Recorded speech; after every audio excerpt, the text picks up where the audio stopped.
The world spins fast, but we got a plan. Saving the earth with a virtual hand. Pixels of green lighting up the screen. Building a future bright and clean. From the mountains high to the oceans wide, we connect the world with a greener stride. Click by click, we're breaking the chains, turning pollution into fresh campaigns. Let's go green, let's go global. Together we're unstoppable. Through the wires we'll ignite the flame. ID pollution into fresh campaigns. Let's go green, let's go global. Together we're unstoppable. Through the wires we'll ignite the flame. IDVG gonna change the game. One voice strong but a millions loud. Eco-warriors standing proud. Charging forward, no need to wait. A digital path to a cleaner fate. The sky is calling, the rivers sing. Feel the energy this movement brings. No borders, no walls, just unity. A greener tomorrow for you and me. Let's go green, let's go global. Together we're unstoppable. Through the wires we'll ignite the flame. IDVG gonna change the game.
Assalamualaikum warahmatullahi wabarakatuh and a very good morning. Salam sejahtera and salam Malaysia Madani to everyone joining us today.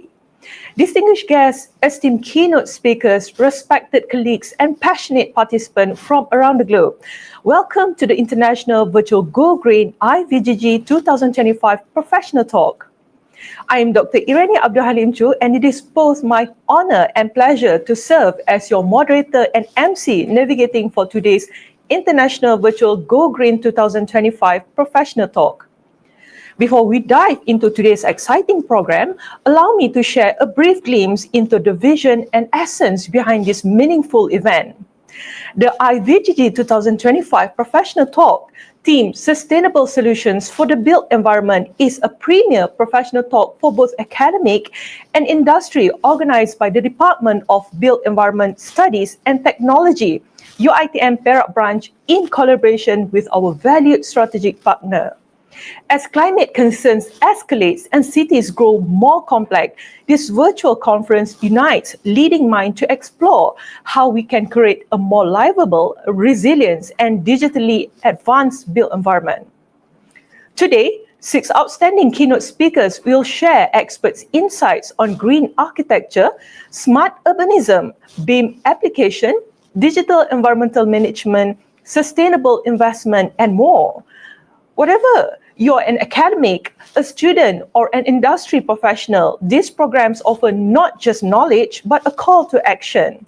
Let us learn, reflect, and move forward together in shaping a better tomorrow. Ladies and gentlemen, before we proceed further, let us take a moment to seek blessings and guidance for today's program. We would now like to welcome Ustaz Ahmad Muaz Ahmad Othman to lead the Doa recitation.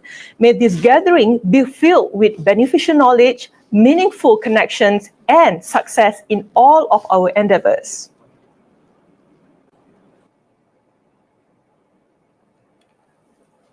Bismillahirrahmanirrahim. Alhamdulillahi Rabbil Alamin. Wassalatu wassalamu ala ashrafil anbiya'i wal mursalin wa ala alihi wa sahbihi ajma'in.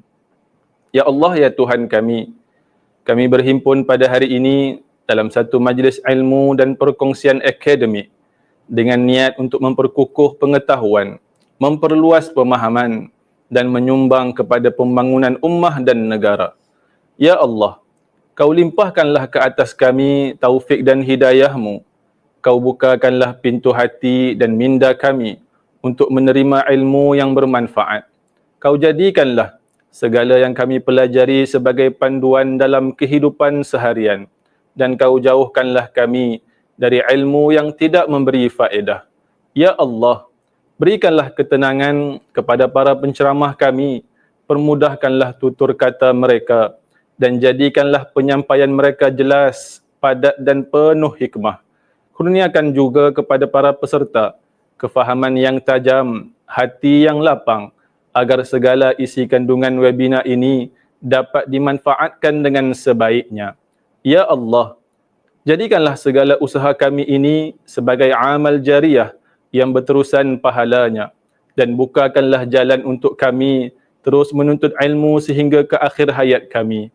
Ya Allah, Kau berkatilah majlis kami ini dari awal hingga ke akhirnya. Hindarkan kami dari sebarang gangguan teknikal, kesulitan dan kekeliruan. Satukanlah hati-hati kami dalam semangat ilmu, keikhlasan dan kebaikan. Allahumma ja'al jam'ana hadha jam'an marhuma wa tafarruqana min ba'dihi tafarruqan ma'suma.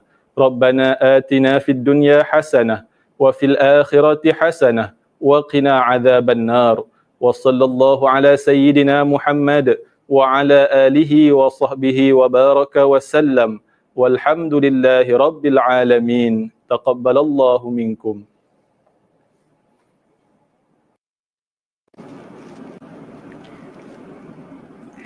Thank you to Ustaz Ahmad Muaz Ahmad Othman for leading us in the Doa recitation.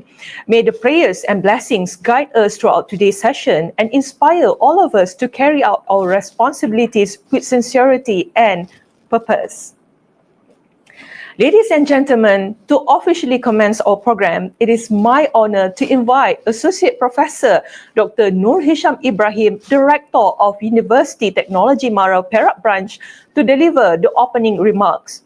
We are grateful for your presence and leadership in supporting this event and in championing the advancement of knowledge and sustainable development in the built environment. Associate Professor Dr. Nur Hisham Ibrahim, the floor is yours. Assalamualaikum warahmatullahi wabarakatuh. Salam Malaysia Madani and very good morning. The honorable guests, participants and audience who are here with us today.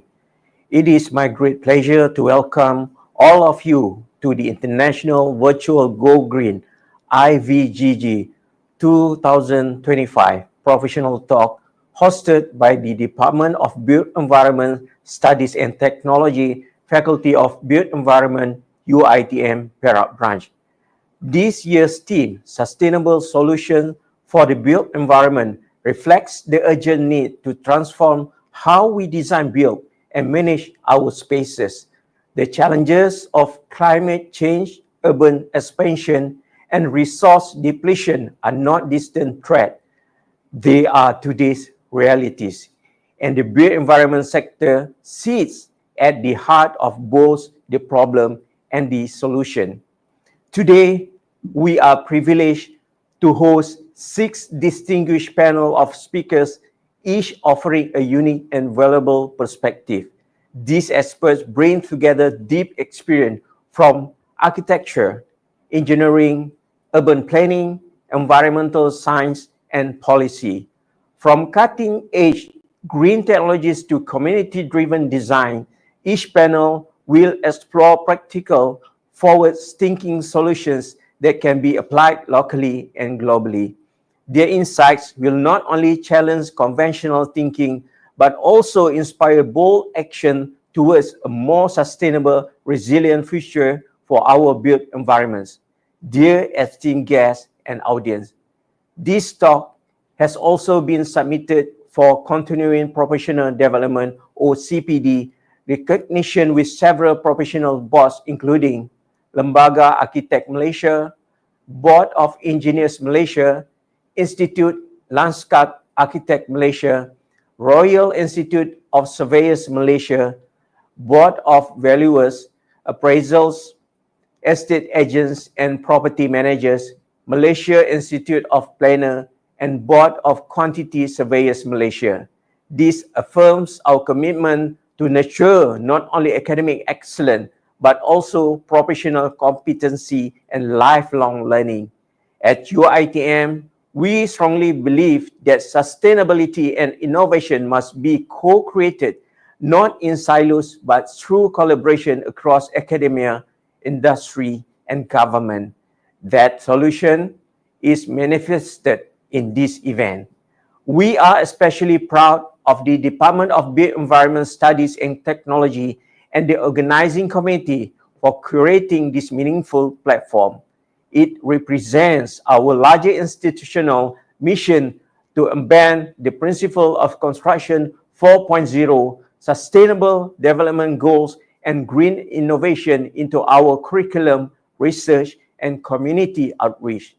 Most importantly, we also extend our sincere appreciation to Universitas Pamulang Indonesia, our Memorandum of Agreement partner, for their continued support and international collaboration that enriches the spirit and scope of this conference. To all our partners, speakers, and participants, thank you for your presence and support. May today's session be a spark for new ideas, impactful collaborations, and real-world solutions. Let us take this opportunity not just to learn, but to lead. Not just to talk, but to take action. For it is through sustainability that we build not only structures, but a better future for generations to come. Thank you, and I wish you a fruitful and engaging session. Wassalamualaikum warahmatullahi wabarakatuh.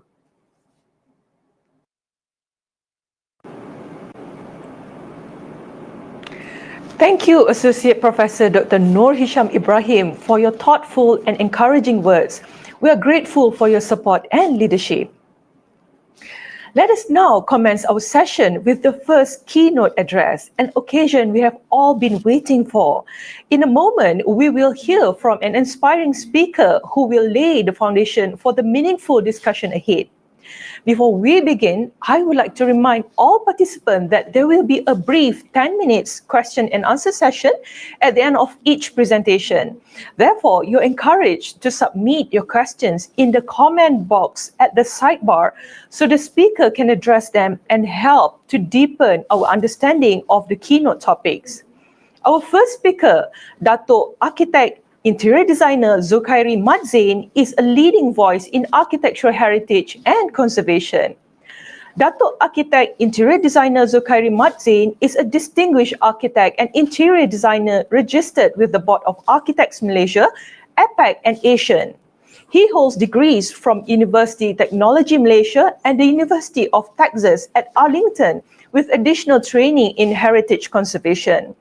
As Director of Multispec Architects in Berhad, Kuala Lumpur, he has led numerous projects since 1997, specializing in architecture, interior design, construction management, and heritage conservation. He has served extensively in professional and government roles, including Honorary Secretary and Board Member of the Majlis Akreditasi and Pendidikan Seni Bina Malaysia, MAPS. He has accessed and validated architecture programs in Malaysia, the UK, and Australia, and is an external examiner at major Malaysian universities. Within the Malaysian Institute of Architects, PAM, he has held multiple leadership positions, chairing committees on heritage and conservation, housing and urban well-being, and alternative dispute resolution. Internationally, he contributes to UIA and Arcasia Heritage Committees. Among his recognition, he received the Malaysian Construction Industry Excellence Award for Best Project in 2015. Beyond practice, he is active in NGOs including Sehoka KL Selangor and travels widely to broaden his expertise in architecture and cultural heritage. Without further ado, let us welcome Dato' Architect Interior designer Zulkhairi Mat Zain to deliver his keynote speech on how digital innovation from digital 3D scanning and digital twins to adaptive reuse and green technologies can revitalize historical structures while meeting modern sustainability demands.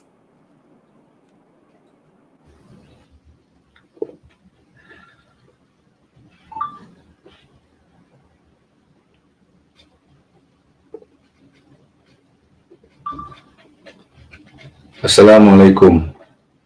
Thank you to the organizer for inviting me to the International Virtual Go Green Seminar. And welcome to my presentation titled Sustaining Heritage, Embracing the Future, Green and Digital Innovation in Architectural Conservation.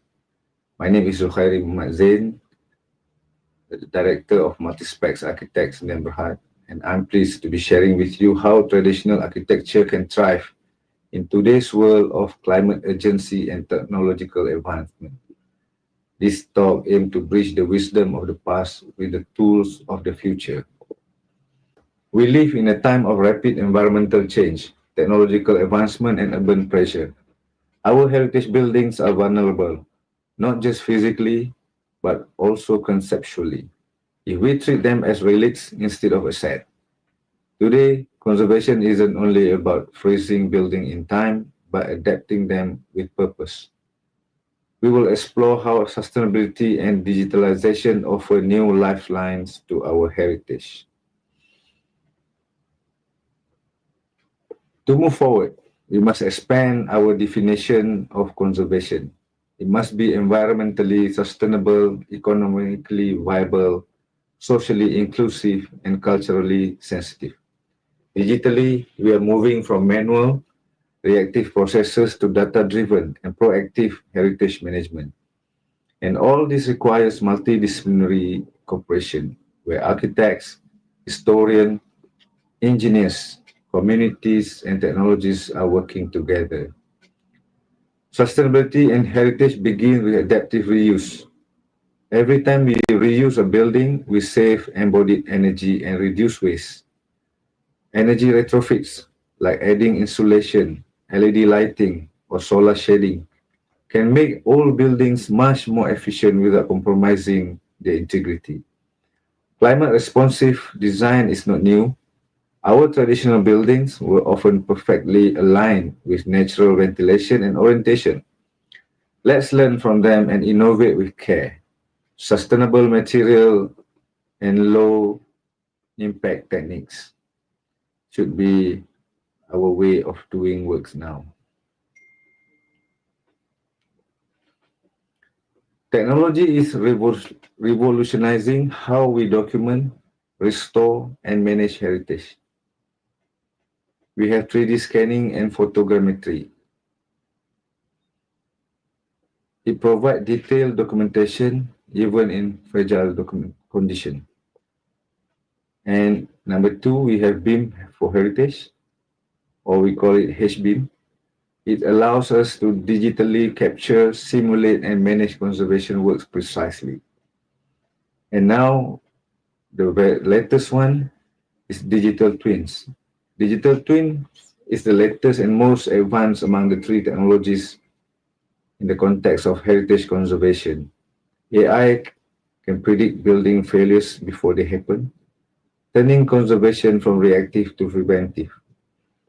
Digital twin is not a single software, but rather a conceptual system that integrates multiple technologies to create virtual representation or replica of physical objects, buildings, or systems that are continuously updated with real-time data. In architectural heritage conservation, digital twins serve as precise data-driven model of a heritage building's structure, system, and even usage data, allowing architects, conservationists, and policymakers simulate, monitor, analyze, and manage these structures more effectively. Let's see how digital twins work in architectural conservation. Digital twin builds upon all three previous technologies, starting with 3D laser scanning, or LiDAR, and photogrammetry for geometry. It captures every detail of a heritage structure to create an accurate digital model. It integrates HBIM for data-rich modeling. Secondly, for real-time monitoring, it has sensors embedded in the physical building that feed real-time data, for example, structural integrity, humidity, or temperature into a digital twin. Dynamic and interactive, unlike static models, digital twins respond in real time. With simulation and predictive analysis, AI and data analytics help forecast potential deterioration, assess structural risks, and test conservation strategies before implementation. Number 4, it is used for predictive maintenance, disaster preparedness, and sustainability management. It is efficient for restoration and maintenance work. Conservationists can experiment with different restoration methods digitally, minimizing physical interventions and errors. Virtual access and public engagement is where digital twins allow virtual exploration, making heritage sites accessible for research, education, and tourism. And lastly, it's a cross-disciplinary impact. Digital twin is useful not only for conservationists and architects, but also for urban planners, engineers, historians, and facility managers. Digital twin benefits for heritage conservation because it minimizes physical intervention, but enhances conservation, reduces risk to fragile heritage structures by optimizing resource use. It also enhances decision-making. Data-driven insights improve conservation strategies. Digital twins also improve long-term sustainability by integrating real-time data and predictive analysis. It optimizes maintenance and reduces energy consumption. And also it facilitates disaster resilience, helps simulate impact of natural disaster and plan preventive measures. Digital twins also enable efficient virtual tourism. So let's quickly look at the example of the application of digital twins in heritage conservation. In Malaysia, we have Georgetown and Malacca UNESCO World Heritage Sites. The Georgetown World Heritage Incorporated, GTWHI, collaborated with digital conservation experts to map and document pre-war shophouses using drone photogrammetry and 3D modeling. And digital twins allow the researchers and conservationists to simulate restoration techniques, analyze climate impact, and plan adaptive reuse of these structures. This approach supports sustainable urban development while preserving historical authenticity. We also have some overseas example. I would like to look at the Notre Dame Cathedral in France. After the 2019 fire, a highly detailed digital twin was created using 3D scans from previous research by art historian named Andrew Talon. And the digital model is being used to guide restoration effort, ensuring historical accuracy while integrating modern fire prevention measures. Advanced AI and structural simulation help conservators predict material behavior and test reconstruction strategies before physical implementation. This cathedral was built 800 years ago in the year of 1260. And the second example from overseas is the Sydney Opera House, Australia.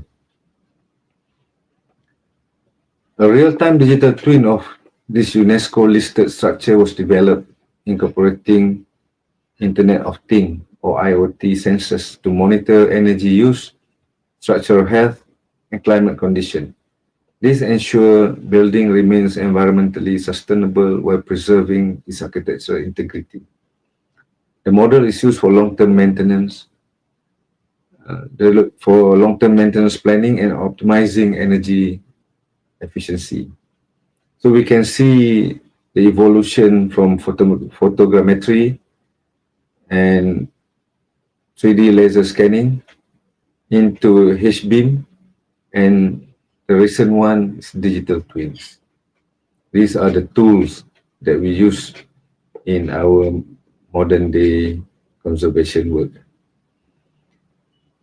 So while photogrammetry and laser scanning laid the groundwork for detailed documentation and H-beam structured that data into smart models, it is digital twin that represent the frontier of heritage conservation, enabling real-time interaction, environmental monitoring, and predictive maintenance that future-proof our cultural landmark. Next, we shall look into some case studies, local and also regional practice in heritage conservation. So let's now look at the Southeast Asia cases and examine 3 regional examples that illustrate how heritage conservation can integrate sustainability, digital innovation, and community values. Firstly, we look at the Medan Bandar. I have a video here.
Medan Bandar is located in the historic core of Alor, and Medan Bandar is a civic square built in the 1700s, surrounded by colonial era buildings such as Balai Besar, Balai Nobat, Masjid Zahir, Istana Kuning, and the old courthouse, or it is called Balai Seni in the present day.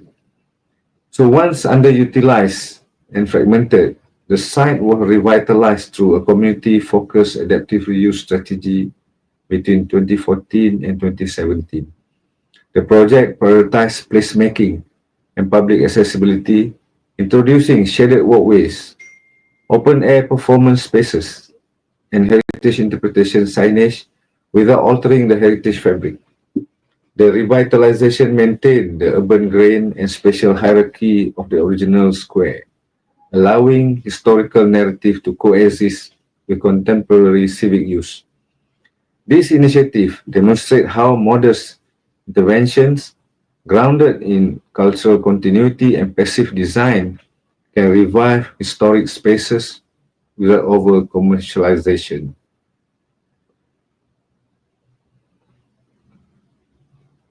And the second example, we go to Kampung Moten in Melaka. This 100-year-old traditional village was named after British Land Commissioner F.J. Moten, and it is located within the UNESCO World Heritage Site core zone of Melaka.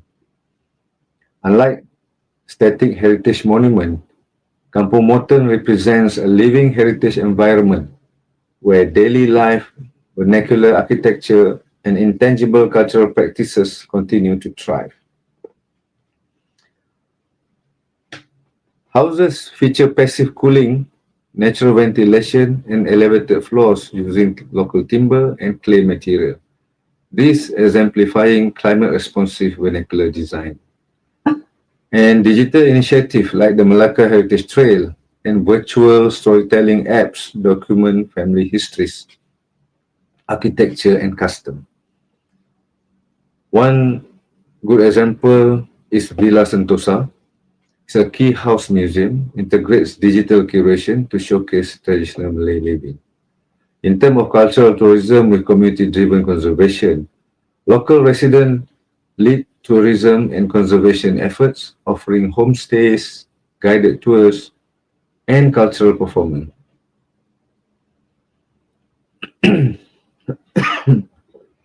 This approach minimizes physical alteration while ensuring economic sustainability and cultural ownership.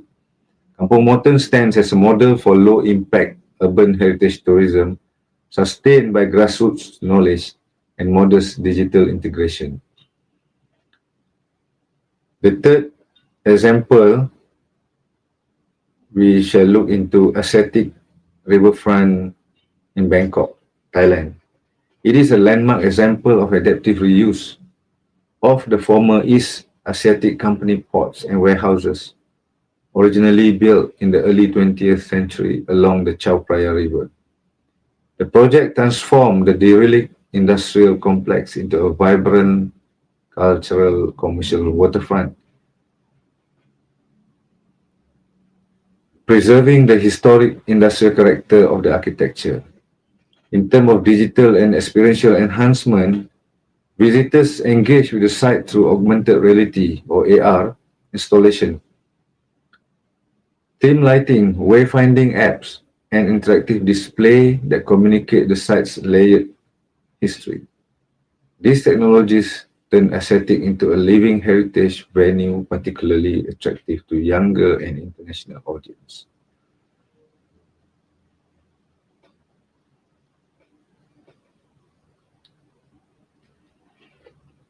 In terms of sustainability and accessibility, Asiatic emphasizes on green mobility, included pedestrianized street, bike lane, and direct access to ferry transport, reducing car dependency and encouraging low carbon tourism. Aesthetic was developed through a public and private partnership balancing heritage with tourism development and economic regeneration.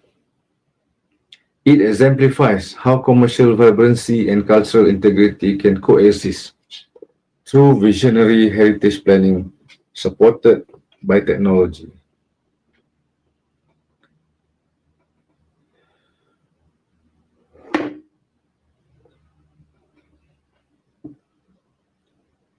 Next, we want to look at the global best practice. First, we will look at Yuyuan Garden in Shanghai. Yuyuan Garden in Shanghai is a private retreat garden built during the Ming Dynasty around 1559 to 1601 by a person named Pan Yunduan for his father. He built this garden for his father.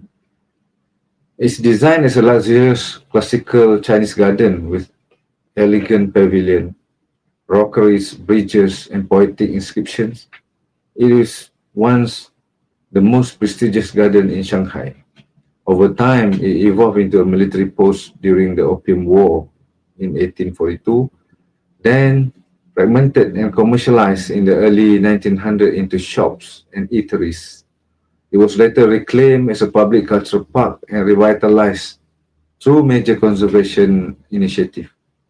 And today, it employs digital surveying and 3D modeling for accurate restoration planning. Smart lighting systems and environmental sensors have been installed to enhance visitors' comfort while preserving structural integrity. The project successfully balances cultural tourism with heritage authenticity, making it a model for digital assisted conservation in a living urban context.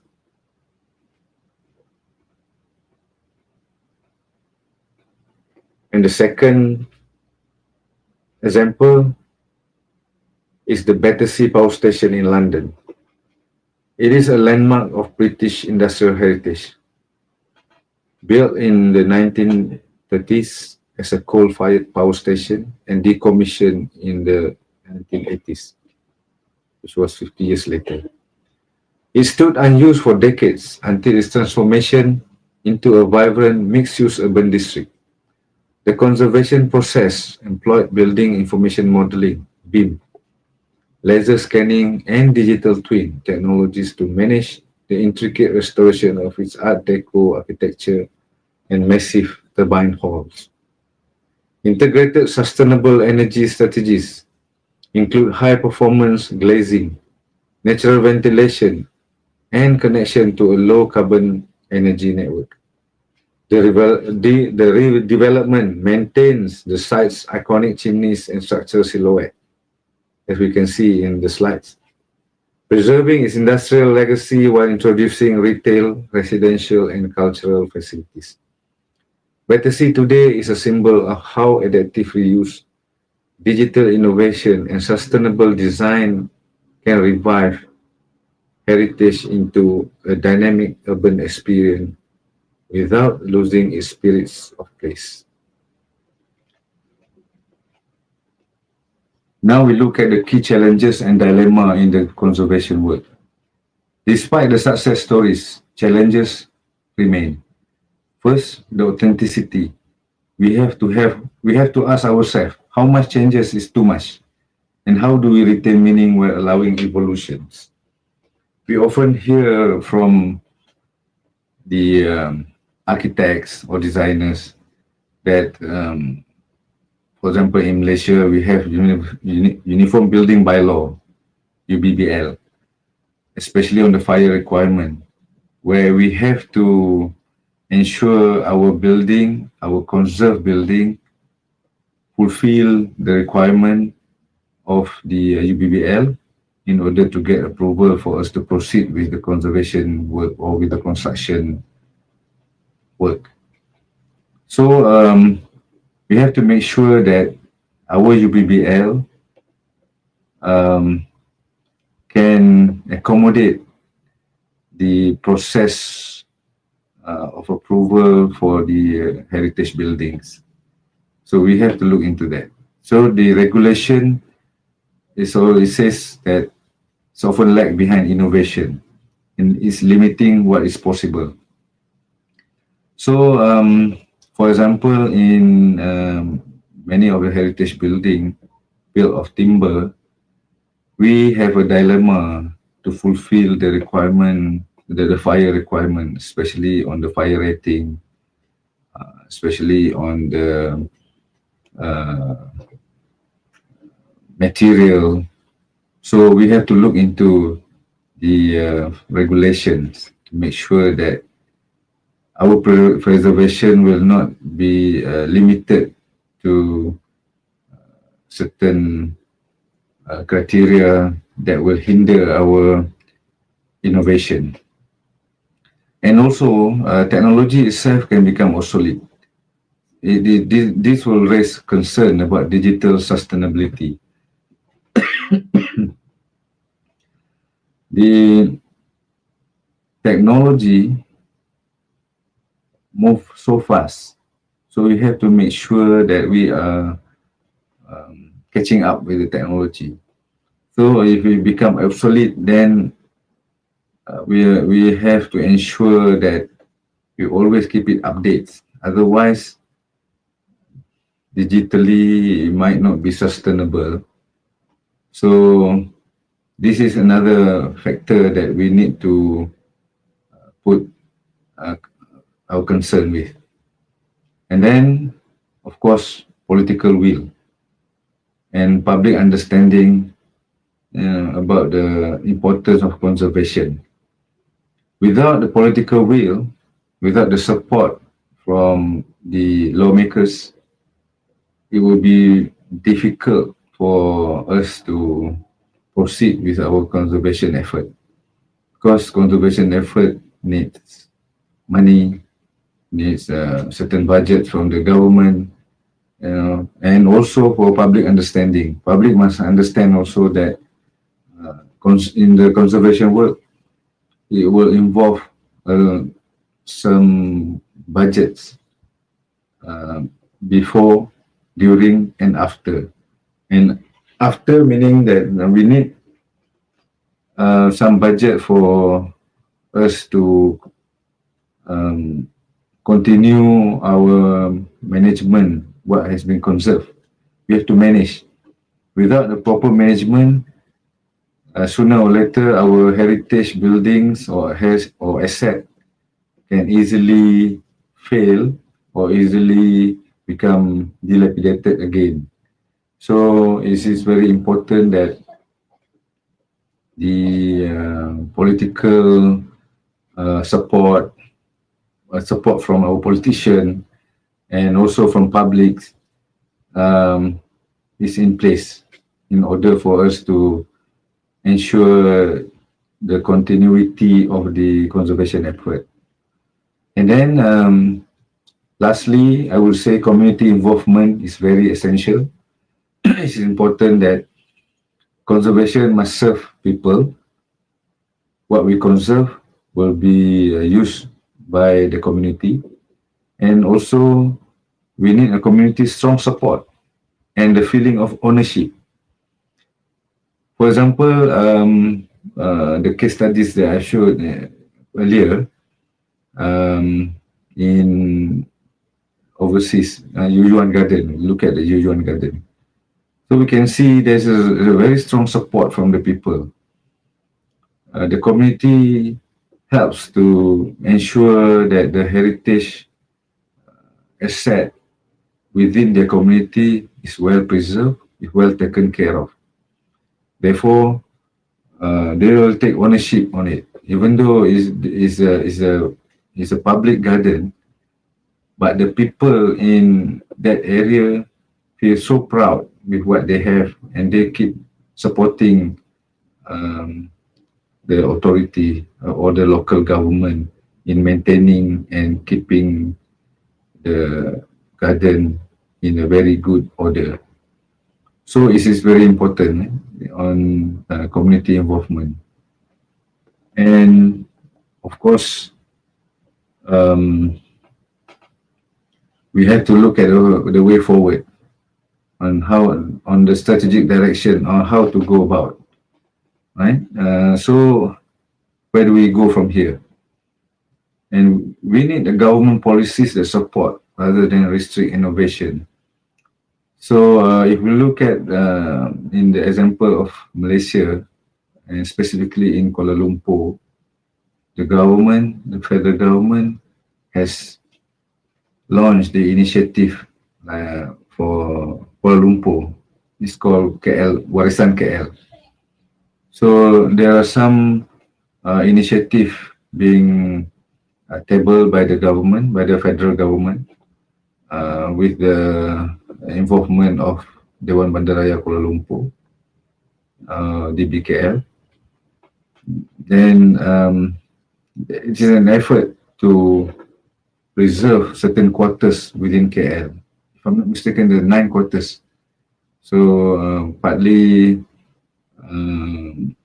buildings and partly open space. So and also garden. It involves some public garden. For the start, we can see the bangunan Sultan Abdul Samad in Dataran Merdeka. Now it is being conserved. The work has been ongoing for a few months already. And also we have in the Kakosa Sri and Srinagar. Now the work on preservation has been ongoing. So that is part of the Warisan KL initiative. So that is the example of how the government policy support and restrict the innovation. I think this idea need to be spread to all over Malaysia, to the northern parts of the country, the southern part of the country, to the east coast, yeah, because we have lots of heritage assets in all the regions, including the Sabah and Sarawak. And also, we need to invest in capacity building. So we need to train the heritage professional in both green and digital tools. This is the key. So we have to make sure that we have enough professional or technical people that is well versed in the heritage conservation works, the procedures. Now we need those who are well versed in the policy, and then also we have to start from the school, from the maybe primary school or secondary school, and of course at the tertiary level, we have college, universities, that can produce people or graduate who is specifically trained in the heritage conservation. For now, we have some or a few universities in Malaysia that offer the conservation management studies at master's level. So that is one of the way of investing in our capacity building. And for the graduates or for the professionals who are already in the business, we should organize more of a training, like what have been done by the Georgetown World Heritage Inc., GTWHI in Georgetown, and also the Malacca World Heritage site. The management of the Malacca World Heritage site also has organized a few um,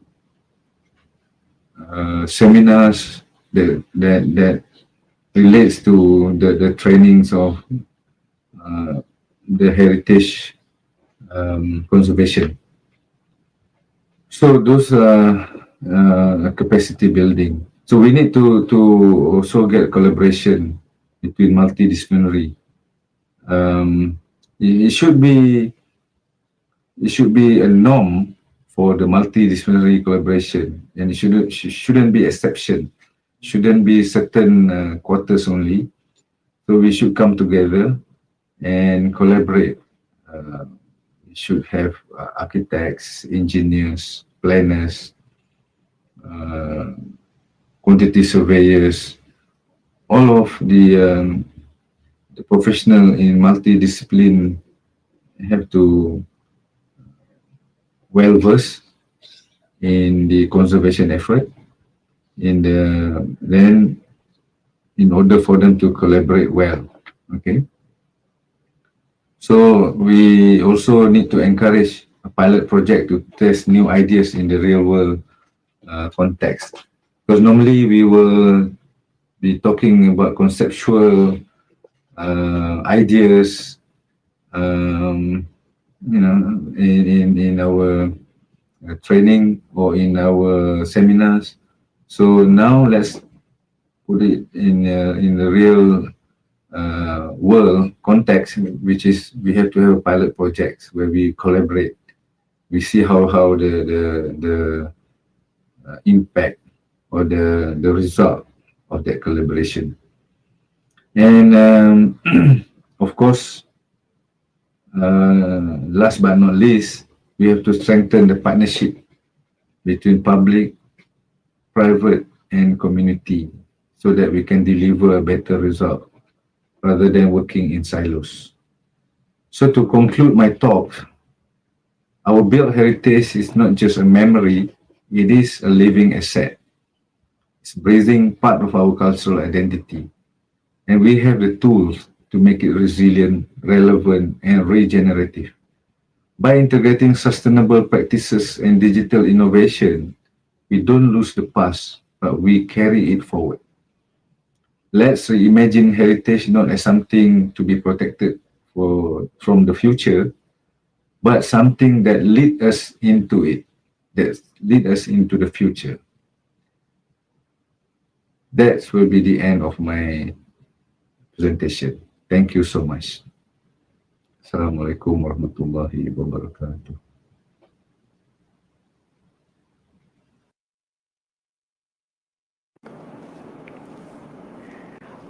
Thank you, Dato' Architect Interior Designer Zukari Madzin, for the insightful and thought-provoking presentation on how digital innovation is transforming heritage conservation and sustainable development. We will now open the floor for our question and answer session. So if you have any questions, please feel free to type them into the comment box at the sidebar. So we will try our best to address as many as time allows in the next 10 minutes. This will give a wonderful opportunity to deepen our understanding. So feel free to share your thoughts or ask for clarification on any of the points discussed.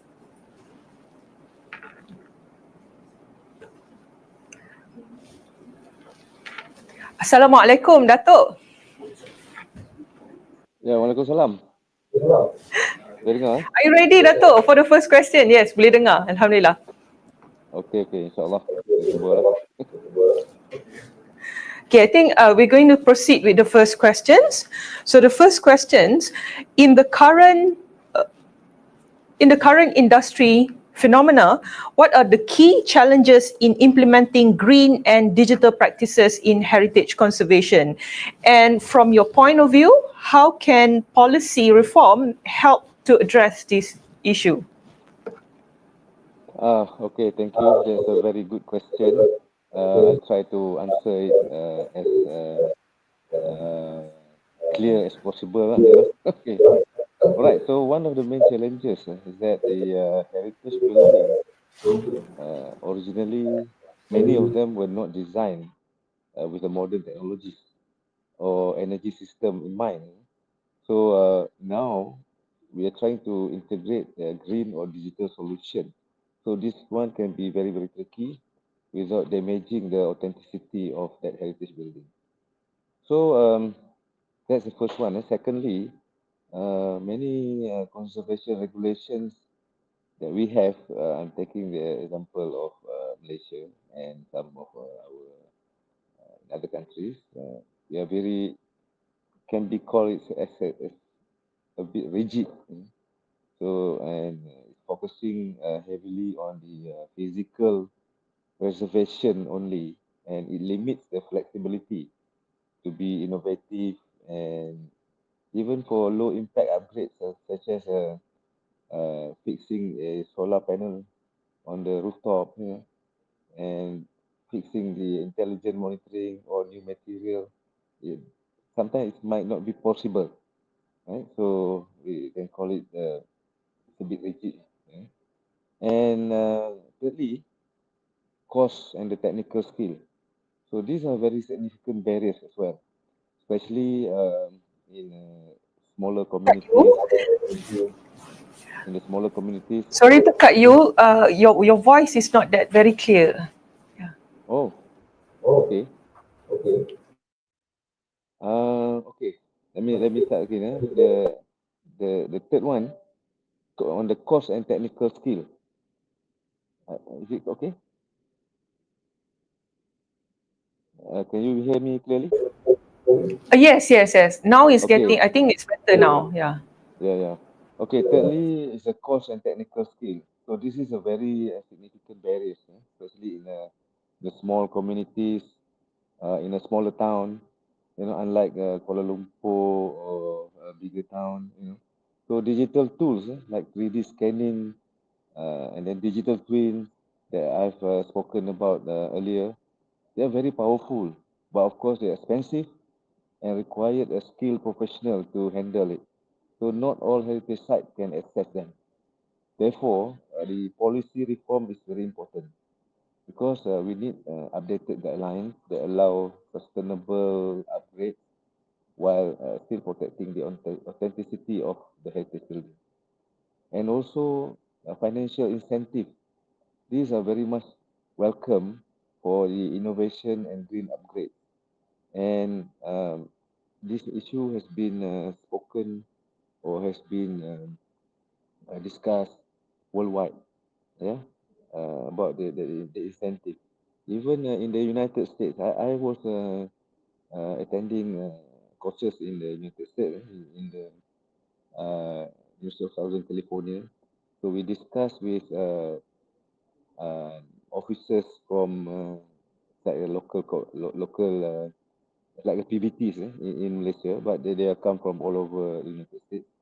So one of the most important topic that we discussed is was on the financial incentive. It's not easy, without financial incentive, it's not easy to get the owner of the heritage building, even in the big town. It's not easy, because it's very, very costly to maintain, to preserve and to maintain the authenticity of the building. And another thing is that we need support in skill training and capacity building. So we have to encourage this capacity building, especially by the government, so that more people can use this technology. So not everybody, can learn on how to use drones, 3D scanners. So we need to have a training for this. Okay, and the training shouldn't be that expensive, so that we can reach out to a wider people. Okay, so in simple words, policy must help heritage to evolve, and it's not just to preserve it. Okay, that's my answer for the question. Okay, thank you very much, Datuk, for the answer. So I'm moving to the second question. This is the questions from the chat box. So, Assalamualaikum, Datuk. Can you elaborate more on sustainable refurbishment? sustainable refurbishment. Okay, sustainable refurbishment meaning that when we do the renovation or the preservation, so we must make sure that we don't uh, introduce something that is, that can damage the authenticity of the building, and then we can see some in some places, even though they have the policy, but the building has been, uh, we can call it as is being raped, so sometimes we can just see what, those the uh, the the the parts that have been left is only the front part, but inside there's nothing. It's all new thing. Yeah? So, and new material, modern material, that contribute to the carbon footprint been widely used. Yeah? And those are the things that we can consider it as not sustainable. Yeah? So I also have touched a bit on that sustainable conservation just now. Yeah.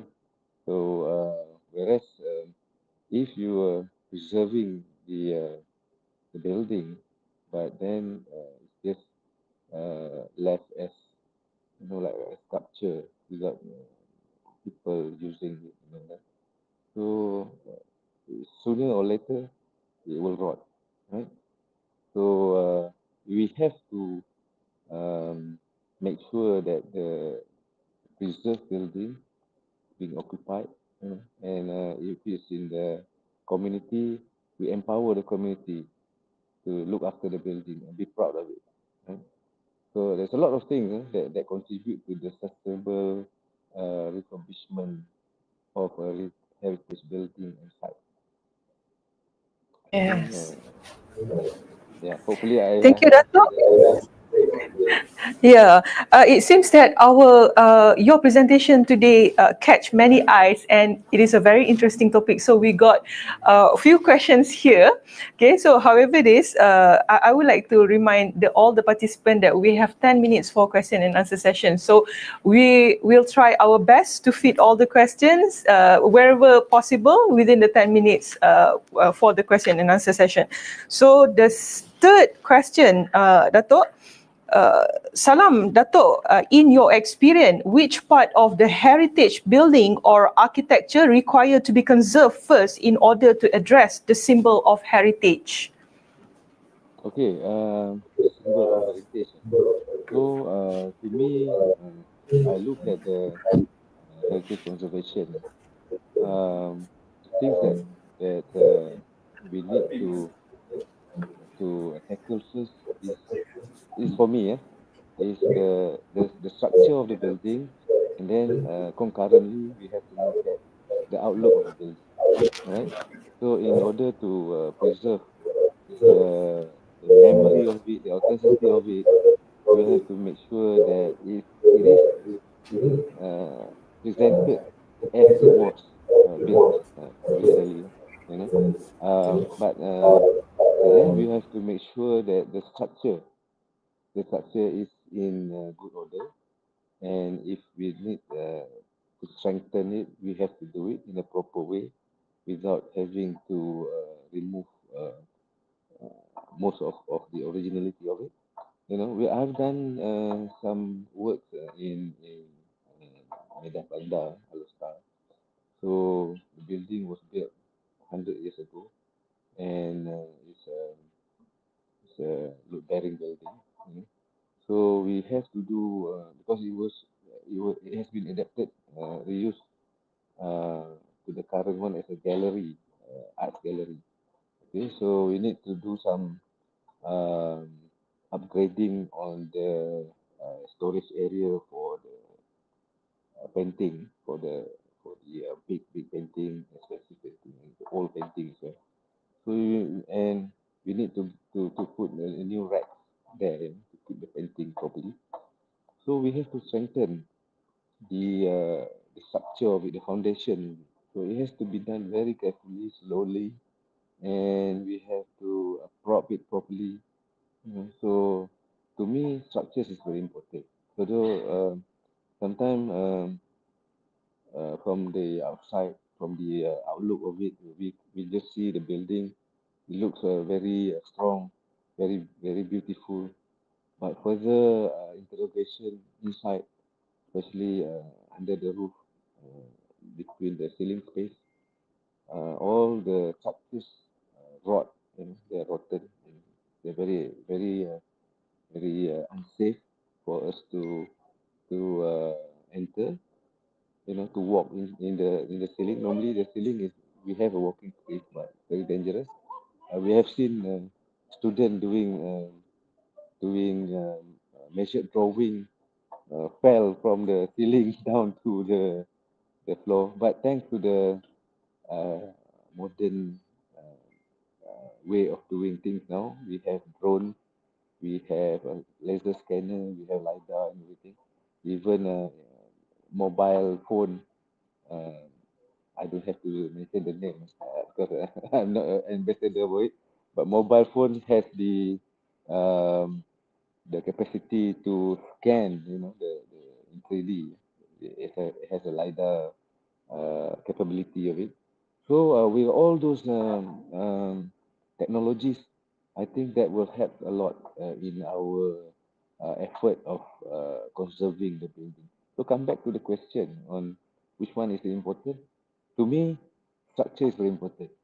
If you don't have a very good structure, then without you before you knew it, the building might be blown away, by the wind. It happens in one of the project that I get involved with in Kuala Lumpur. After the conservation work has been completed, we haven't allowed people to come in yet. But there's one day there was a very heavy wind with rain and all that. So it blew half of the roof of the building away. So that's very dangerous. So we should make sure that the structure are sound. We have to check properly, and the consultant or the conservationist must be very well versed, very well educated. So it has to have a very good experience, uh, because uh, while we are pursuing for to conserve the building, to ensure the authenticity and everything, we have to ensure that the life of the people are taken care of. So that's the essence. Yes. Okay, thank you, Dato'. And the next question, and also our last question for Dato'. Okay, so what is the cost implication on heritage conservation from normal construction costs? So from your point of view, what is your answers on this? Okay, this is something that is quite subjective because the heritage building, like I mentioned before, in the case of some of the building, I don't have to name the building, but we have 100 years old building, a lot in Malaysia, Kuala Lumpur, in Ipoh, Penang, Alor dan sebagainya. So when we first inspect the building, normally we don't do an invasive inspection. Normally it's a visual inspection.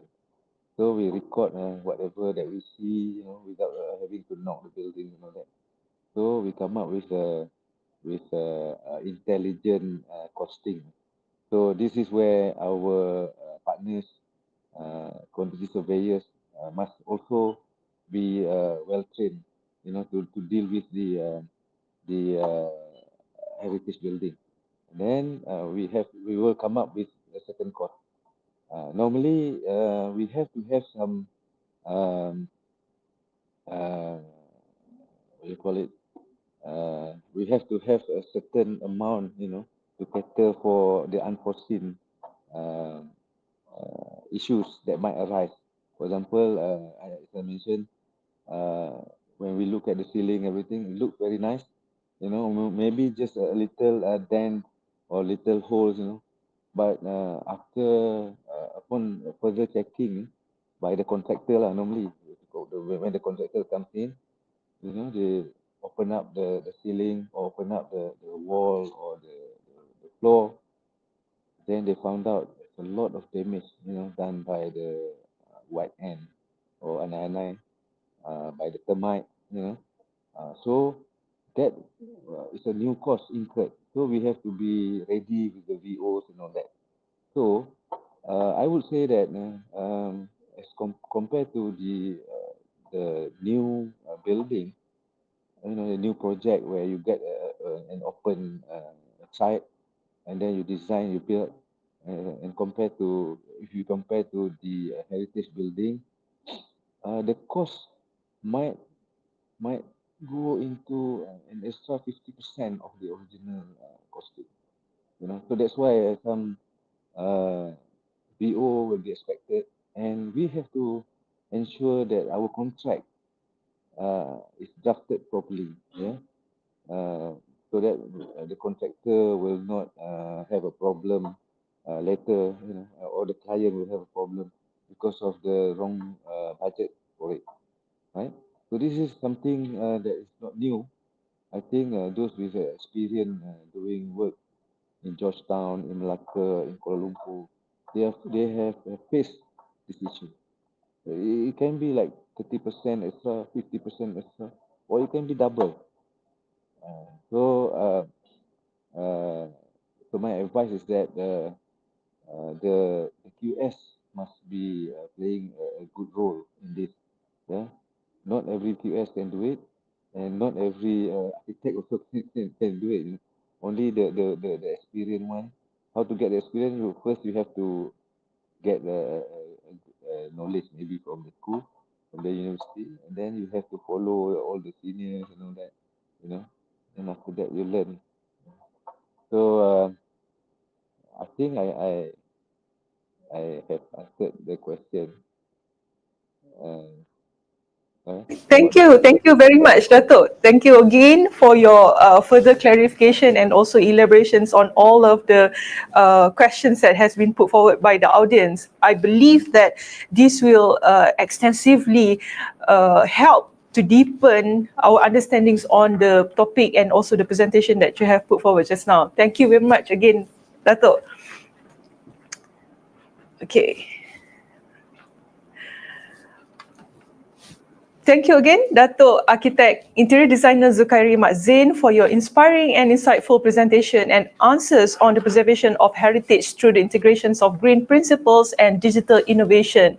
You have shown us how sustainable practices such as energy efficiency, material reuse, and climate-conscious retrofitting can coexist beautifully with advanced digital tools like BIM, 3D scanning, and digital twins to breathe new life into historical structures.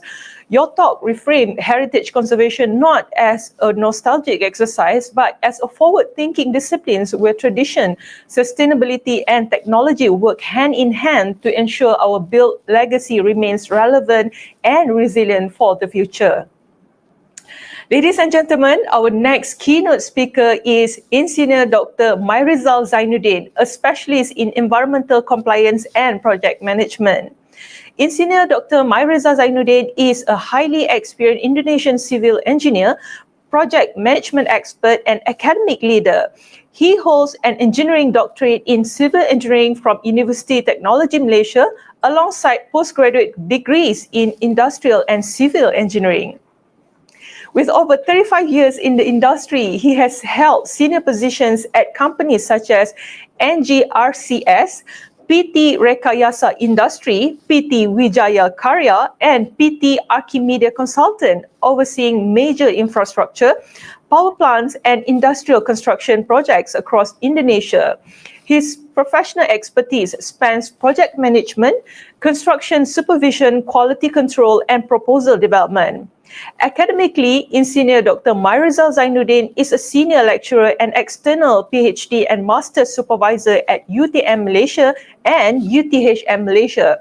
He served as a reviewer for Scopus Index Journal and has published widely on project management, construction risk, sustainability, and EPC project performance. He actively contributes to conferences and research collaborations internationally. His professional memberships include ACPE, Asian Engineer, and the Institutions of Engineers Indonesia, PII. Fluent in Bahasa Indonesia, Malaysia, and English, he brings a unique combinations of practical project leadership and scholarly achievement dedicated to advancing engineering knowledge and mentoring the next generations of professionals. Let us now extend a warm virtual welcome to Engineer Dr. Myrizal Zainuddin as he shares his expertise and insight with us today on how Indonesia has implemented environmental standards in major infrastructure projects, especially within the Fatmawati Hospital development, balancing compliance, sustainability, and functionality.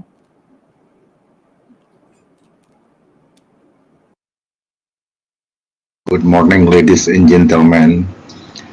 Please allow me to introduce myself, Mr. Myrizal, on behalf of several authors, Teddy, Patria, Rosmala, Rospendi, and Saiful, for the papers entitled Environmental Care Aspects in the Implementation of Construction Management in the Fatmawati Hospital Development Project, Jakarta, Indonesia.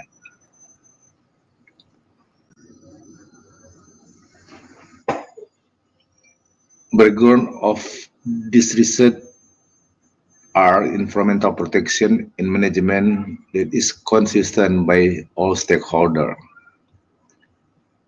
The stakeholders are hospital management, consultant, contractors, and supervision consultant. It needs to be balanced with the quality of its service in the hospital building development, including the arrangement of the environment.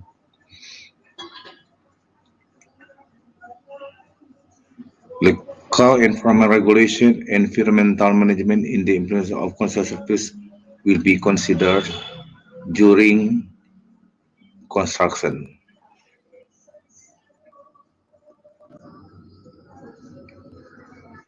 Our research questions are: what is pattern of implementing environmental management in construction activities?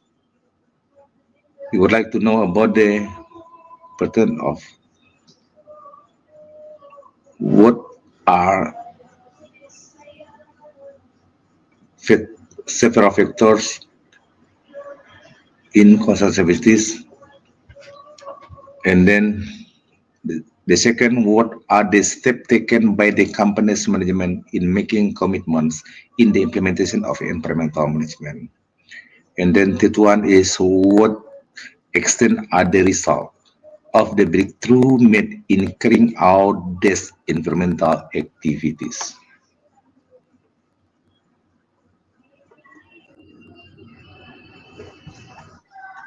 Aims and objective. Our aims to ensure that environmental quality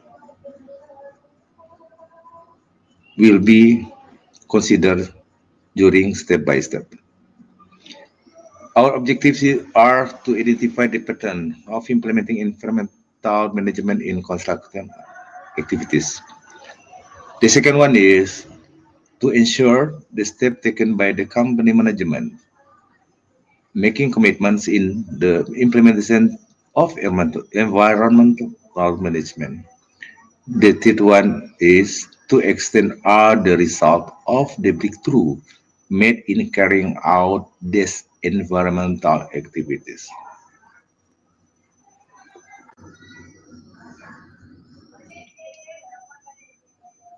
We have benefit of the papers that will be obtained from the result of this research from a theoretical aspect will aid to the repertoire of knowledge, especially in the implementation of environmental management during construction. From the perspective of construction engineering practitioners, it is hoped that they will be able to provide a real picture of how environmental management procedures must be carried out during all activities in the implementation of the construction.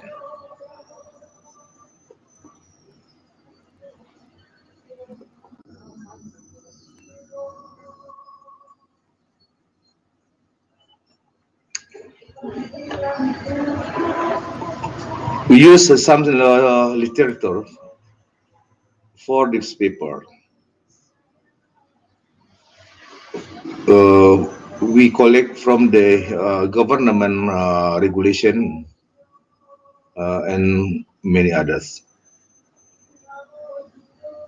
According to Pemerintah Indonesia, Republik Indonesia or Government Indonesia 2020, concerning construction service, cited from my result and Agustovic 2023, aims to create order in the implementation of field of construction service, which guarantees an equal position between service users and service providers in the exercising the right and their obligation. In addition, it seems to aim to increase the compliance of the parties in accordance with statutory provision. Equally important, it aims to organize a construction services system that is able to realize public safety and create a comfortable environment during construction. In another sense, environmental comfort during activities carried out in the construction service industry must ensure good governance of the implementation of construction services and participate in creating integrated added value from all stages of the implementation of the construction services.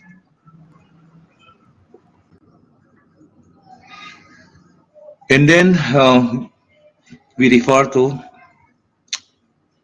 regulation from President Republic Indonesia. As written in President Republic Indonesia 1997, that what is mean by living environment is the unity of space will with all objects, power, circumstance, and living things, including human and their behavior, which affect the survival and welfare of humans and other living things. Meanwhile, stated in President Republik Indonesia 2009 that the environment is a special unit with all objects, forces, conditions, and living things, including humans and their behavior, which affect nature itself, continuity of life, and well-being of humans and other living.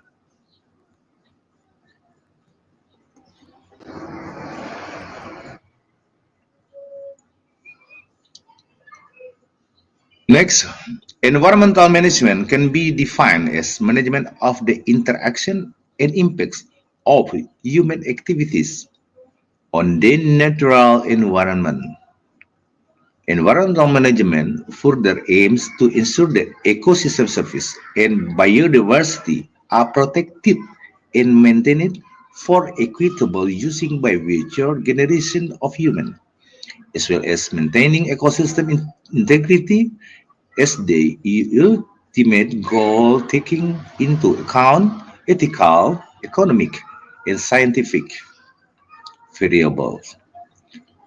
Environmental management attempts to identify factors that contribute to conflict that may arise between meeting needs and protecting the environmental by Morrow and Rodinelli 2002.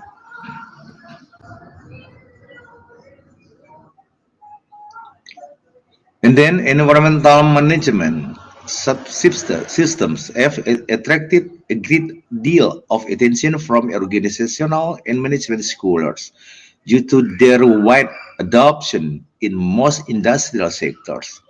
Since its inception in the 1990s, the system has taken the form of standard, namely from ISO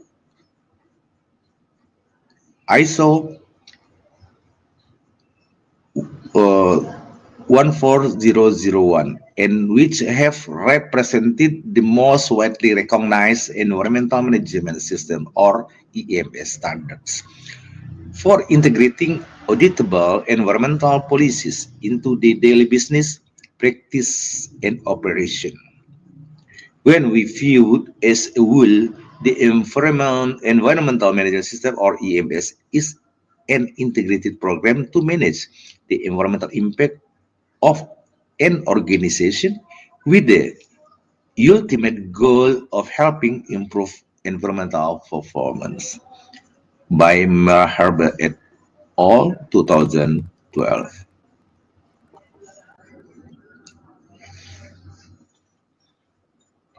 The impacts that occur as a result of the construction of the hospital project based on the respondent perception of flood, landslide, noise, damaged access road, dirty residence houses, to the occurrence of accident as a result of this impact. Source of are case by number one, project fans that are not tight enough to cause project runoff water to escape through the gaps in the fence. Number two, there is no artificial drainage at the project site that is connected to public drainage. Number three, trucks carrying material in and out of building damage the drainage around the housing complex, coupled with the condition of the unpaved roads, making the road damaged and dirty because of scattered material. And number four, flood water containing silt, causing road to become slippery and muddy. Another impact is that the wall windows and fences of the house become dirty by Hesna and Narrow 2016. For these people, we try to expand our methodology in this research. From some literature above, this research was conducted using the quantitative approach. Research also look at the relationship between aspects of environmental concern and environmental life factors and depicted in Figure 1 and Table 1. There are two components in Figure 1. X factor is environmental care and Y factor is environmental life. X factors consist of planning, support, and operation, performance, evaluation, and implementation. And the other side, for Y factor consists of human, flora, and fauna. And then this research starts from the first stage by collecting literature which will be used as qualitative research model. And then in the second stage was the distributing questionnaires to several respondents to get the opinion of those involved in the construction of the hospital building. While the third stage carry out a quantitative analysis of the respondent answers using statistical tools, namely SPSS 24.0 and Smart PLS 4.0. And then in the fourth stage is discussing the discussion of the analysis of the hypothesis from this study, which will make a conclusion, and all factors are validated by experts.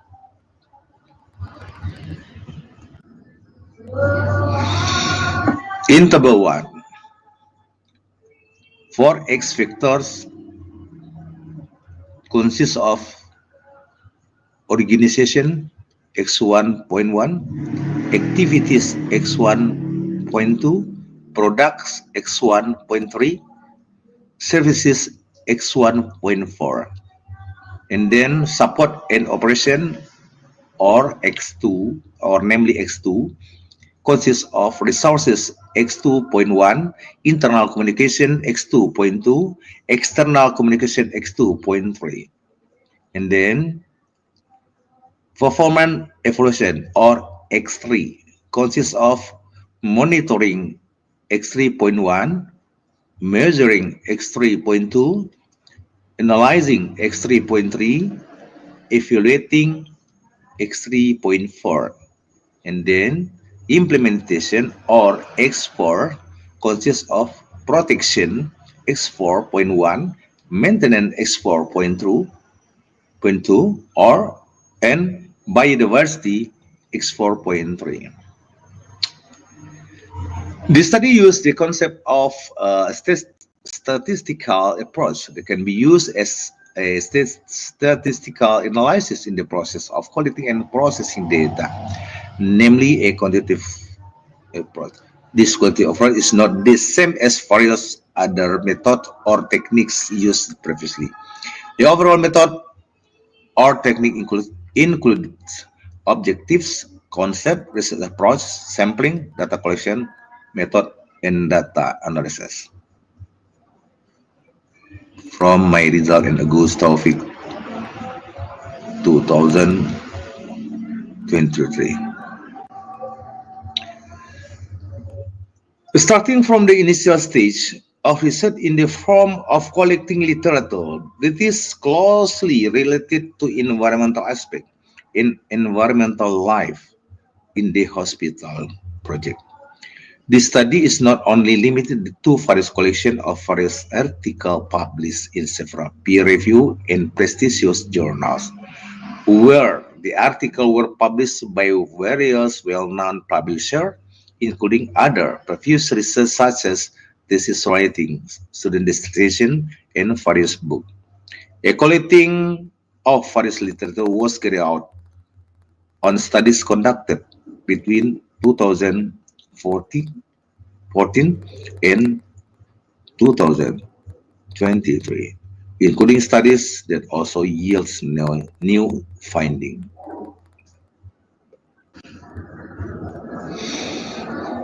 And then the second stage is to collect all the factors of various variables that have an impact on environmental aspect and environmental life in the hospital.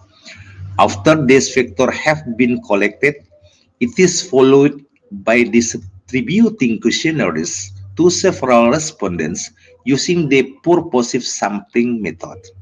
The number of respondents selected were those who had a lot of experience and were directly involved in various activities for the Fatmawati Hospital building project in the city of Jakarta, Indonesia.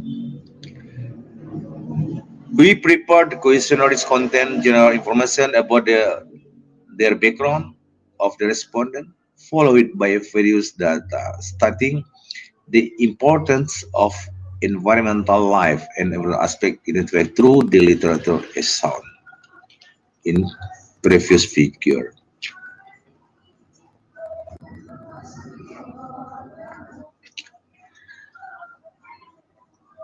The distribution of questionnaire was distributed to 30 respondents, where there were several managers from project owners, planning or design consultants, supervisory consultant, and executing contractors from various fields who had experience for more than 20 years. To calculate the number of respondents selected refers to the purposive sampling method. The target respondent must be equals n plus 1 or more of the number of questions circulated. A number of responses have been received from those with 30 answers. The measurement of the answer scale is carried out using a 5-point Likert scale to measure the extent of agreement on the importance of environmental aspect to the environmental life around the project in the building. The entire data received was analyzed using descriptive statistical method, and all data from the answer were analyzed using the statistical package for social science, or SPSS.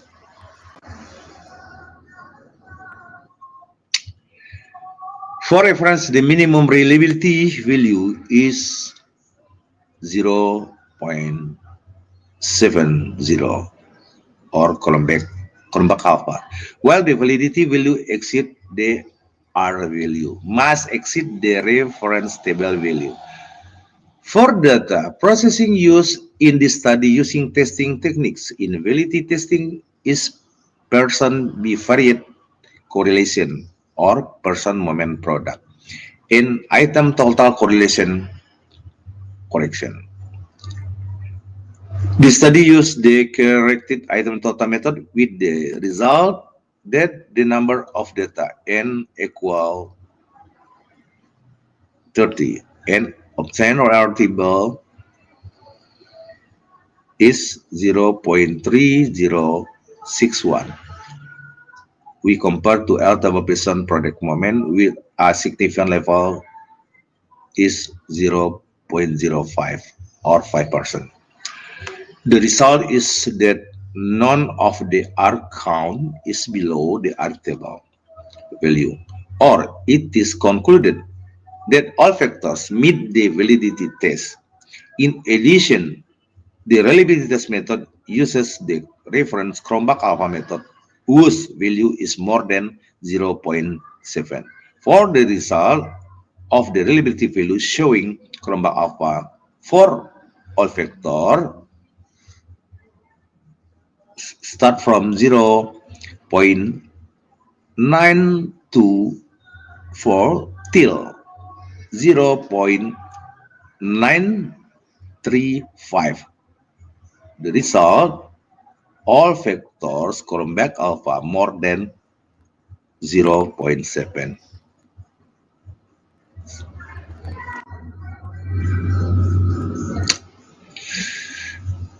Wherever the minimum relative value is more than 0.70 Cronbach alpha, while the reliability value exceed the R value must exceed the reference table value. For data processing used in this study using testing technique is validity testing is person bivariate correlation. It's shown in table 2.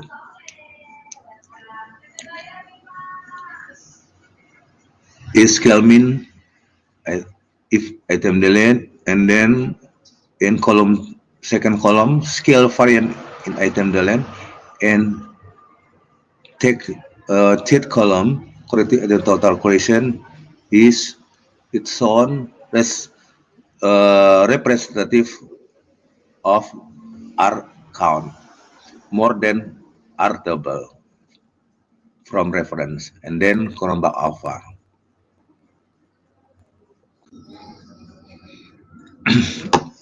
Next step, factor analysis was carried out using the structural equation model, or SEM, with the Smart PLF version 4.0 tool, which is useful for seeing the relationship between the two component factors, namely environmental aspect or X factor and environmental life or Y factor, as shown in figure. In figure, the result of a model between X and Y. And then judging from the result of the data processing using the algorithm test menu, it produced 5 environmental aspect X which have factor loading more than 0.70, namely X 2.1, is 0.694, x 3.2 is 0.675, and then x 3.3 is 0.647, x 4.2 is 0.439, and x 4.3 is 0.648.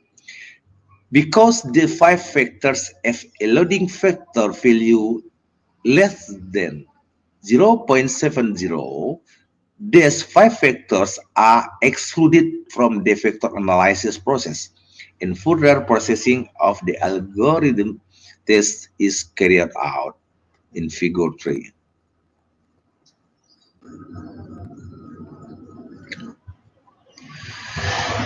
Measurement of the outer model is carried out by checking the convergence of conclusion, which is then used to build trust by looking at the combined result of reliability or Cronbach alpha. For criteria that are said to be reliable, the composite value of the reliability or Cronbach alpha is more than 0.7. For the final stage of checking good convergent validity, then the EVE value is greater than 0.50.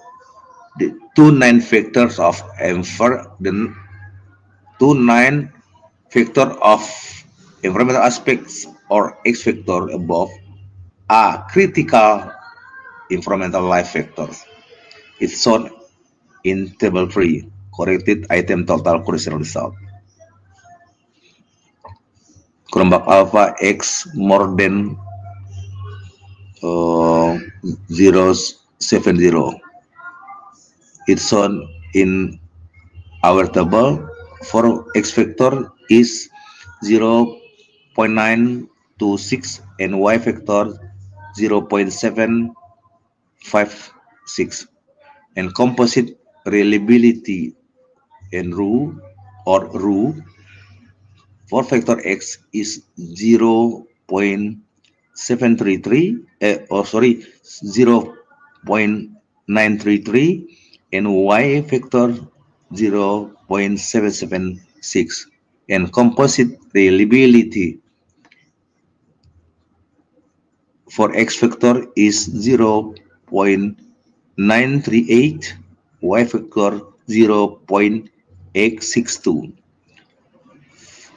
For FEE, both factors more than 0.5. X factor is 0.629 and Y factor 0.677.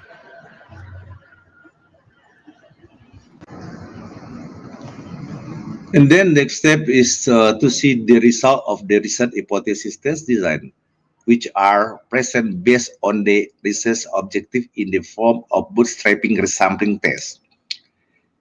This means that all factors can be considered for the hypothesis testing using the bootstrapping testing step in figure 4. Determining the acquisition of a hypothesis, the study refers to the level of confidence used is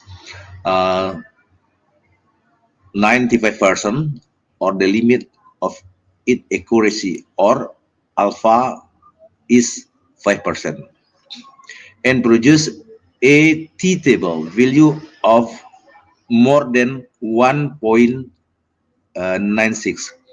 Referring to figure 4 and table 6, the explanation of the hypothesis result is as follows.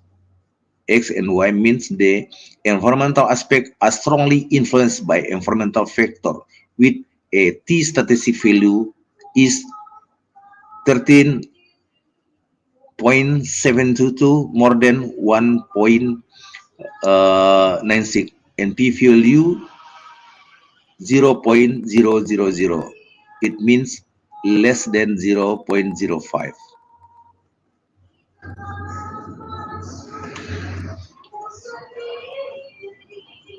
In determining the acquisition of a hypothesis, the study referred to the level of confidence 90%, 95%, or the limit of the inaccuracy p-value less than 5%.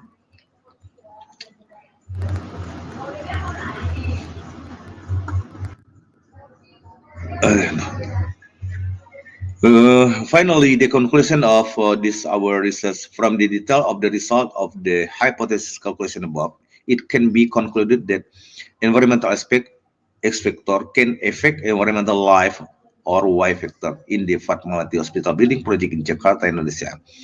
Based on the result of factor analysis, it shows that the environmental Y is influenced by organization. Environment Y influenced by organization X1.1, activities X1.2, product X1.3, services X1.4, internal communication X2.2, external communication X2.3, monitoring X3.1, evaluation X3.4, and protection X4.1. While productivity internally is strong, influenced by human and flora vegetation, Y1 and Y2. Okay, I would like to close our presentation. Thank you, Engineer Dr. Mairiza Zainuddin, for that informative and inspiring presentation on Indonesia's approach to integrating environmental standards in major infrastructure projects, including the Fatmawati Hospital development. Ladies and gentlemen, we will now open the session for questions and answer. If you have any questions or comments, okay, please feel free to type them into the comment box at the sidebar. As per the last question and answer session, so we have allocated 10 minutes for this question and answer session, and therefore we encourage everyone to take this opportunity to engage with our speaker to gain further insight.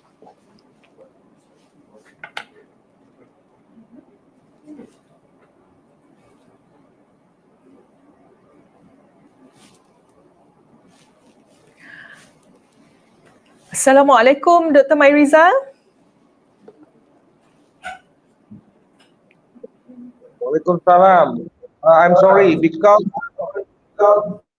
problem signal surrounding me. That's why I am using two devices in this event. I see. But I can hear you very clearly, loud and clear. But in my laptop, that is not clear. Only clear in my mobile phone. Can you hear my voice now? Is it clear? Unclear. Clearly. Hear my voice clearly, so I guess we can proceed with the first questions. So we have first questions here. Dr. Mairiza, how are environmental care aspects operationalized within the construction management framework of the Fatmawati Hospital project, and what indicators were used to evaluate their effectiveness?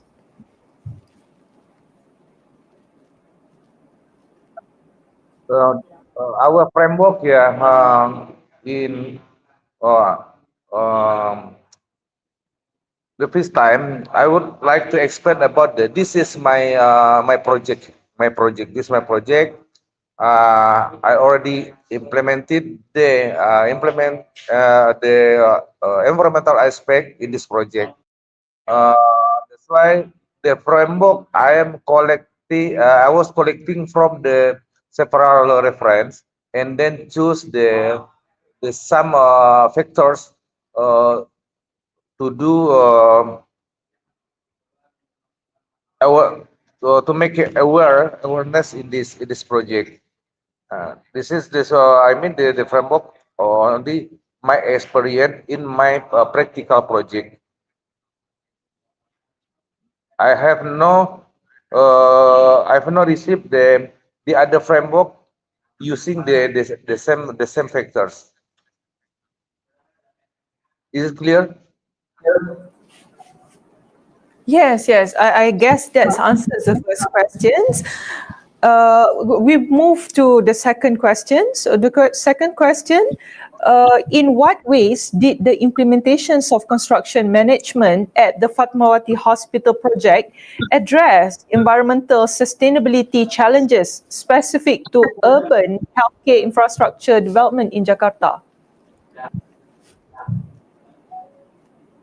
That's not clear. That's not clear. It's not clear? Okay, so I'm going to repeat back the questions, Dr. Mariza. Okay, in what ways did the implementations of construction management at the Fatmawati Hospital address environmental sustainability challenges specific to urban healthcare infrastructure development in Jakarta? You mean waste? Pardon? Waste material? In Fatmawati Hospital project, so how did the environmental sustainability challenges specific to the urban healthcare infrastructure development in Jakarta? I think specific for the we must handle biodiversity from the trees and animals and some people to the other building during construction, because on a side project before consists of some trees like heritage trees, like legacy trees, and then we must divert to the other nursery. We make nursery to continue some trees growing up. It's clear. Is it clear? Yes, Dr. Marizal. I guess so. We are moving into the third questions. So the third question is coming from the chat box. So the question is, are there policies in place to protect existing trees, green spaces within the hospital ground?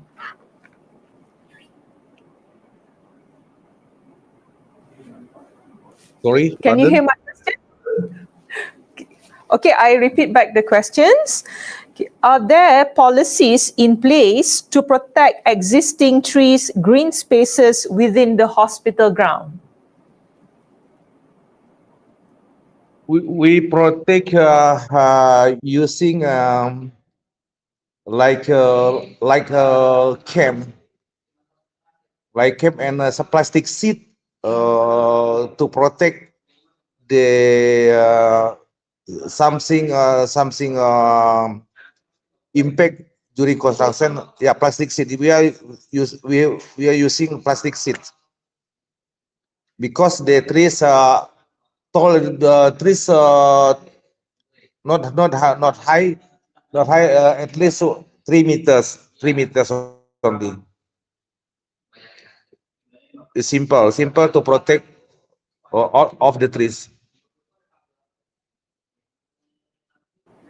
Okay, thank you so much, Insinyur Dr. Mairizal, for your very informative elaborations on the questions that has been provided by the chat box. Okay, so thank you again, Insinyur Dr. Mairizal Zainuddin, for that informative and inspiring presentation on Indonesia's approach to integrating environmental standards in major infrastructure projects, including the Fatmawati Hospital development.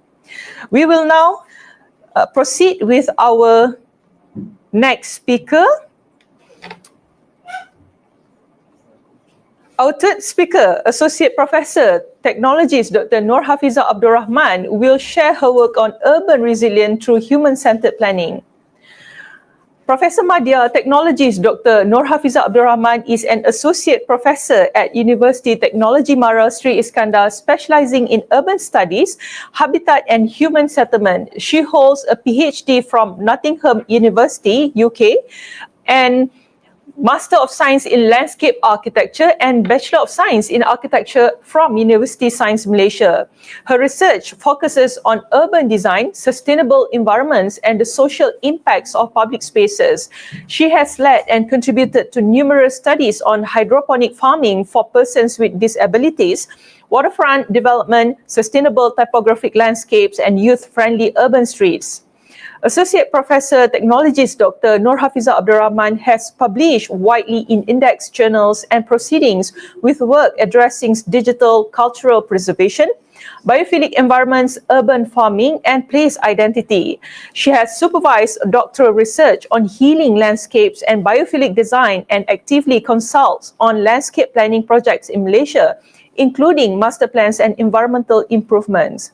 Her contributions are recognized through research grants, professional consultation, and publication. She also holds the title of Professional Technologist in Building and Construction Technology. With a focus on integrating social science and design, she advances knowledge in sustainable urban developments and community well-being. Ladies and gentlemen, get ready to be inspired. Please join me in welcoming Associate Professor Technologist Dr. Nur Hafizah Abdul Rahman, who will discuss inclusive, accessible public spaces and how design can promote health, equity, and well-being. Critical components of sustainable Malaysian cities take us inside the world of sustainable environmental management in real-life projects. Rahim. Assalamualaikum and good afternoon to all distinguished guests, fellow professionals and esteemed colleagues. It is a pleasure to be with you in the International Visual Go Green 2025 Professional Talk. My name is Nur Hafizah Abdul Rahman from the Department of Built Environment Studies and Technology, UiTM Johor Perak. So today I will be presenting a perspective focusing on urban resilience in the context of Malaysia, with a particular emphasis on the role of user-friendly design and green infrastructure in shaping more adaptive, inclusive, and future-ready urban environments.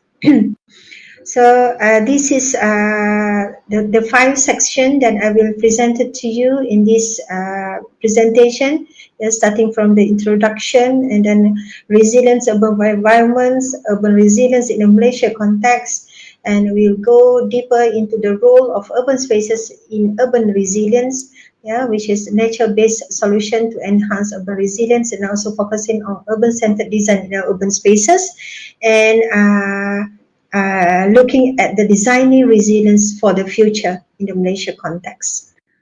Okay, so let's begin by clearly defining what we mean by urban resilience. So in this context, resilience refers to the city's ability to absorb, adapt, and recover from shock. So these shock can be sudden events like floods and heat wave, or longer-term stresses like economic downturn or climate impact. So you will see 3 foundational components that contribute to urban resilience, which is a green infrastructure.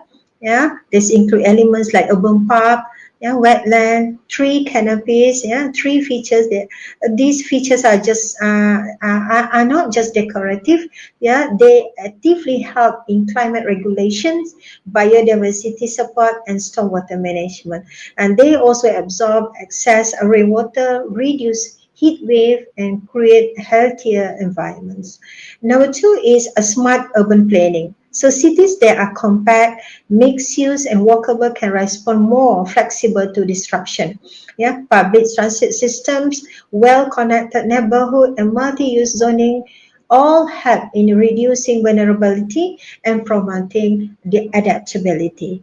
And number 3 is disaster preparedness. Okay, so this is about proactive planning, early warning system, emergency response plans, flood barriers, evacuation routes. All this reduce risk and support recover when disaster occurs. So if you look at the right side of the slide, the diagram shows that these ideas down further into 4 operational capacities of a resilience. One is adaptability, which is the ability to change structures or behaviors to better respond to future risks.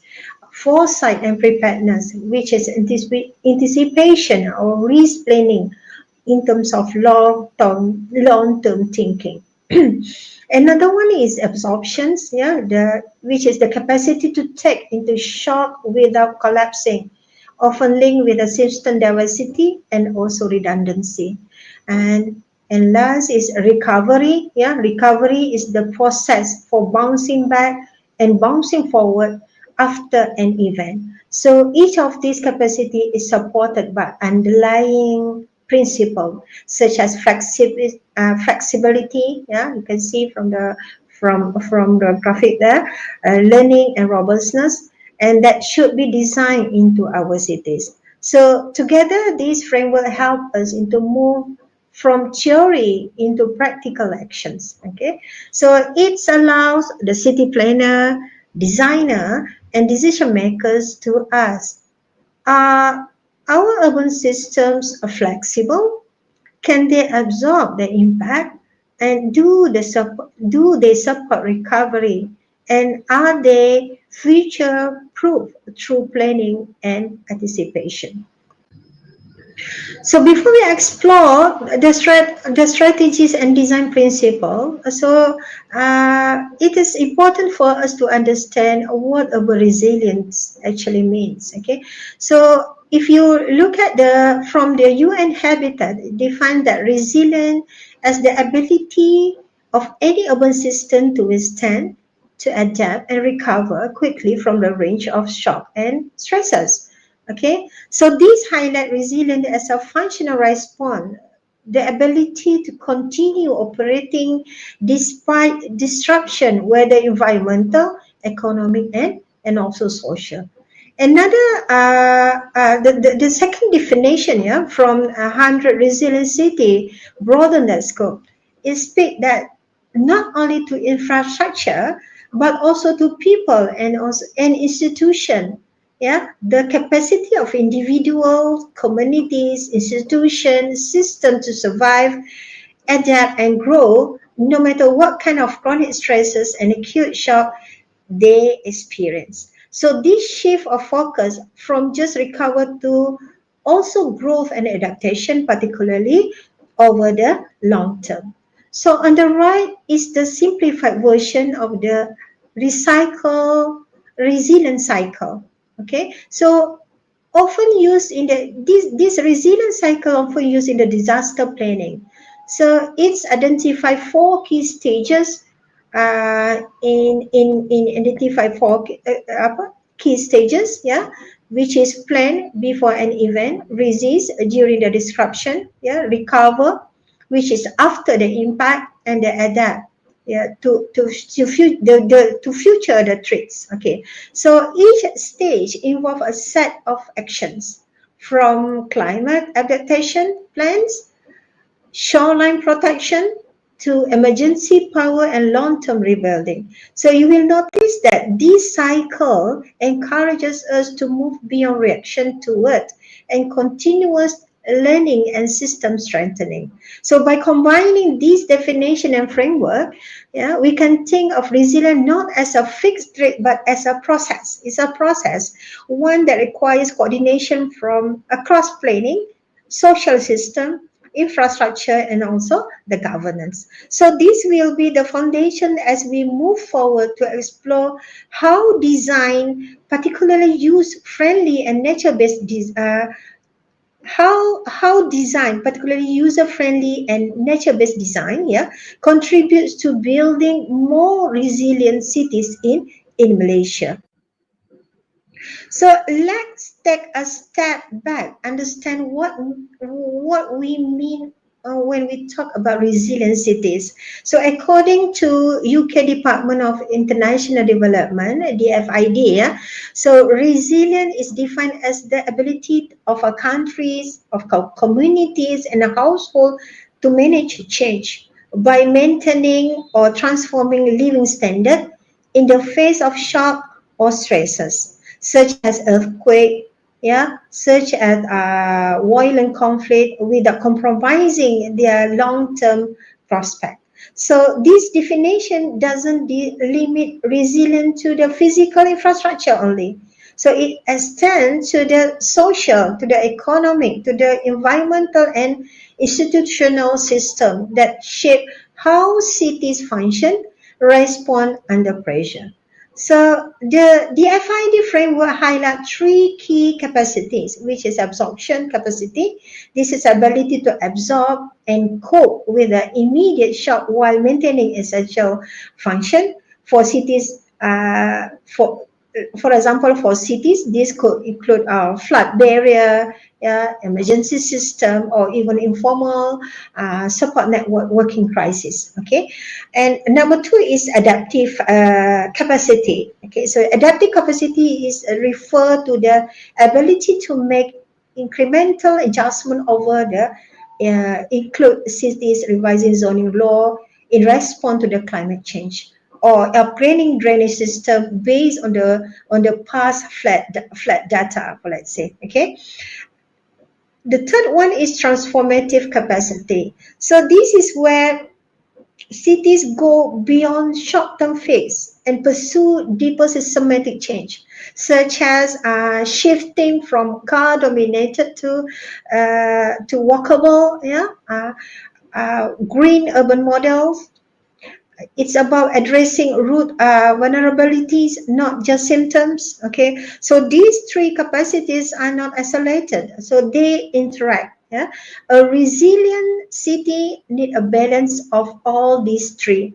So in the context of Malaysia, if we examine how cities respond to climate-related events, we can identify the strength and gap in each of this area.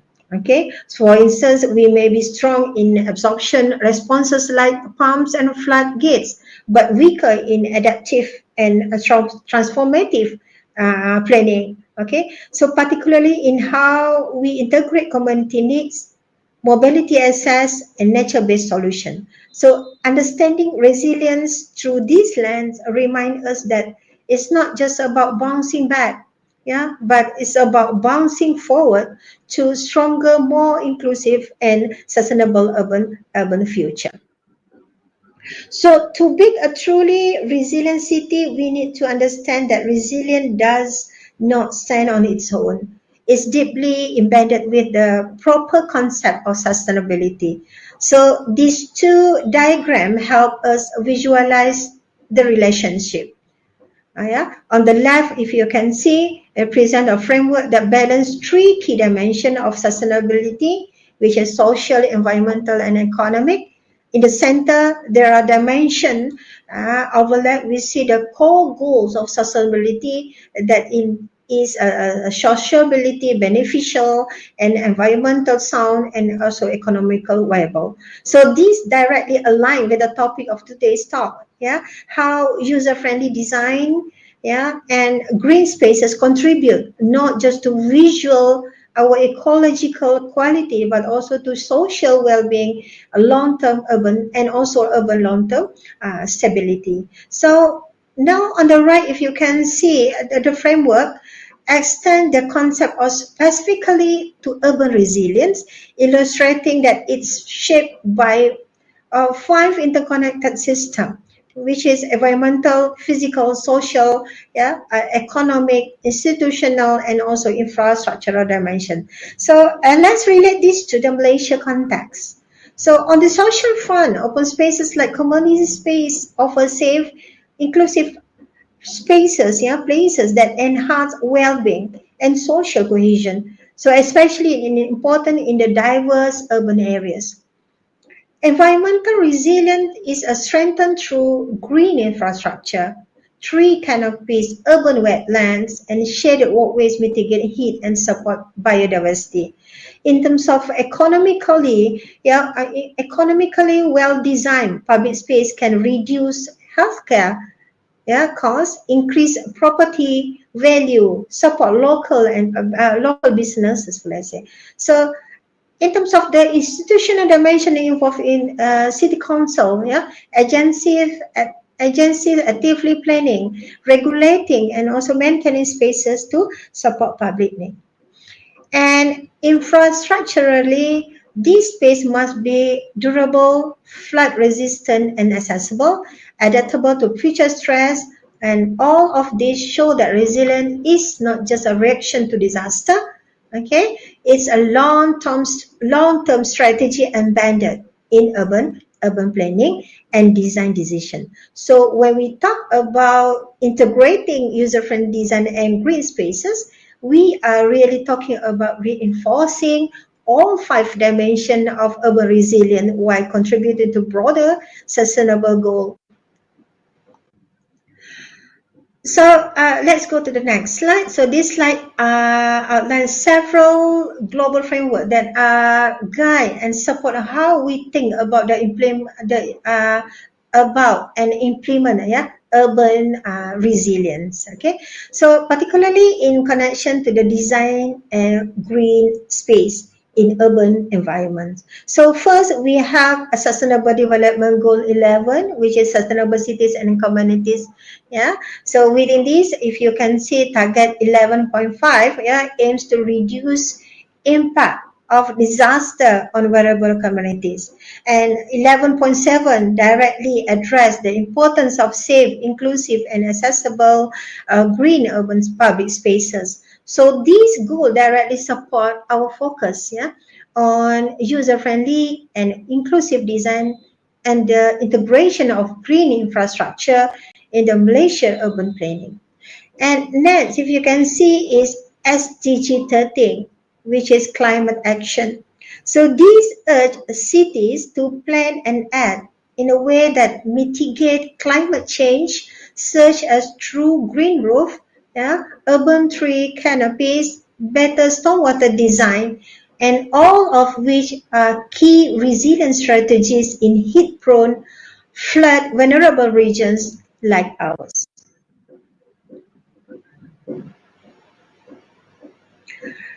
Okay, so let's begin by understanding why urban resilience matters, yeah, especially in the context of Malaysia. So Malaysian cities are growing rapidly, becoming more exposed to climate-related risks. A city expand the combination of urban density, infrastructure, yeah, infrastructure limitation, environmental vulnerability, creates a complex risk landscape. So if we look at the data, yeah, urbanization was projected to reach 80% by 2020 and rise to 80 to 90% by 2050. Okay, so the 2020 census already recorded 75% urban population. So this intense urban growth while offering economic opportunities. Okay, so also put pressure on our infrastructure, housing, mobility, and environmental system. So one of the most pressing challenges is climate change. By 2050, Malaysia could experience up to 200 heatwave days per year, so as well as more frequent and severe flood and storms. So this event does not just affect property, okay? They impact livelihood, the health, and the public safety. So in the bottom, the right of the slide, you will see a summary of key urban challenges by Syed Ahmad Hakim, yeah, in 2022, highlighted that rapid urban development, inadequate drainage infrastructure, climate change, and extreme weather is the challenges that we're facing in Malaysia currently. So this is where urban resilience strategies comes in. Yeah, city must not only withstand shock, they must also adapt and continue to thrive. This means that investing in systems that are not just reactive but proactive and also inclusive. So one key approach is to design user-friendly urban environment. That means making cities more accessible, inclusive, and community-driven. And this goes hand in hand with green space, which act as a cooling zone, community hubs, yeah, and buffer against environmental shock. So in essence, resilient cities are those that put people and nature at the same center of planning with design that is anticipate future risk while supporting day-to-day urban life.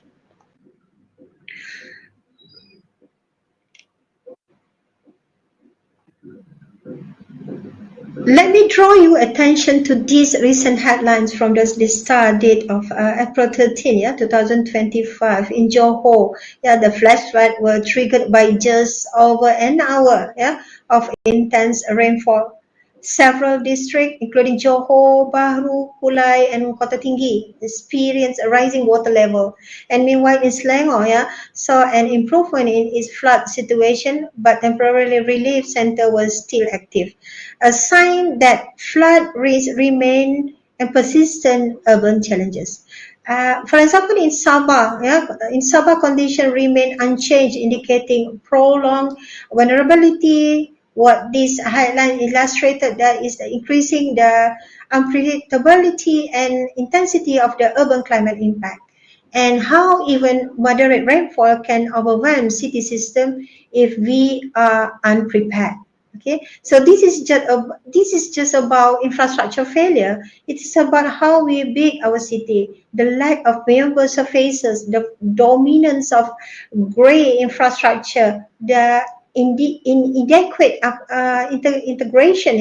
integration of natural systems like wetland, green corridors, and rain garden. So it reinforces the case of urgent action on urban resilience, especially through green infrastructure and nature-based solutions. So we need cities that are designed not just to withstand extreme weather, but to adapt, to absorb, and to recover from it in a way that they are sustainable.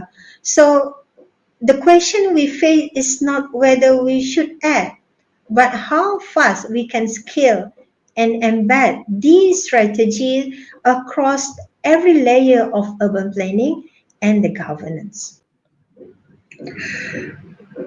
So urban resilience in Malaysia is best understood not as a single solution, but as the multi-dimensional approach to managing urban challenges, whether that's climate related to disaster, urban poverty, or governance fragmentation. So we can think of it in 4 key dimensions. Number 1 is economic resilience. Economic resilience is about the ability of household and local economies to withstand financial shock. So for example, job loss during pandemic or inflation driven by climate disruptions. So according to Muniati et al. 2022, economic recovery depend not just on financial aid, but and employment strategies and local economic regeneration. Number 2 is social resilience. Social resilience focuses on community strength, our ability to support one another through shared spaces, healthcare and education. Research by Samsudin, from 2000 and colleagues, in 2019 shows that accessible public spaces in Malaysia cities significantly strengthen the community network and coping capacity. Okay. The third one is environmental resilience. Environmental resilience is central, especially in our climate. Cities like Penang, KL, Johor face recurring floods and rising temperatures, but through nature-based solutions such as green corridors, stormwater gardens, and protected wetland, we can reduce exposure and build adaptive capacity. The fourth one is this is relate with the reinforced by the National Green Infrastructure Guideline by Plan Malaysia. And lastly, institutional resilience. So institutional resilience is referred to how effectively local council, planning departments, and interagency coordination respond to the crisis. So governance is key. A resilient city is not just built well, it is also governed inclusively and transparently. So according to YAP 2020, highlight that emphasizes the role of public involvement and decentralized decision making. Yeah, as Malaysia work towards SDG, especially 11 and as SDG 11 and SDG 1, yeah, urban planners and designers must prioritize cities that are inclusive, sustainable, and radical. This means that thinking beyond engineering solution, focusing on people, system, and ecological balance. When we talk about building resilient city in Malaysia, we must start by recognizing environmental spatial challenges, that are already undermining long-term resilience, especially in dense and rapid expanding urban centers. Okay, so firstly, we see the urban heat island, intensely in place in our city, dense up zone, lack of tree covers, overuse of heat absorbing materials like concrete and asphalt contribute to dangerously high temperatures, especially in low-income housing areas. So this is not just a climate issue, it's a public health and equity issue, okay? Secondly, loss of biodiversity and green covers. Green cover is becoming more pronounced lately, okay? Particularly in area experiencing uncontrolled urban sprawl,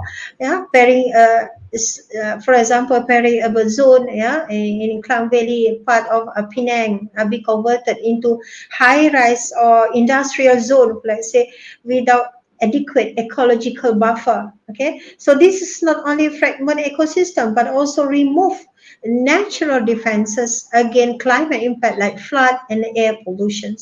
So we are also seeing inequitable access to green spaces across Malaysia cities. Okay, so if you refer to World Bank report, high density and low income communities often lack sufficient public park and recreational green areas. So this partial inequality limits physical activity, mental well-being, and thermal comfort for many urban dwellers, and worsen social vulnerabilities. Okay.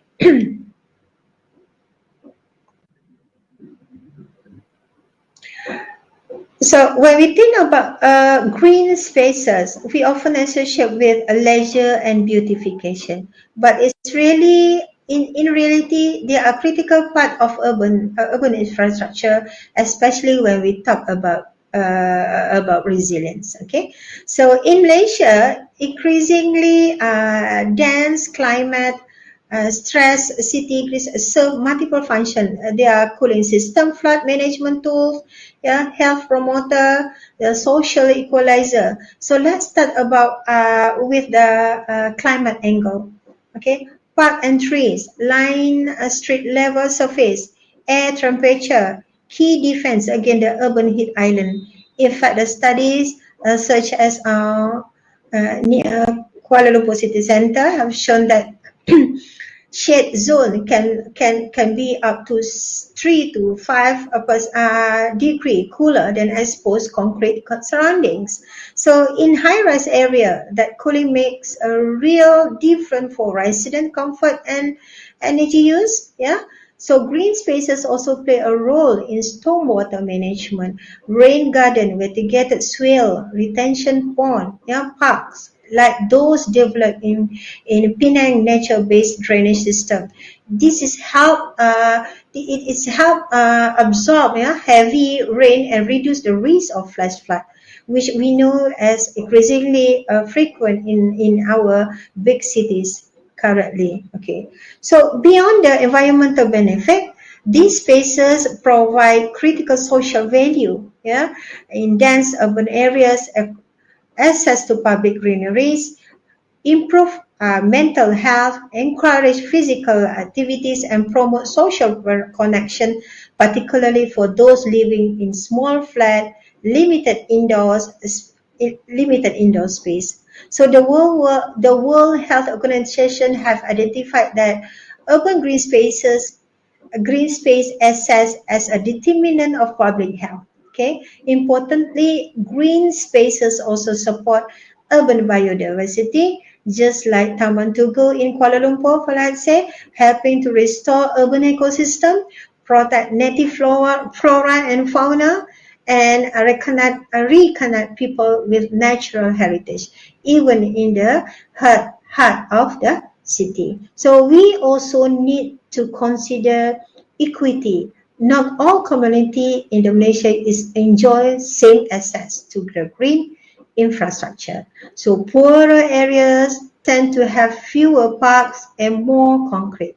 A resilient city must correct this imbalance by ensuring that all urban residents, regardless of background or income, can benefit from cooling, safe, accessible green environment. So this is why we talk about user-friendly design. Resilience is not just about building flood barriers. It's about designing inclusive, welcoming, nature-integrated public spaces that work for families, children, older adults, yeah, and people with disabilities. So when we embedded this principle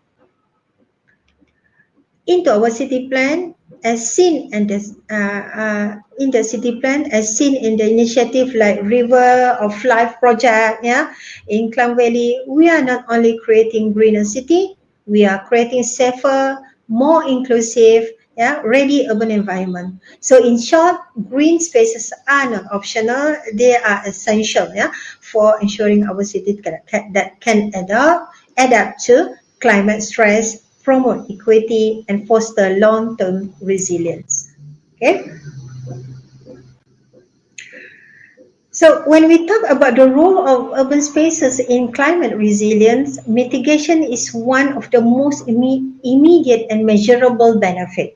So green open spaces can help to lower urban temperature and reduce greenhouse gas concentration, okay, especially in the compact city environment. So vegetation in park and streetscapes such as tree, shrub, and even ground covers, yeah, help us to encounter the urban heat island effect, or UHI. We call it UHI, right? Okay. So these plants cool the air through shading, evapotranspiration, a natural process where moisture is released into the air and effectively reducing the surrounding temperatures. Okay, they also absorb carbon dioxide and other pollutants and making them critical allies in air quality improvement and also carbon sequestration. Okay,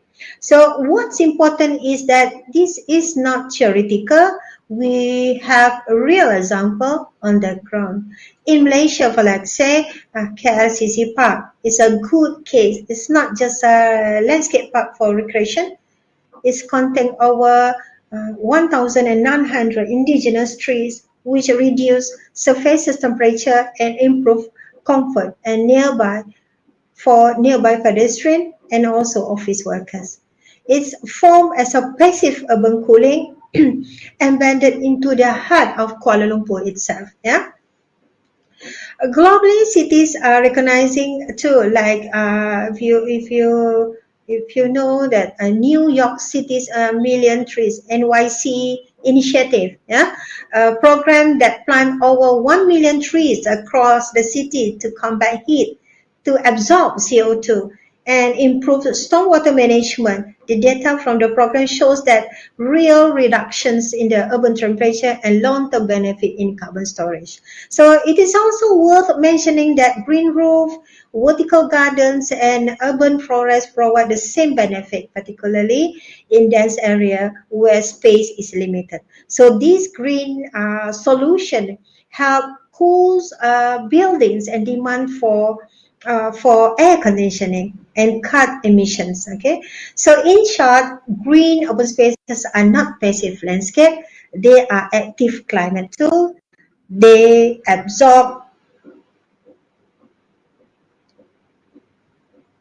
Sorry.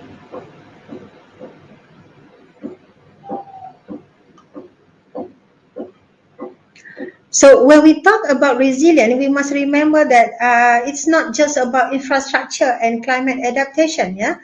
So it's also about the strength of our communities. So public space offer vital platform for social integration. They are where people from different culture, ethnic, and social, economic background come together, either intentionally or informally, yeah, whether it's walking in a park, attending in a market, or participating in community events. These shared experience foster the social cohesion, trust, and a stronger sense of belonging. So this is especially critical in multicultural society like Malaysia, where creating inclusive welcoming space, yeah, can help reduce tension, bridge generational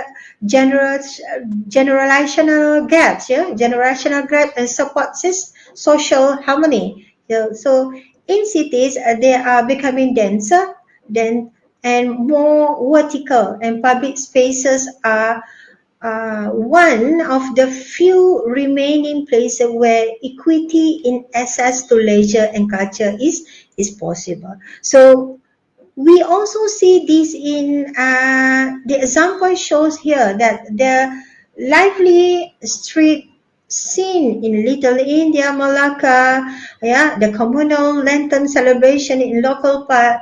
These space holds more than just a movement, but they hold meaning. People feel safe, people engage, yeah, and connected with the decision of place, encourages gathering, expression, and shared memory and memory making, yeah. And from the health and well-being perspective, these open spaces reduce stress, yeah, combat social isolation, and improve mental health, like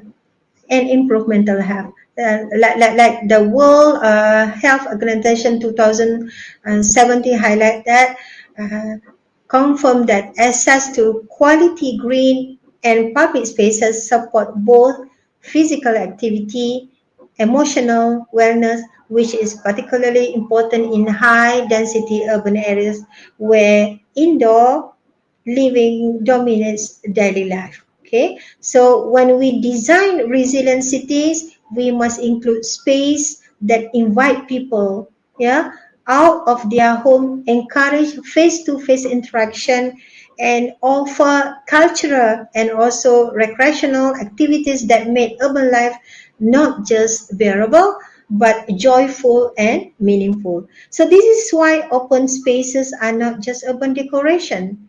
So they are social infrastructure that support both individual health and also collective resilience.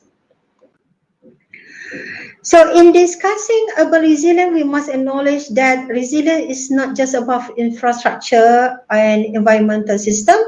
It's also equal about the people, yeah, their health, their happiness, social cohesion, yeah.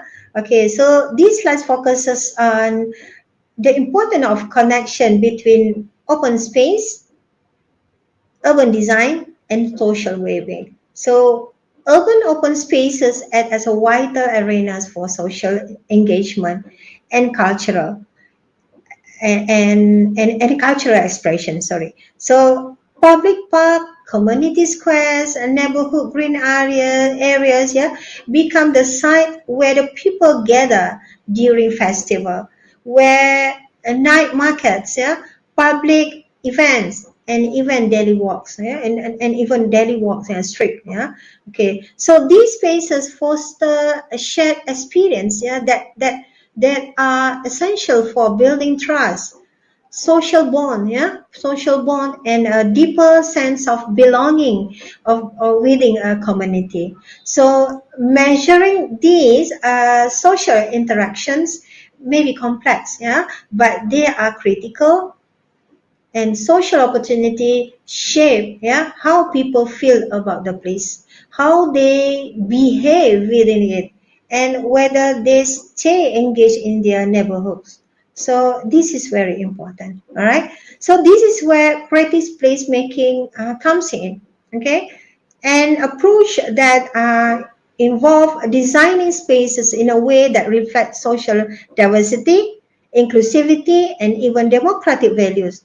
So think of urban spaces that allow for spontaneous expression, flexibility in use, and symbolic meaning for the community. Okay, so as according to one authors, two of the papers that I referred to, Pankoli and Ramli, a well-designed open spaces improve not only functions as such, but also emotional connection. When residents perceive a park or plaza as accessible, welcoming, flexible, it enhances their overall social vitality and also mental health.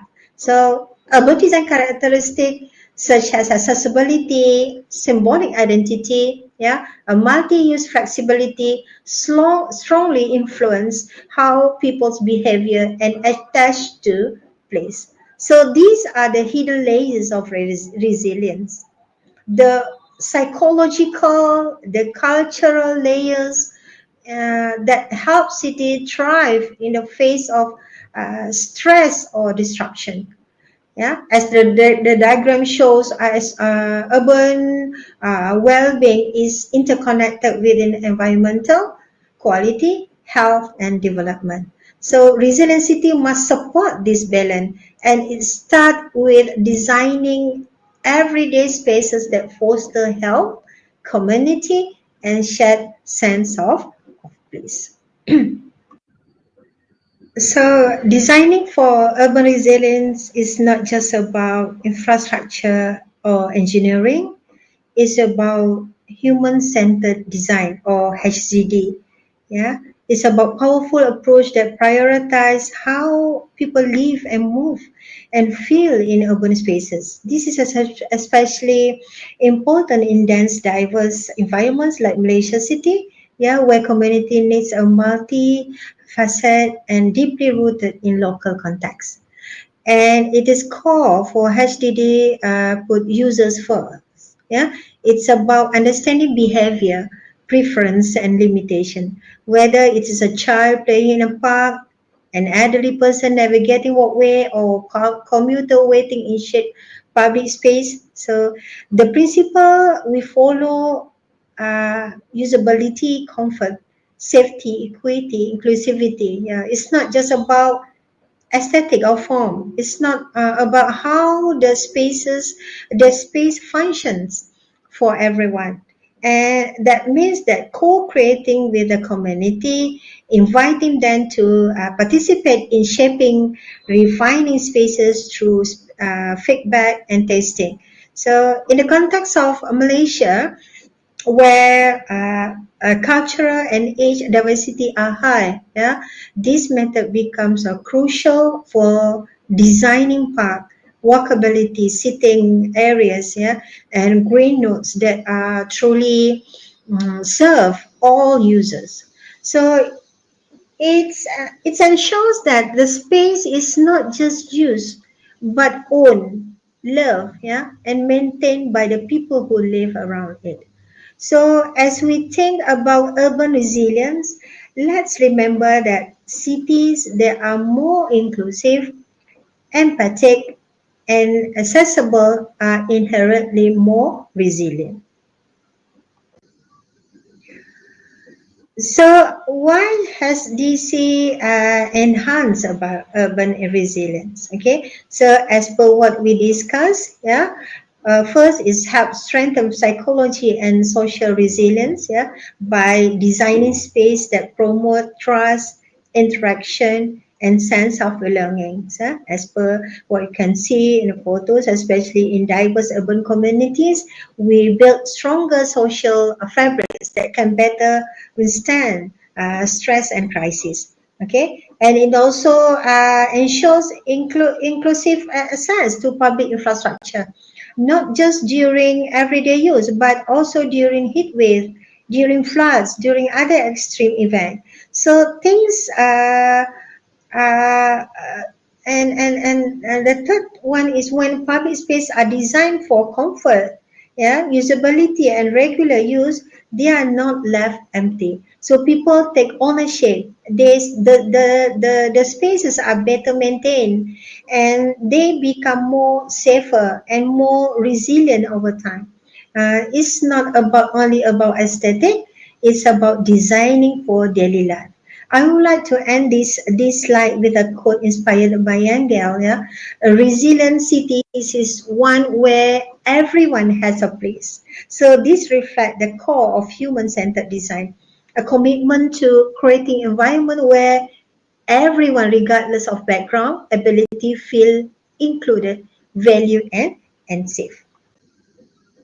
So now focusing on biodiversity corridor, these are a linear green network, often along corridor, yeah, along railways, along road rivers that link fragmented habitat within urban setting. Without this linkage, urban wildlife population become isolated, yeah, reducing genetic diversity and increase extinction risk. So in Malaysia, initiatives such as we have many initiatives, yeah, like river corridor, forest buffer, inshallah, yeah, Putrajaya are designed to support urban diversity. So when we talk about green spaces in city, it's easy to focus on their recreational or cooling function, but they are serve critical ecological purposes. Yeah, so they are essential to support urban biodiversity, maintaining ecological balance and increasing built-up environments in city center. Yeah, so urban green spaces such as park, forest reserve, yeah, river bank, yeah, and community garden act as a biodiversity hub that provide habitat from native birds, yeah, small mammals and plant species. But their full value is realized when these spaces are connected through green corridors. So green corridors like tree line, shade, a vegetation drain, a linear park play an important role in linking fragmented habitats. Without connectivity, the animal, the plants population become isolated, which limit their ability to move, reproduce, and survive. So these corridors support essential ecological function like seed dispersal and genetic diversity across urban landscape.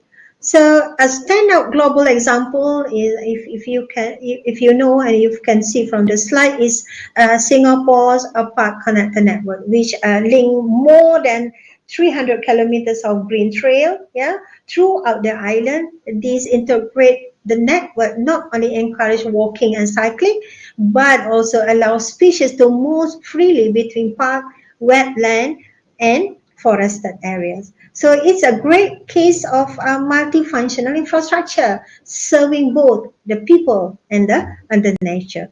So in Malaysia, we are just beginning to see similar effort, such as the proposed green linkage, yeah, in the KL structure plan, forest buffer in places like Shah Alam and Putrajaya. The initiative aim to reconnect fragmented ecosystem even in dense cityscape. So investing in urban ecology through connected green spaces enhance climate resilience, improve environmental quality, and protect the biodiversity that underpins many ecosystem services we really on, yeah, from clean air to flood control. So as part of our resilient agenda, we must treat green spaces not only as leftover but as a living network and one that sustains both urban life and ecological balance. And regarding equity and access, study shows that green space are not evenly distributed in Malaysian cities. Lower income communities, particularly those in PPR flat, lack of adequate access to safe shaded public park. This has implication for health, yeah, well-being, and also social inclusion. Inclusive green infrastructure is essential to ensure all citizens, regardless their background, can enjoy the benefit of nature in the cities. So this is what I highlighted in the slide previously. Okay. So this is why integrating user-friendly design with a green system is not a luxury. It's a critical foundation for long-term sustainability, yeah, and resilience in the urban Malaysia environment.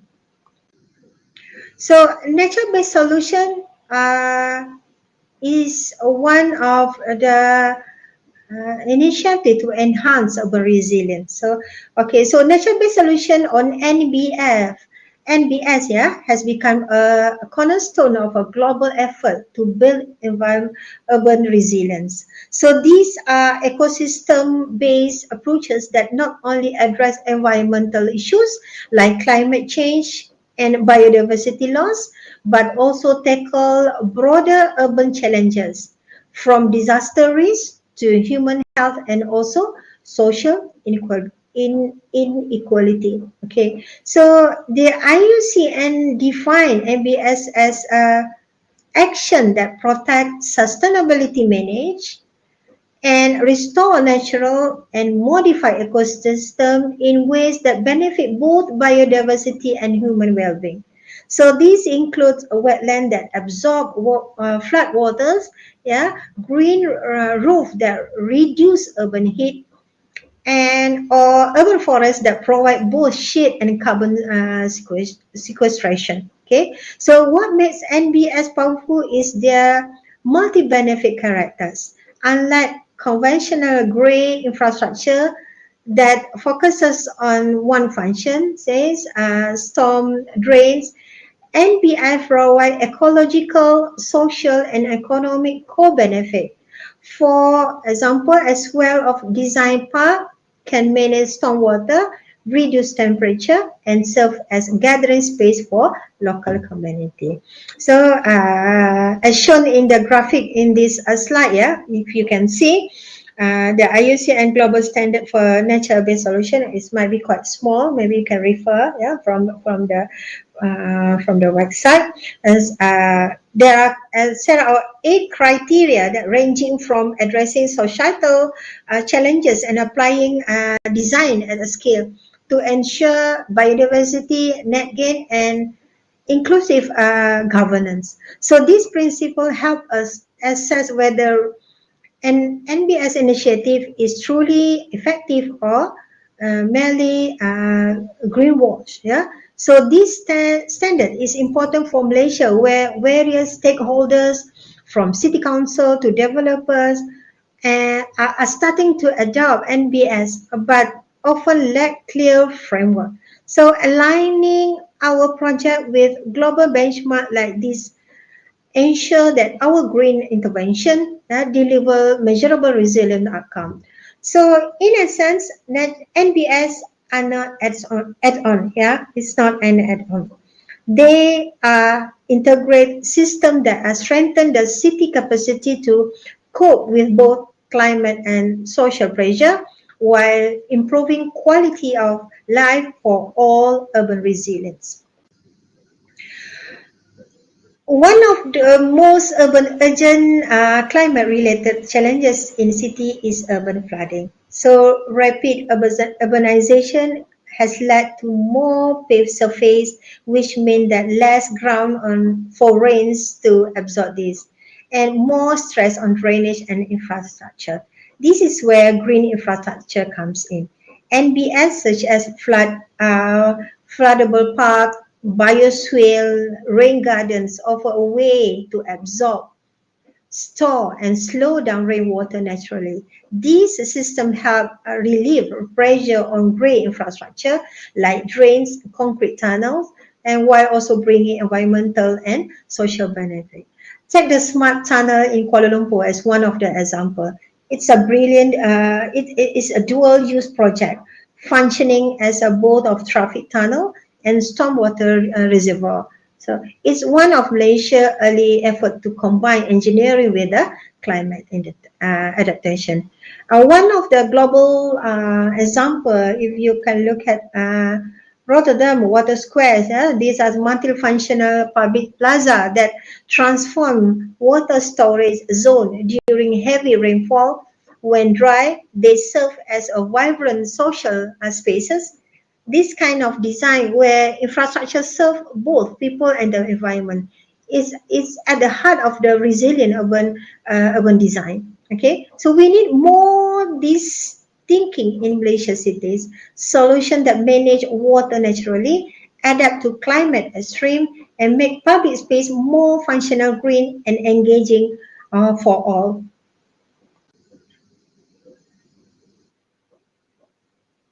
Okay, so in Malaysia, there's also growing recognition that green infrastructure is not an optional, it's a central to how we respond to the climate risk and social vulnerability. So if you look at from NPP4, yeah, National Physical Plan 4, we see a clearly progressive shift that green areas are now seen not just decorative features, but a critical urban infrastructure.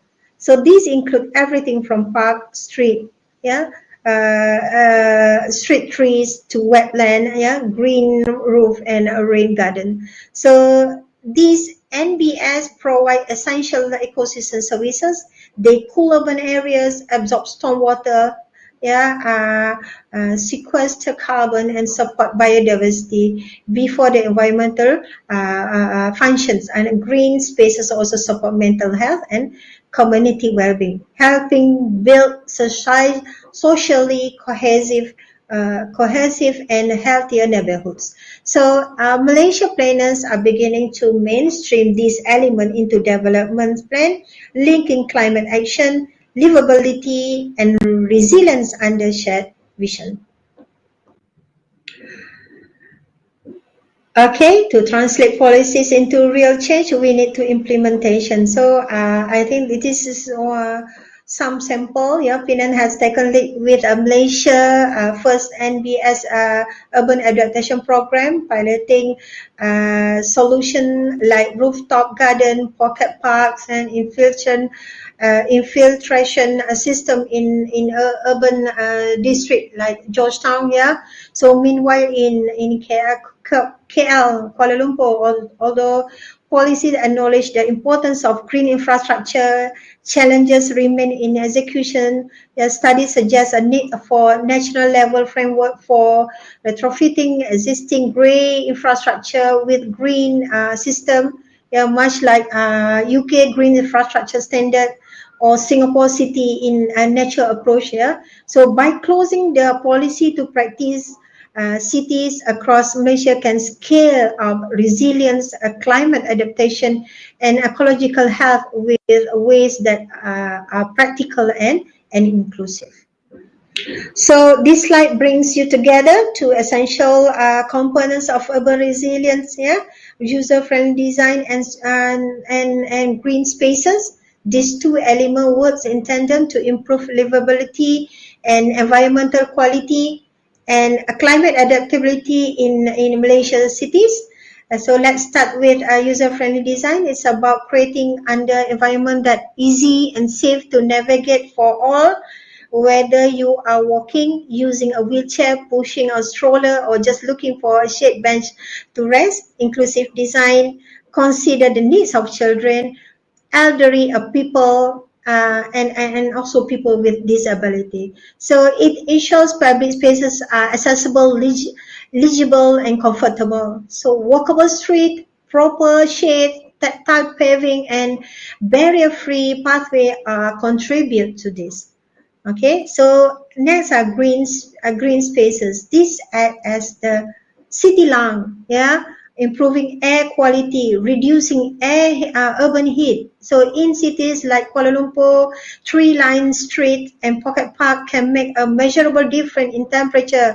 Yeah, sometimes as mentioned just now, up to 2 to 5 degree. At the same time, create space for mental restoration, casual social interaction, yeah, which all are critical for urban well-being. Okay. And I would like to share a few inspiring examples for global cities that have successfully integrated green infrastructure workability and people-centered design into their resilience strategies. So we can look at Singapore, often cited for its city in the garden vision. Yeah, this approach with greenery into every layer of the city, from the streetscape, rooftop garden to the park connectors, and also vertical forest. So the result is not just aesthetic appeal, but measurable climate and public health benefit.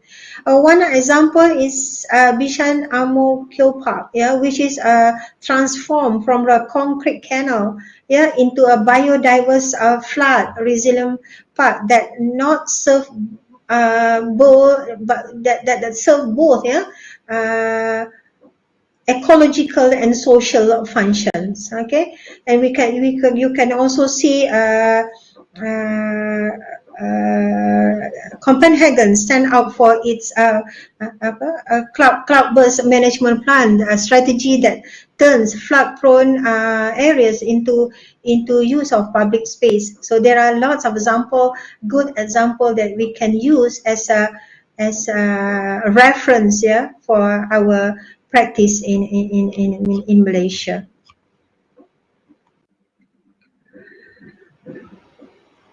So to conclude, urban resilience in Malaysia is no longer just about responding to disaster. It's about redefining how we live in the city. So it's mean that embracing a dual commitment to people and to nature, designing streets that are inclusive and walkable, planning park not as a decorative element but as a infrastructure that reduce heat, manage flood, yeah, support biodiversity and bring people together.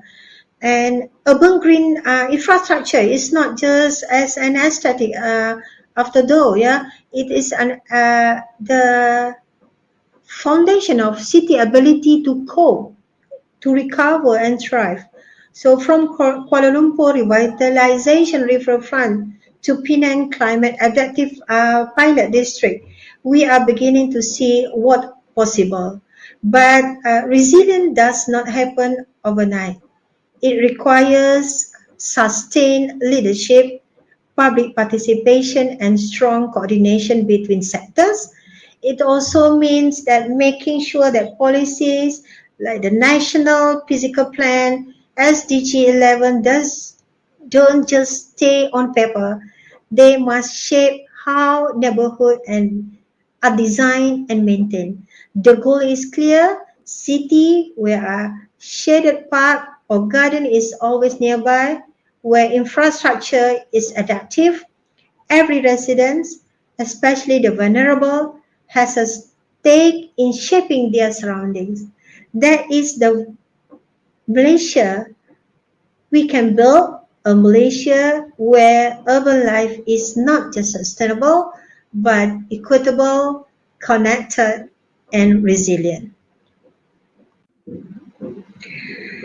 As we come to the end of the presentation, I would like to return to core idea. Urban resilience is not just about physical infrastructure.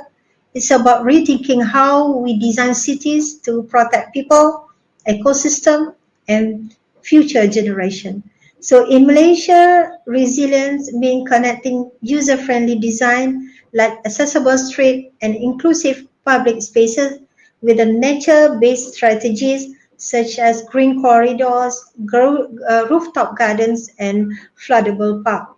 We have seen how this approach is already making an impact, whether it's in Kuala Lumpur Restored Riverfront, yeah, Penang nature-based flood protection zone. These examples shows that there are greener, fairer, and more adaptable urban future is within reach. But for that to happen, yeah, we need to see park, trees, and inclusive space not as luxuries, but as necessities. So we need to align policies with implementation, and above all, we need to involve communities in shaping the place they live in And also, resilient cities are not just built, they are designed for the future. So thank you for your attention.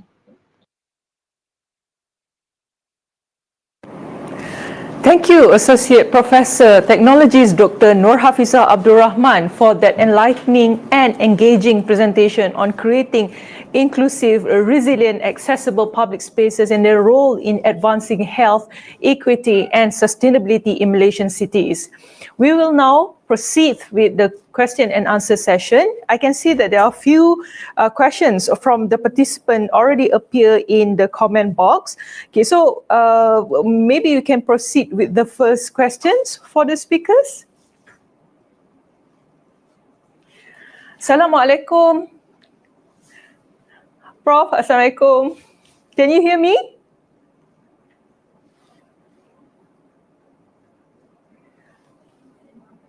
Prof, can you hear me? If you can hear me, then give me some reply.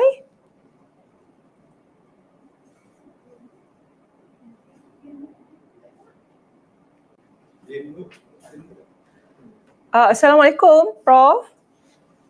Can you hear me? Can you hear me, Prof?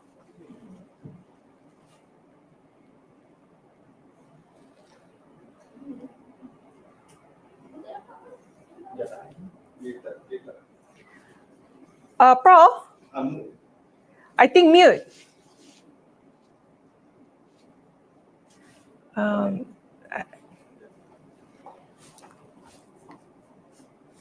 Okay, we are having a small technical glitch. I hope that all of the participants can sit back and relax and let us sometimes to amend the technical glitch for a while.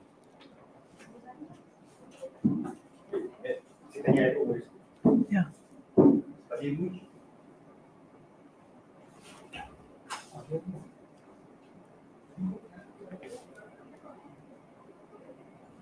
We're waiting for us to resolve our technical glitch. So I hope that the participant can stay tuned with us for a while. Maybe you can grab some coffee and stretch your back before we continue with the interesting question and answer session.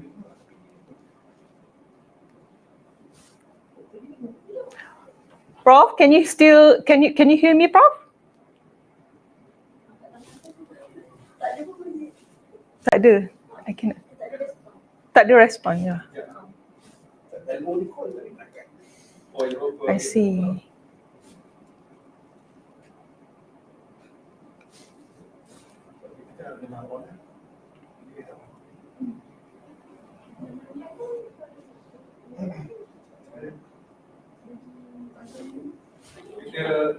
Boleh tak tadi?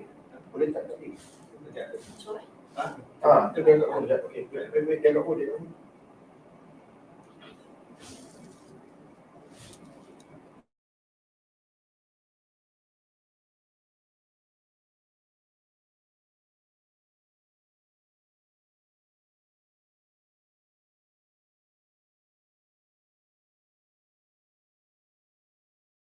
Prof? Probably dengar soalan saya. Can you hear me, Prof? No, I don't think.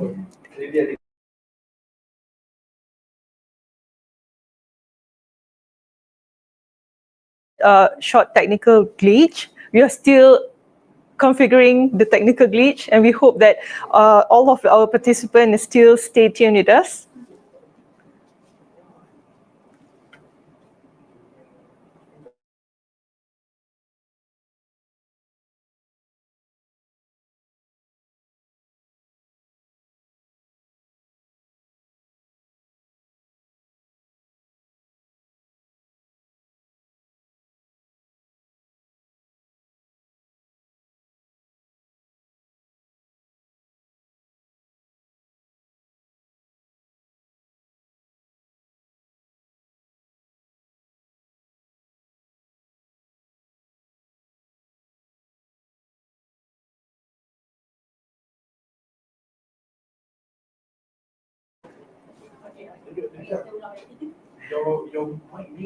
While we are waiting for the technical glitch to be resolved by our team, so please enjoy a short montage video from us.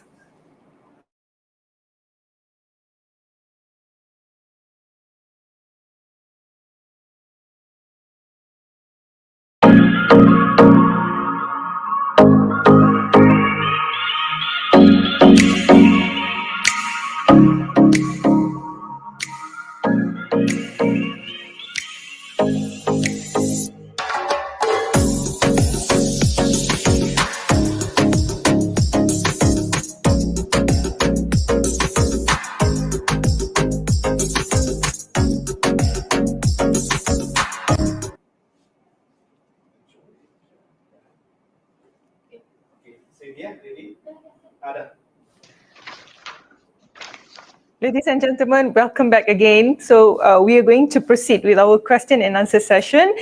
Prof, can you hear me, Prof? Yes, sure. Alhamdulillah. Okay, we finally fixed our technical glitch. Sorry for the hiccup of the technical glitch. Okay, anyway, we shall proceed with our first questions from the chat box. So the first question is, are there policies in place to the first questions from the chat box are, how are local governments in Malaysia incorporating urban resilience strategies to address the increasing threats of climate change, especially in vulnerable cities like KL, Penang, and Kota Kinabalu? Okay. All right. Thank you very much, Khaira Azhar, for the question. Okay, so let me try to answer this question because it's actually in producing and incorporating urban resilience strategies in our policies, that involve with climate changes, involving cross disciplines in our built environment sectors. So we cannot just truly only rely on the data itself, but we need to incorporate all the disciplines, including the engineers, the architects, and the landscape architect, in order for to come up with the most effective or impeccable urban resilience strategies. I think that will answer you, because these strategies is actually, when we go in terms of vulnerable, because we cannot compare Kuala Lumpur, Penang, and Kota Kinabalu. Every cities have the unique issues, the unique soil type, unique types of soil, underground soil vegetation, etc. So this is why we need the cooperation of cross discipline in order for us to come out with the most objective and most effective strategies in order to come up with a good urban resilience strategies in our cities. Yeah. Precisely. So hopefully it help you answer you. Yeah. I can't remember the question just now. Thank you, Prof. I think that's answered the first questions. Okay, so let's move to the second questions. So the second questions from the chat box is, what incentives exist from landowners to invest in climate resilient infrastructure? And this question is coming from Muhammad Aiman Nasir. Okay, Muhammad Aiman Nasir. Okay, if you ask me about incentive exists for now, I think it's not about maybe in terms of monetary, but incentive in terms of the quality of well-being, the quality of life for us in future ready in our urban environment. So I cannot specifically answer in terms of the incentive that exists now for the landowners, because yes, the main issues now that we have facing in terms of creating urban resilience or climate resilience infrastructure is about the cost itself. But we need to think about the long term, the long benefit, not only in terms of the disaster based on the climate itself, but also will affect in terms of the quality of life, the quality of our social environments, in specifically for urban dwellers in city centers. Yeah. Yes. Right. Thank you, Prof. So we are moving into the next questions. So the next questions comes from the chat box. How this urban resilience will affect the construction costs and ultimately impact users. So this question is coming from Zuhaida Khalid. Okay, as per what I mentioned just now, Zoida, yeah? Okay, you are asking about urban resilience that will affect the construction cost. Yes, it will affect the construction cost, but of course, in order for us to come up with something that good in terms of the future turn, yes, we need to invest. So I cannot answer in terms of how it affects, yeah, in terms of the construction cost, because yes, it will incur cost in terms of how we want to move forward to some things that good for our cities, for our people, and for our economic downturns. Yeah, so this I think what we need to do to sit together for all in terms of policymakers, for designers itself, for the people, for urban dwellers to sit and find out what are the best and the most effective in terms of construction costs that will affect in terms of producing or building the best strategy in our cities. Hopefully it help you a bit, Zuhaida. Yeah. It seems that the participant is interested in asking about cost. Yeah. So the last question Yeah, also. yeah, because that's not my my expert in terms of cost. Yeah.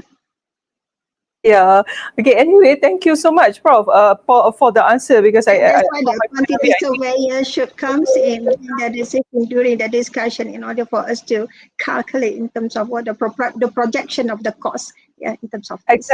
Exactly. So Yes. maybe it is on the other layers or another levels of discussions needed for that. Yeah. Right. Good. Anyway, let us move into our last questions from the chat box, which is nature-based greens always associate with maintenance, higher maintenance fee reflected, and yet public is reluctant to contribute more, and how to overcome pay less, expect more mentality. So I guess everybody today is asking about cost. Worried about the costs in terms of reality on cost. Okay, Prof. Okay, again, I think this is because I'm afraid to come up with my own what we call a suggestion in terms of this, because I'm not the expert in terms of costing, etc. But again, if you want to do something good, and then of course you need to have a win-win situation that you need to invest, yeah, in order for you to come up with something good for your, because like what you asked just now, how to overcome pay less, expect more mentality. Yes, of course, we need to have cooperation, and that's why I think the engagement within the communities or dwellers itself is very crucial for us to understand, and innovation must come in, in order for us to come up with the most cost-effective initiative in order to come up with an NBS initiative in our cities. Yeah. I think I agree with what Prof said just now, and talking about the mentality of pay less and expect more mentality. A challenge in our community, because we the fact that we have to understand that if you pay peanut, then you got monkey. So yes, you're right. You know, people are moving into this kind of situations right now. So anyway, thank you very much again, Professor Madha. Thank you very much to all the questions. Yeah. Okay, so thank you again, Associate Professor Technologies Dr. Noor Hafizah Abdul Rahman, for sharing such a forward-thinking and timely visions of urban design that places inclusivity, sustainability, and human well-being at its core. Your emphasis on integrating accessible public spaces, green infrastructure, and user-friendly design strategies remind us that cities must be built not just for efficiency, but for equity, comfort, and environmental harmony. By highlighting the need to move beyond car-dominated planning and toward community-centric environments, your presentation offered a powerful blueprint for cities that are healthier, more resilient, and truly designed for the people who live in it. Ladies and gentlemen, we have now reached our scheduled break. So the session will pause here and resume promptly at 2 p.m. So please take this time to have your lunch and refresh before we continue with our next segment of our program. So we kindly ask everyone to log back in a few minutes before 2 p.m. so we can start on time. Thank you for your active participation this morning, and we look forward to seeing you after the break.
I hope everyone had a pleasant break and a chance to refresh and recharge.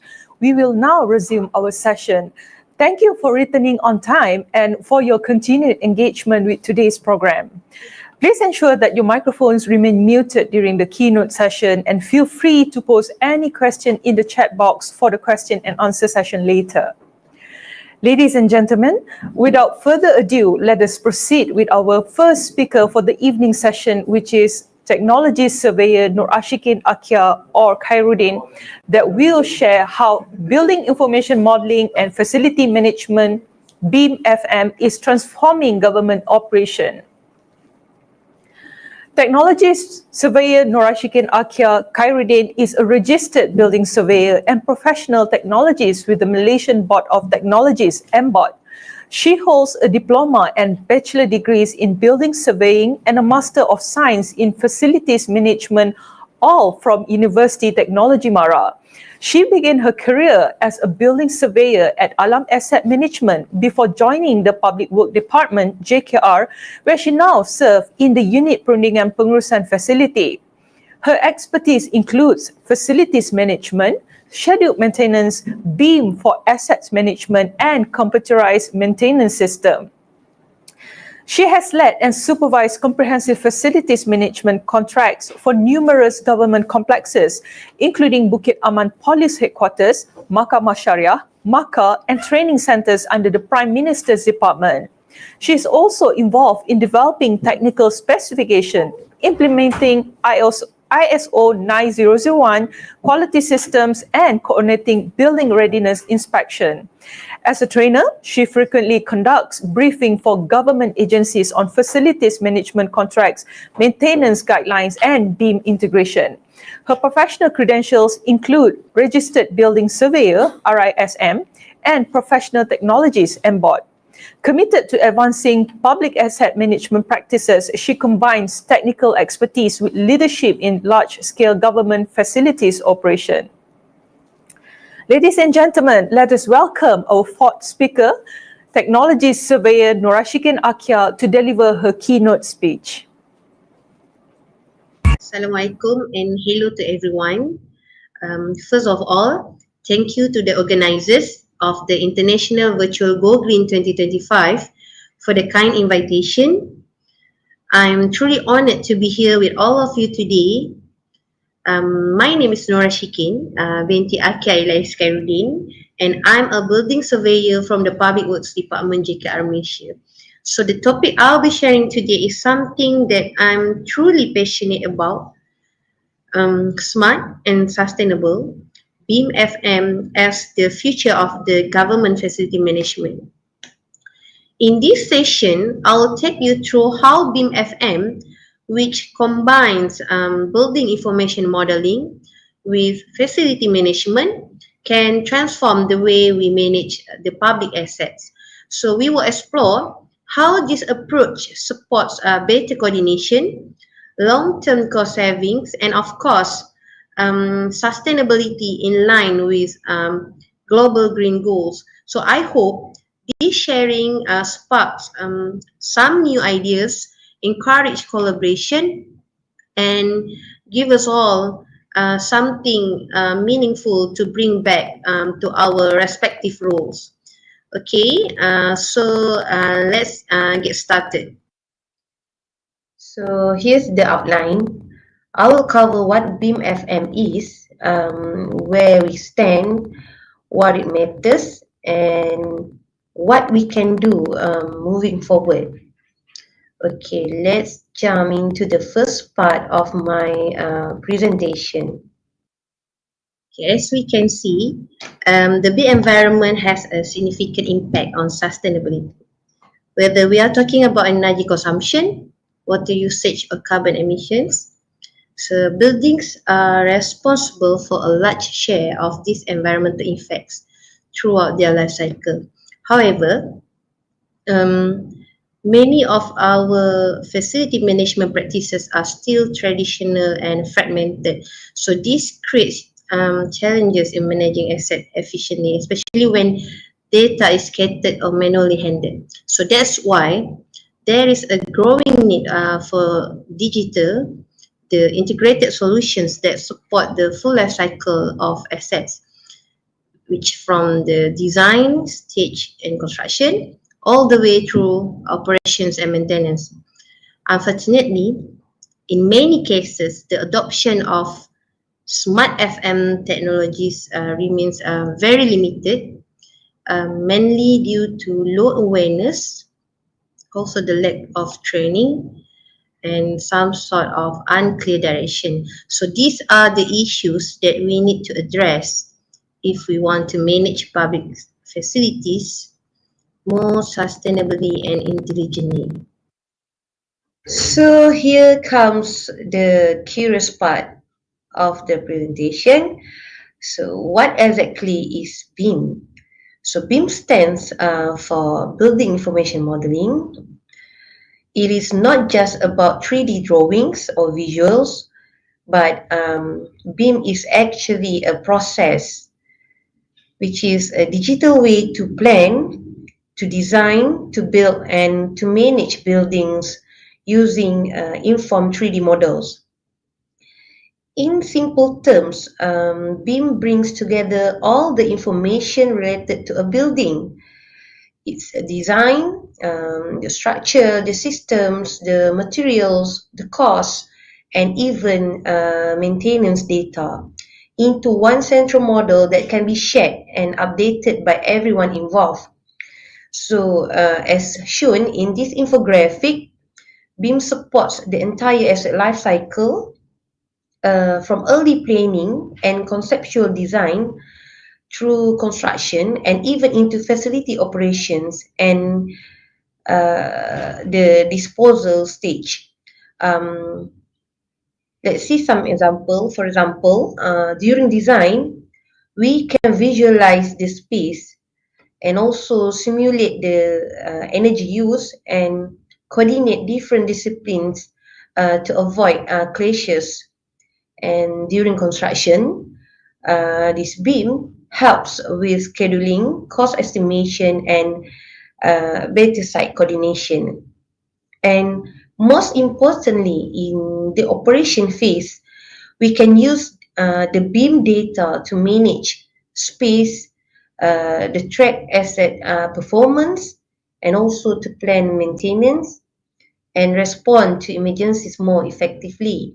So, here the main objective of BIM is to increase project and facility management efficiency through this accurate digital and collaborative data. So instead of relying on static drawings or scattered spreadsheets, this BIM gives us a live intelligent model, a single source of truth that supports better decisions throughout a building's life. Now that we understand BIM, so let's look at BIM FM. So BIM FM is essentially the use of detailed 3D model to support facilities management throughout the asset life cycle. So it goes beyond just construction. So BIM FM focuses on how we manage and maintain a building after it's completed using the same rich digital model. Here, according to JKR's 2021 guideline, it is the process of preparing and managing an informative 3D model throughout the project life cycle, where the model is shared among different stakeholders for specific purposes. And this allows for better planning, faster access to building data, and more informed decision making, especially during the maintenance, the upgrades or emergency response. In short, BIM FM helps us improve efficiency, reduce the cost, and extend the lifespan of public assets, all with better data in our hands. As we can see here in Malaysia, the use of BIM FM in government facilities is still at an early stage. So most applications are limited to pilot projects or specific initiative led by progressive agencies like PWD or certain ministries. Although awareness is growing, the implementation is not yet widespread, especially in the operations and maintenance phase of government assets. There are still several common challenges slowing down the adoption process. So these include the lack of clear policy and enforcement to mandate BEAM FM use across all public projects.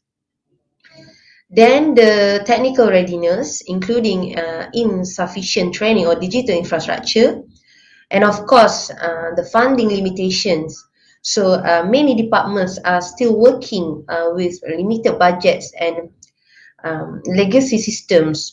But at the same time, there is strong momentum for change. As shown here, our Prime Minister recently expressed support for expanding BEAM use in both public and private sectors. So in fact, according to a 2024 news report, all government projects worth Ringgit Malaysia 10 million and above are now required to use BEAM for construction, which is a major step forward. So these are clear signals that digital transformation in asset management is gaining attention at the highest levels. So while there are gaps, we are beginning to see real opportunities for wider adoption, especially if supported by the right policies, capacity building, and cross-agency collaboration. Okay, so in this slide, I like to dive a little deeper into how BEAM is actually being implemented in government projects, specifically in terms of level of details or LOD. So BEAM LOD refers to how much information is embedded in a model at different stages of a project life cycle. So it starts from LOD 100, which is very basic conceptual information during pre-design, all the way to LOD 500, which is the as-built stage used for facilities management. So the higher the LOD, the richer and more detailed the model becomes, and this is crucial when we talk about BEAM FM.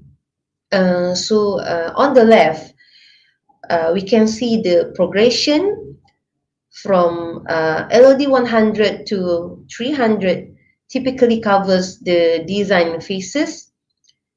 LOD 350 to 400 represents construction, documentation, and on-site coordination.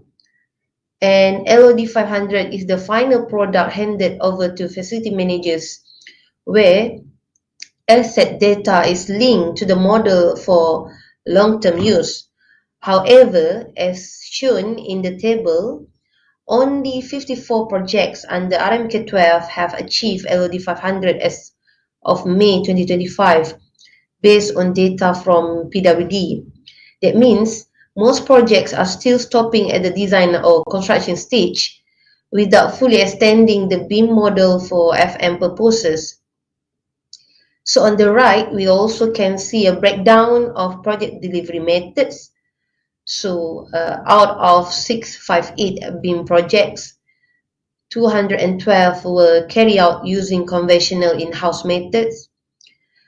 146 using consultant methods, while only 300 projects use the design and build approach, which tends to be more BEAM friendly. So what does this tell us?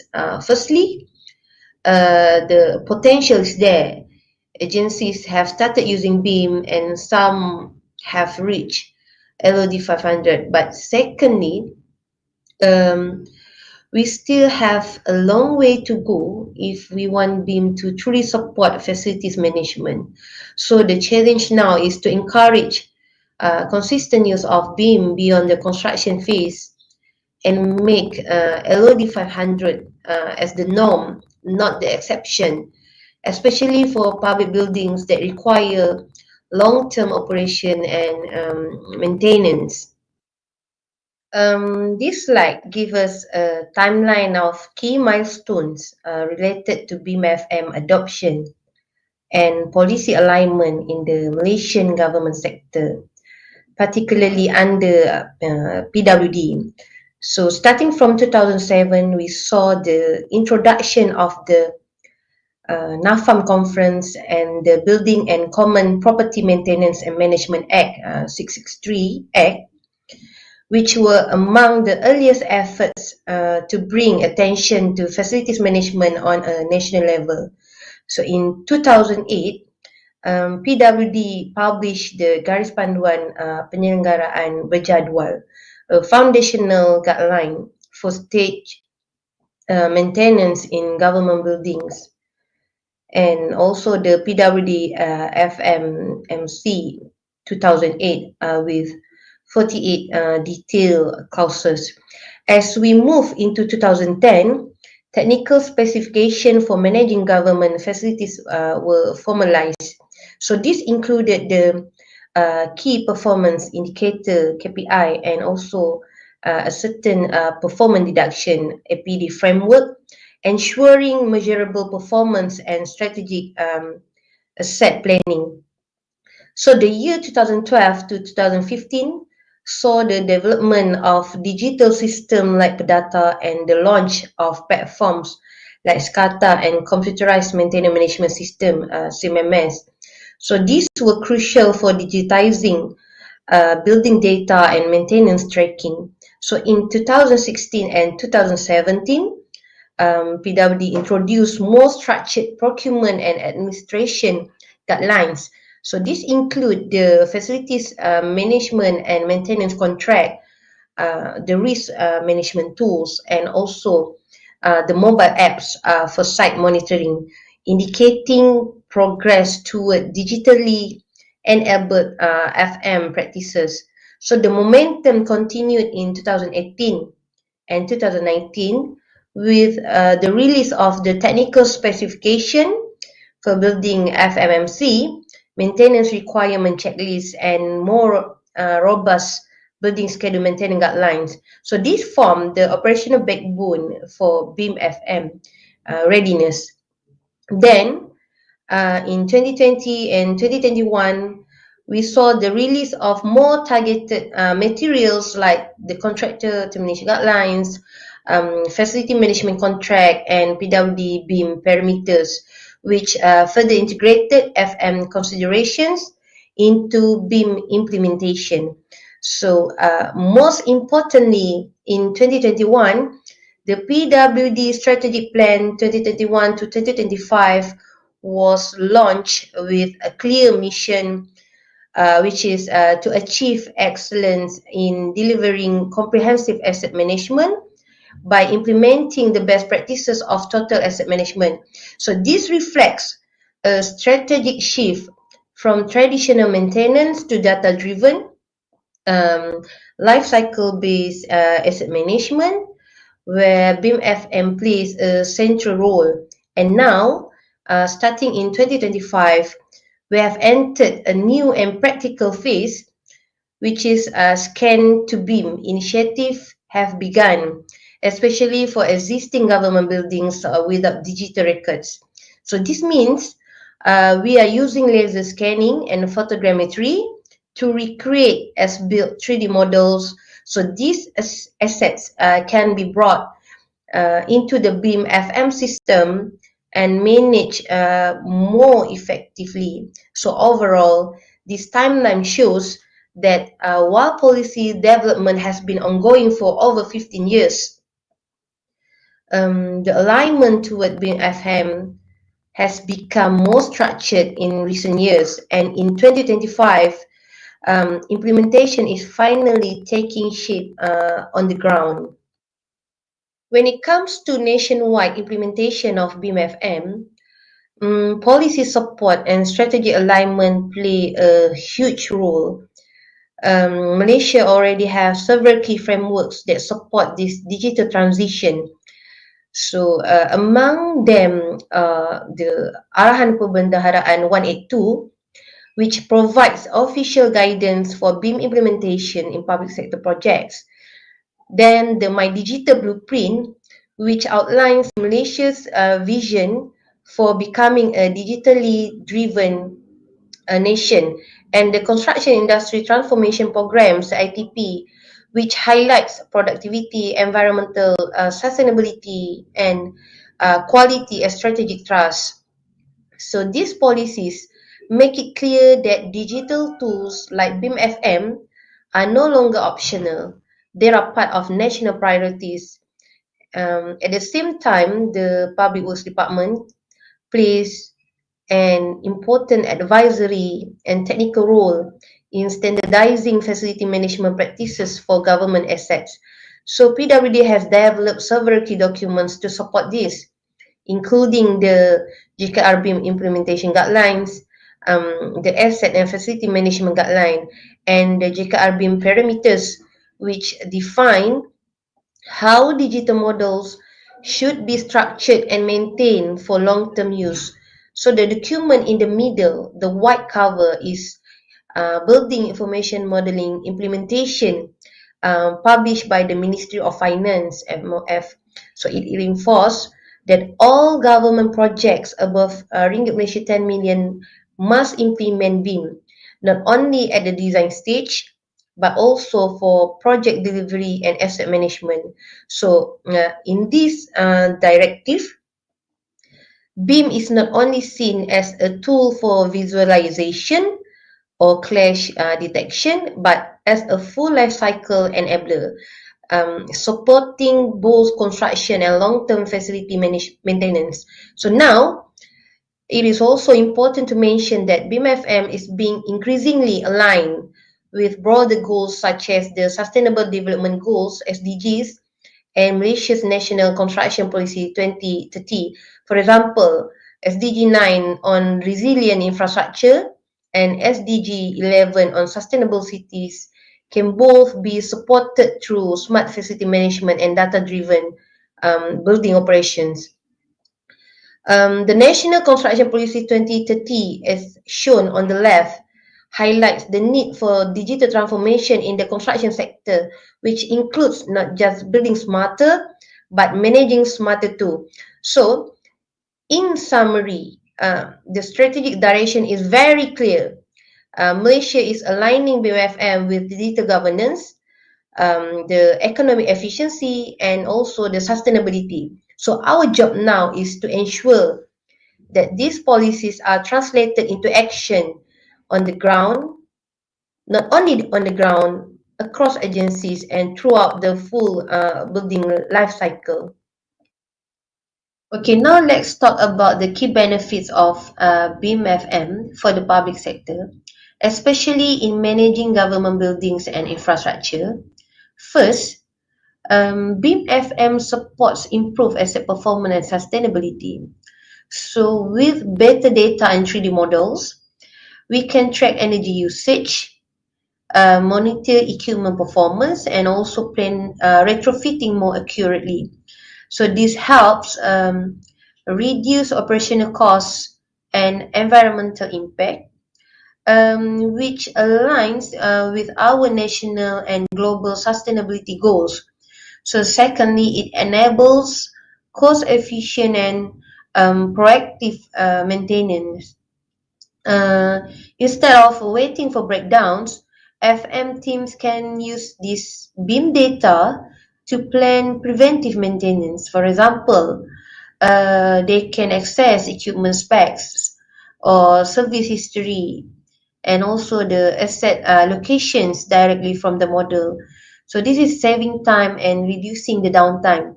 So thirdly, also BIM-FM enhances decision making through the accurate digital data.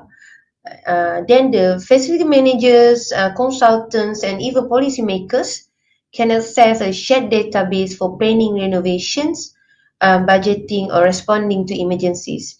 So this avoids redundant site visits and guesswork and can speed up the coordination between departments. So the map here shows a global snapshot from Building Smart's international survey. It reflects a growing trend being used globally to improve collaboration and decision making, particularly in public infrastructure projects. So meanwhile, the bar chart on the right from McKenna and Son 2015 highlights different use cases for BIM across project phases. So you can see that BIM provides significant values in areas like space planning, asset tracking, energy analysis, and also the post-construction operations, especially from the facility manager's perspective. So what's important here is that the post-award phase, meaning after the construction, shows high potential for BIM use in decision-making and facility optimization. So in summary, we can conclude that BIM FM isn't just a design tool. It offers a very practical, measurable benefits in managing public assets more strategically, more sustainably, and more cost-effectively over the time. While the benefits of BIM FM are very clear, successful implementation requires more than just technology. It needs a strategic and structured approach across three main areas, which are the people, process, and technology. Okay, let's start with the people aspect. One of the main barriers today is the lack of awareness among facility managers and decision makers about what BIM FM can actually do. So the first step is to raise awareness, not just through technical workshops, but through strategic communication so that all levels from the top management to ground staff understand the value of digital FM. Then comes training and upskilling. The FM personnel need to be equipped with digital competencies, how to read and use BIM models, navigate the FM platforms, and also interpret building data effectively.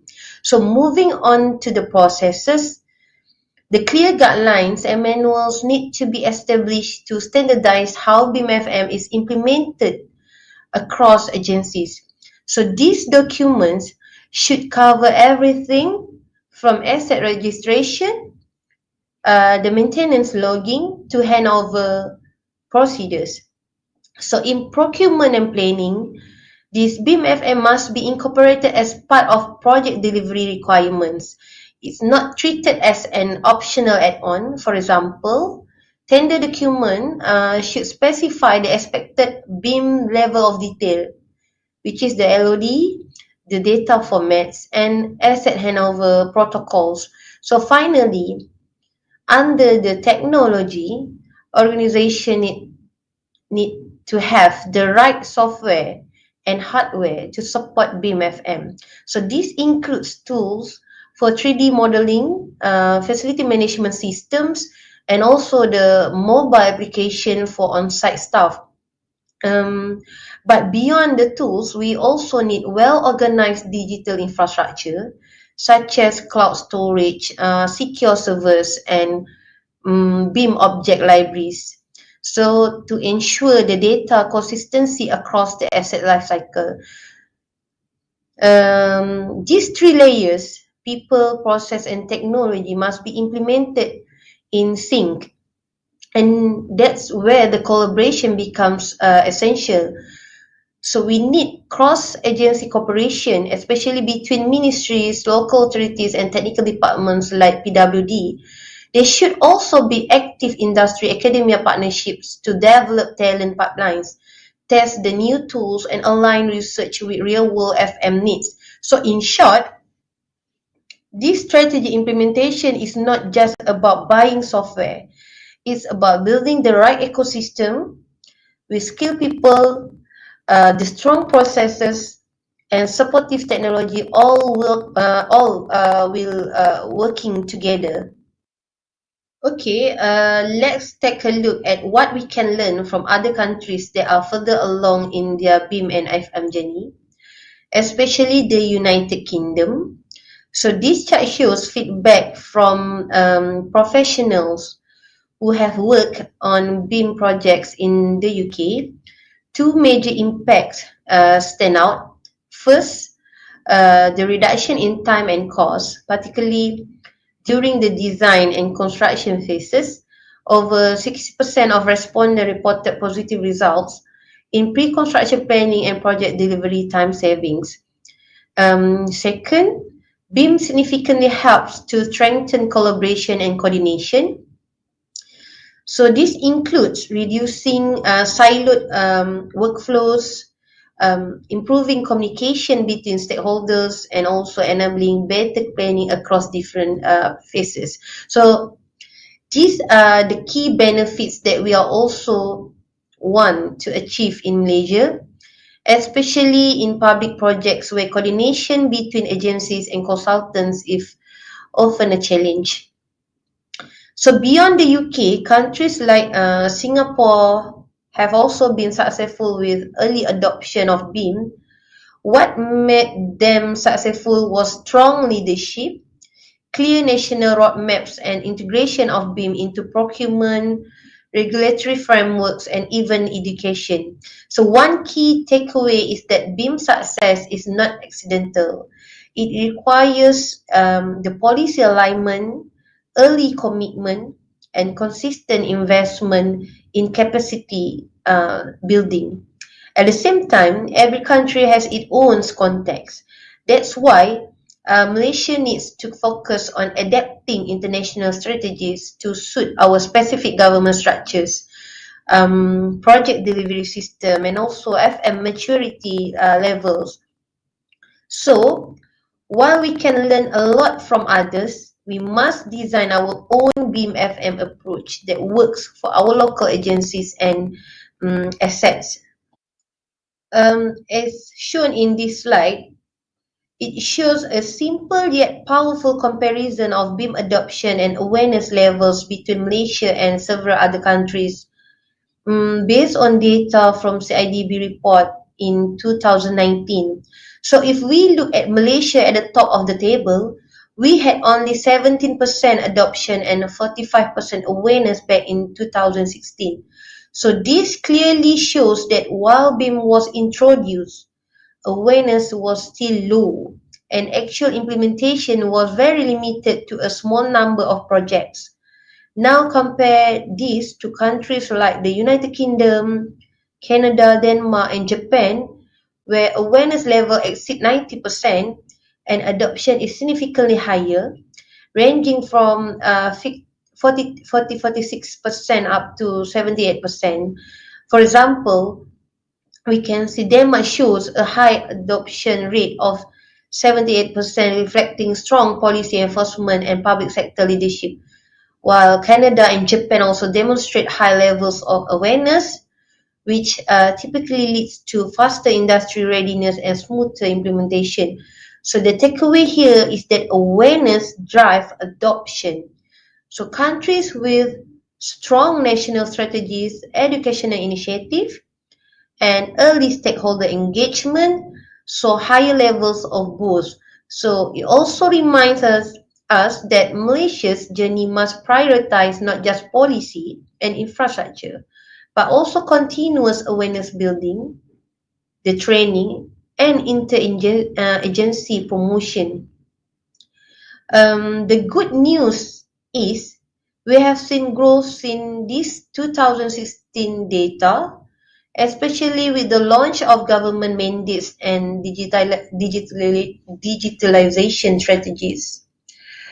But the gap is still there, and this benchmark can help guide where we focus our next steps, especially in terms of outreach and adoption planning.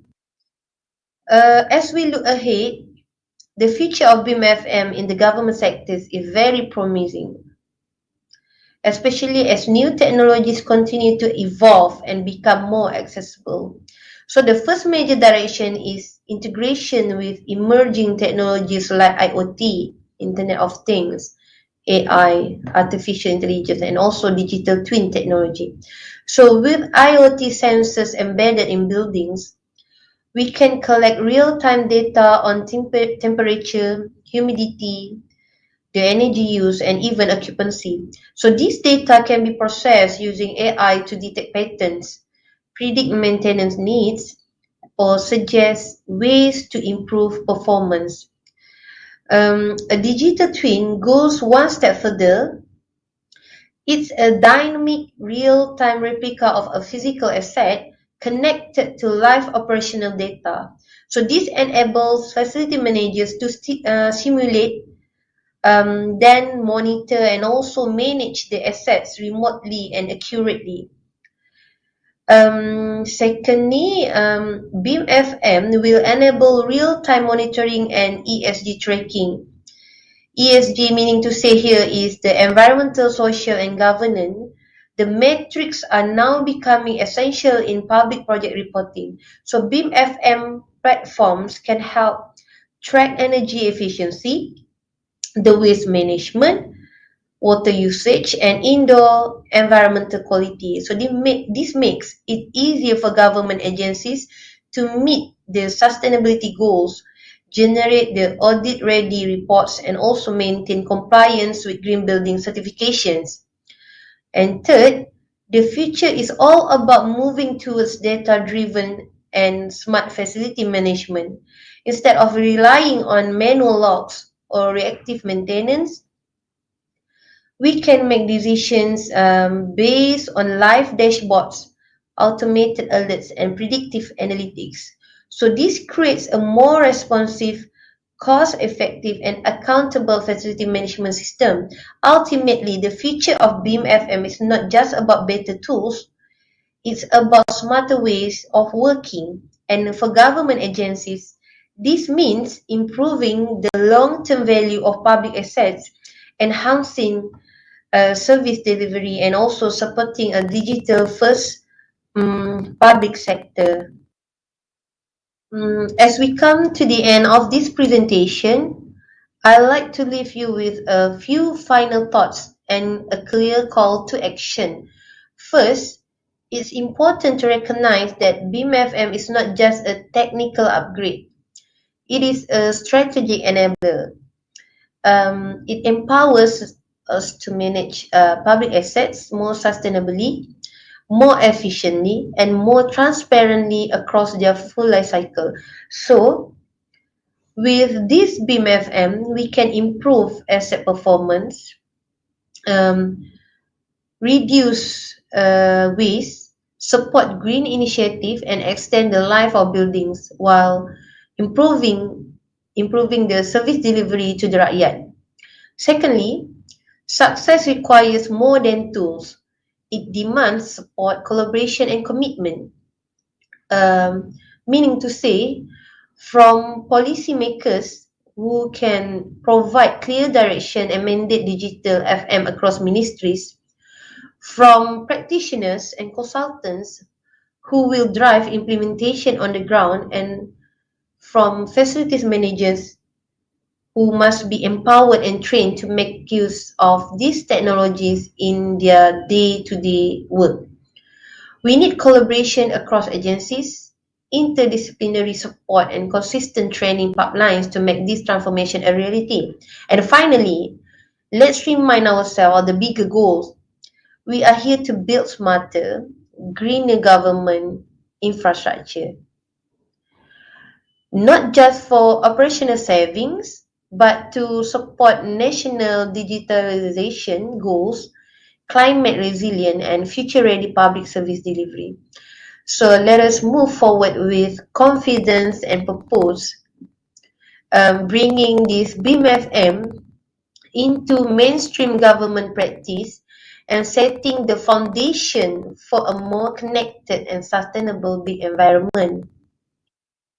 Okay, so that concludes my presentation. Thank you once again for your time and attention. I hope this session has provided useful insights into the role of BEAM FM as a driver for smarter, greener public facility management. On behalf of the facility management and BEAM units of PWD headquarters, we look forward to more collaboration, innovation, and progress all together. So that's it. Assalamualaikum and see you during the Q&A session. Thank you.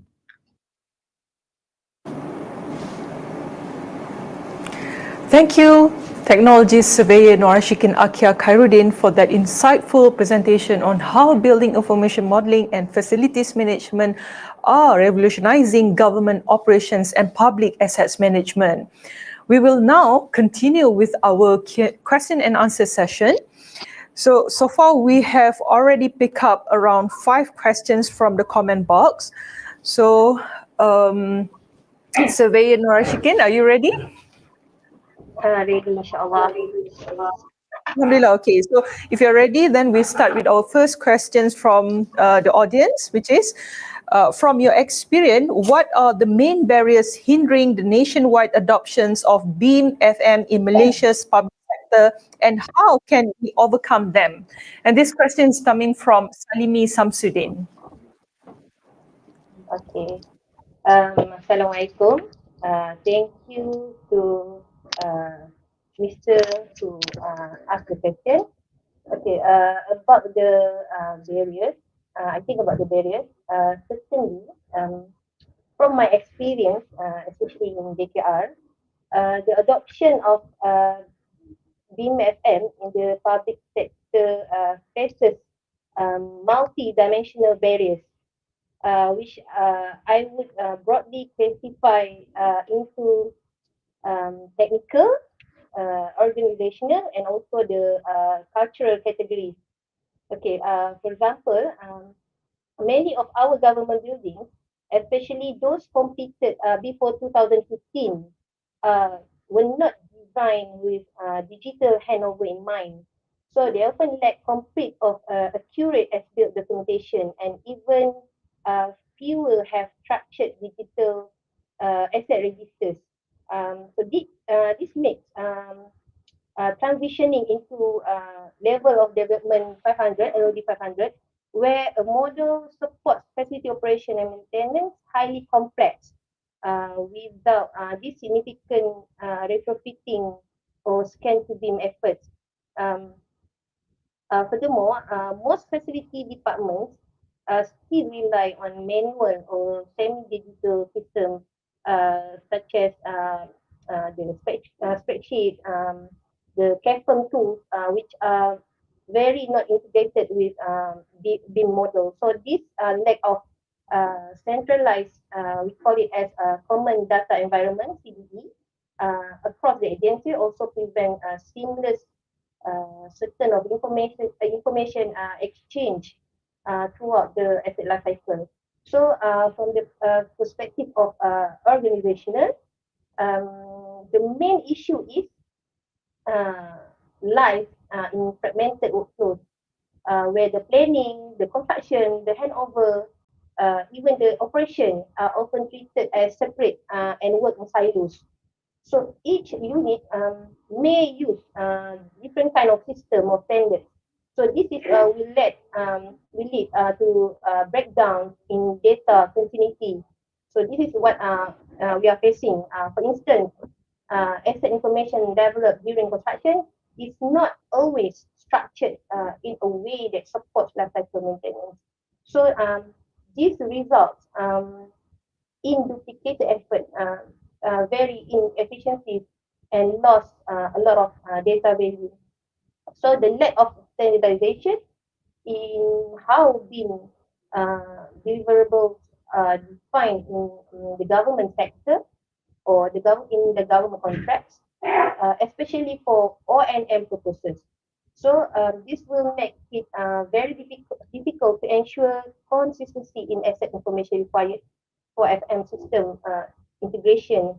So to address these issues, we recommend a phased and strategic implementation approach for the government. Firstly, we should focus on new government projects where the new government projects where BIM is already applied during the design on and construction phases. So this provides the most efficient entry points for BIM FM workflow, so allowing us to establish an end-to-end digital asset lifecycle pipeline from day one, since day one. So then I think secondly, for existing assets, we can prioritize critical or high value facilities for scan to BIM conversion supported by detailed asset verification exercise. So this would allow us to develop digital twin incrementally what we call without overwhelming the system. And lastly, I think we must strengthen the policy and governance. For instance, we can embed the BIM-FM requirements into public procurement clauses, the asset handover protocols, and maintenance contract scopes. So this would ensure that BIM data is treated as a core deliverable, just like physical assets. And perhaps most critically is the need for systematic capacity building. So through the certified training program, the knowledge sharing platform, and close collaboration with IDB, MOF, and other academic institutions, we can upskill our public sector personnel for training.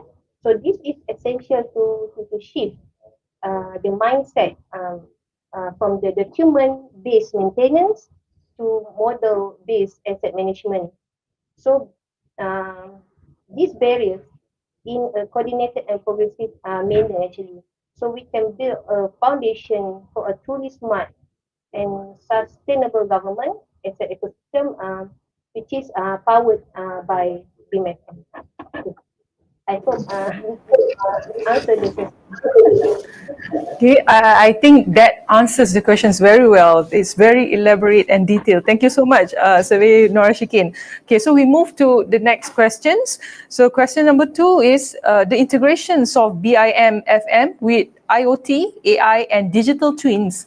How realistic is this integration in the near future for Malaysian government facilities, given current infrastructure and budget constraint?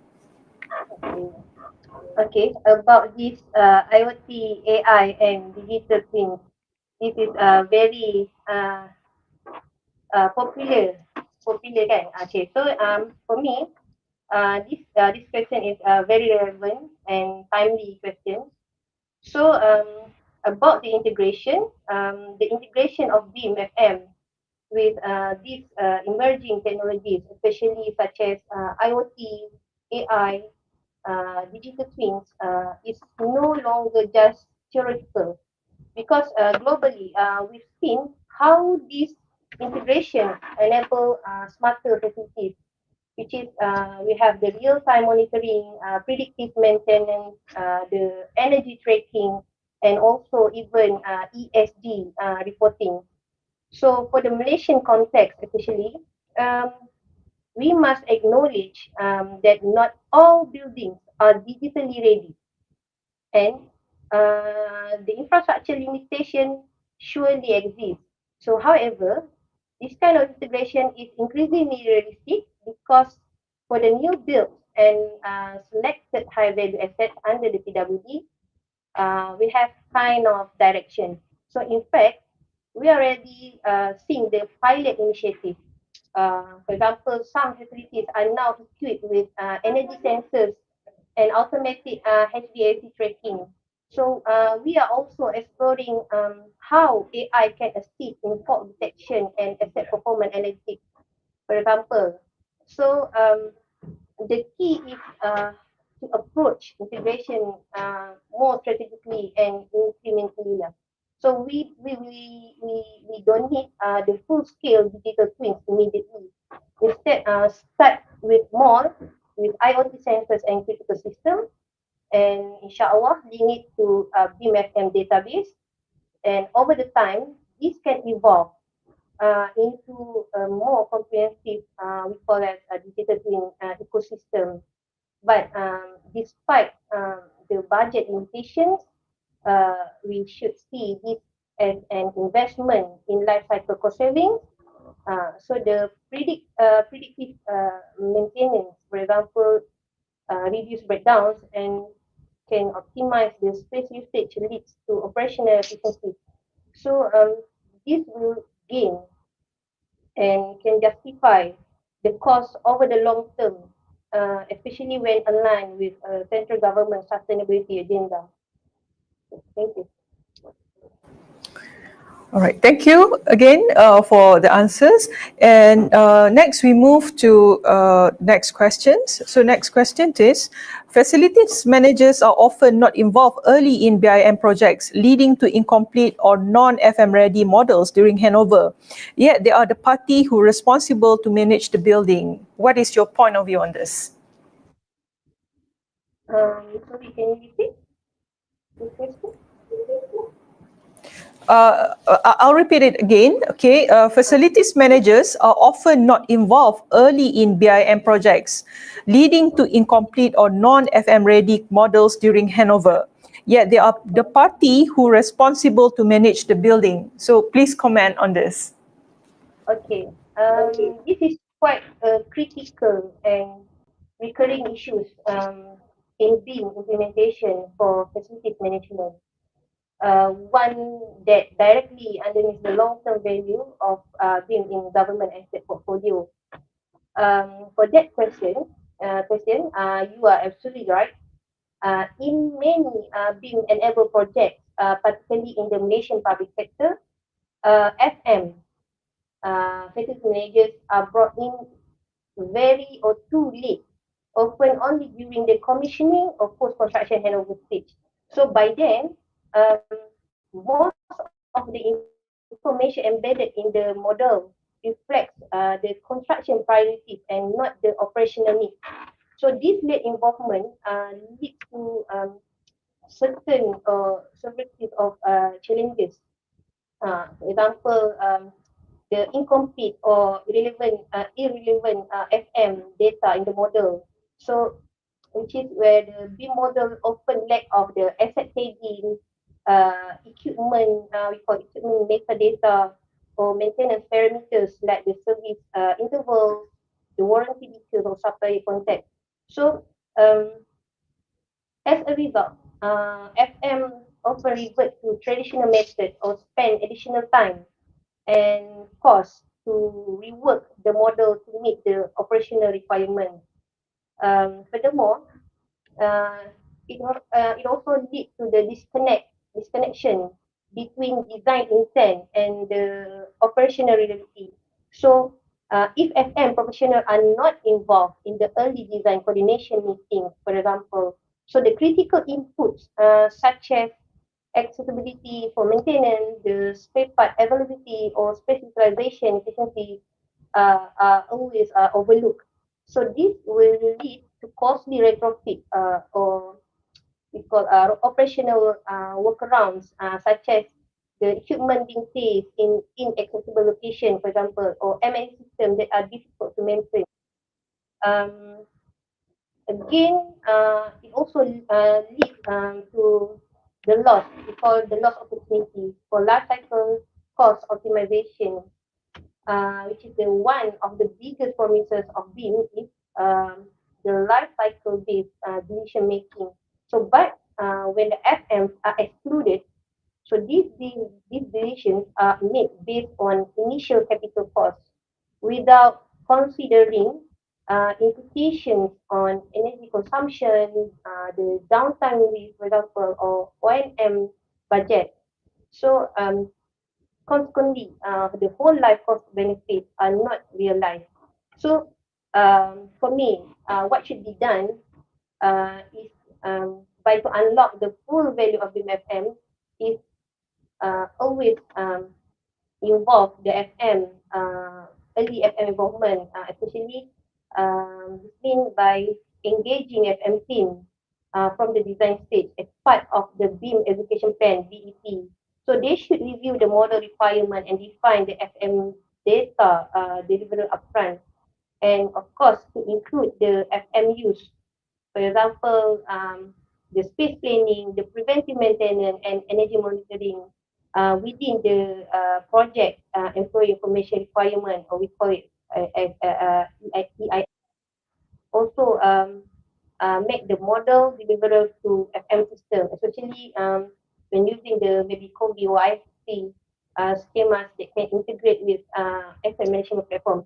So in GKR, we are looking and we are working towards these two updated guidelines and training. For instance, the 2021 Garis Panduan tentang asset dan facility encourage early collaboration between the design team and FM units, and we are advocating for its broader adoption across ministries. So, in short, if excluding FM from the early stage of BEAM project creates a disconnect between digital design and real-world facility operation. So to ensure that BEAM models are truly FM ready at handover, FM personnel must be treated as key stakeholders from day one, not as end users, but as the strategic partners in sustainable asset management. Okay, thank you. Thank you very much, Surveyor Nor Ashikin, for your very elaborate answers. Okay, I guess that answers the final questions that we have for your session. So thank you very much again, Technology Surveyor Nor Ashikin, for your compelling and forward-looking presentation on the transformative power of digital governance in infrastructure management. Your session has highlighted how the integrations of BEAM FM technologies within the public sector is not only revolutionizing asset maintenance and efficiency, but also setting new standards for transparency, accountability, and sustainability in government-led development. You have shown us that digital tools are no longer optional. They are essential enablers of smarter, data-driven decision-making that ensures our built environment is resilient, responsive, and future-ready. Up next, we have Surveyor Anwar Hussain, who will explore how sustainability trends are reshaping the real estate investment landscape. He will highlight ESG strategies, market evolutions, and long-term value creations in property development. Surveyor Anwar Hussain is an accomplished real estate professional with over 22 years of experience spanning valuation, investment, corporate real estates, and REIT management.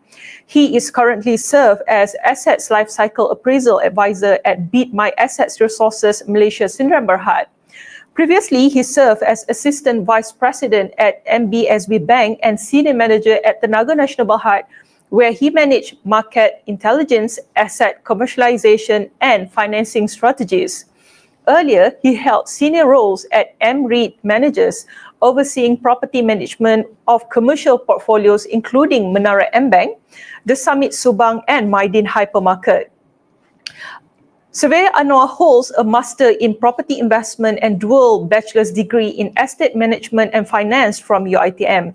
He is a registered valuer, estate agent and property manager, and an active member of RICS, RISM, BVAM, and other professional bodies. He frequently lectures and speaks at universities and industry events on valuation, property investment, and asset management. His expertise encompasses financial modeling, business valuation, leasing strategy, and portfolio optimization. Surveyor Anwar combines strategic thinking with deep technical knowledge, driving value creation across diverse real estate sectors. Ladies and gentlemen, it is my pleasure to invite Surveyor Anwar Hussain to the virtual stage to deliver his keynote speech. Assalamualaikum and good day everyone. Thank you for being here in the International Virtual Go Green IVGG 2025 conference. For this segment, I will be presenting about the sustainability in the niche real estate investments. particularly in Malaysian market.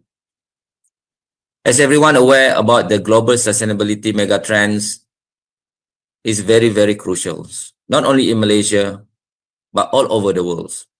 This actually allows the real estate investment to be shaped in accordance to the demand and the response from the world. We talk about the carbon emissions, we talk about the global warmings, we talk about the climate change. Investors and regulators are very, very important actors in terms of setting up and also pushing up the agenda to be addressed consistently. All right, as Malaysian has said that net zero by 2050 is a common target, but some other companies listed they are even set much more earlier because they need to test what would be the gap in between before reaching 2050. So real estate is one of the area that being considered to be part of the sustainability agenda. Leading the global benchmark reflect the shift, the GREPS real estate index covering about 7 trillion in assets that reported 65% of participants now have a net zero commitment and 94% integrate climate resilience into their strategies. The message is very super clear on how actually sustainability is now being the missions for every and each stakeholders in terms of sustaining the long-term real estate values.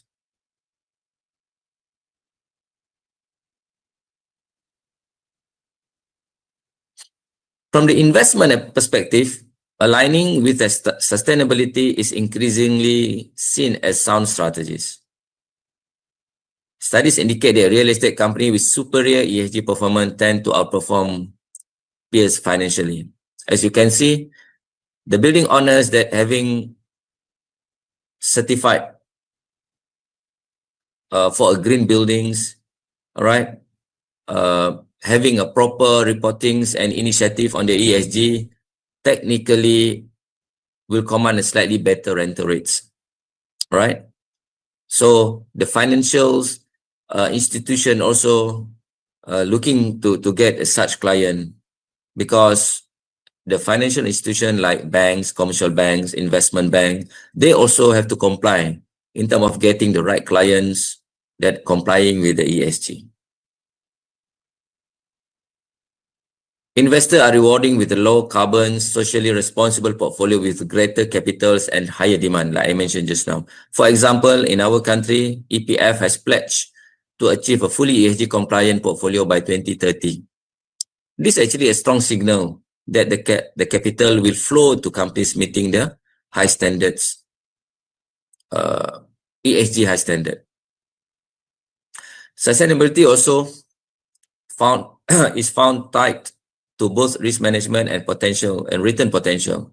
REITs scoring well on ESG often enjoy lower borrowing costs and stronger credit rating. So it's very, very important for REITs, okay, to apply and embed the seriousness of ESG because they can actually leverage to get a better and efficient and optimized borrowing cost and also get a better credit rating for them actually to float, okay, to source for new financials aid, okay, from the investors.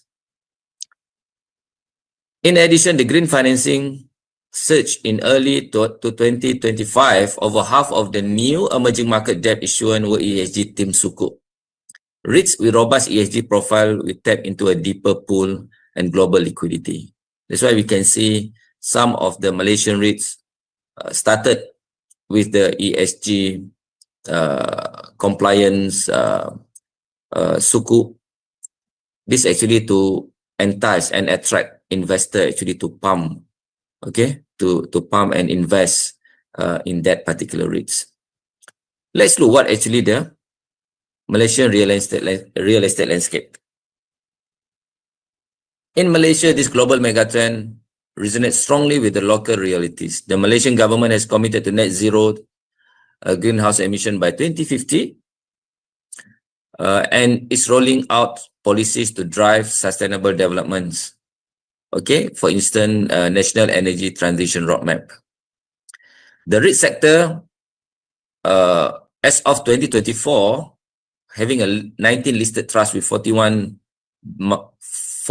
billion market cap, is increasingly expected to support this goal. But 2025, addition of another one REITs that make it 20 listed REITs in Malaysia. Bursa Malaysia now mandates a climate risk disclosure with multi-year sustainability reporting for listed companies. That's why you can see the regulators is very, very crucial in terms of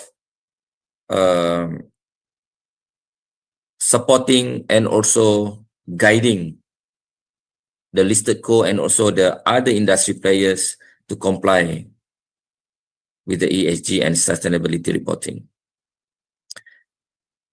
This could be considered as a good pressure and also opportunity to Malaysian REITs to adopt a global best practice while addressing local priorities. In effect, sustainability has become a new dimension of competition among REITs. Those that adapts the ESG, for sure they're able actually to differentiate themselves with its peers. It is very important.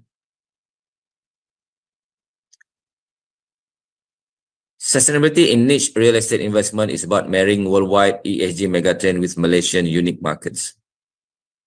We are talking the stage about the global investors that prioritizing ESG.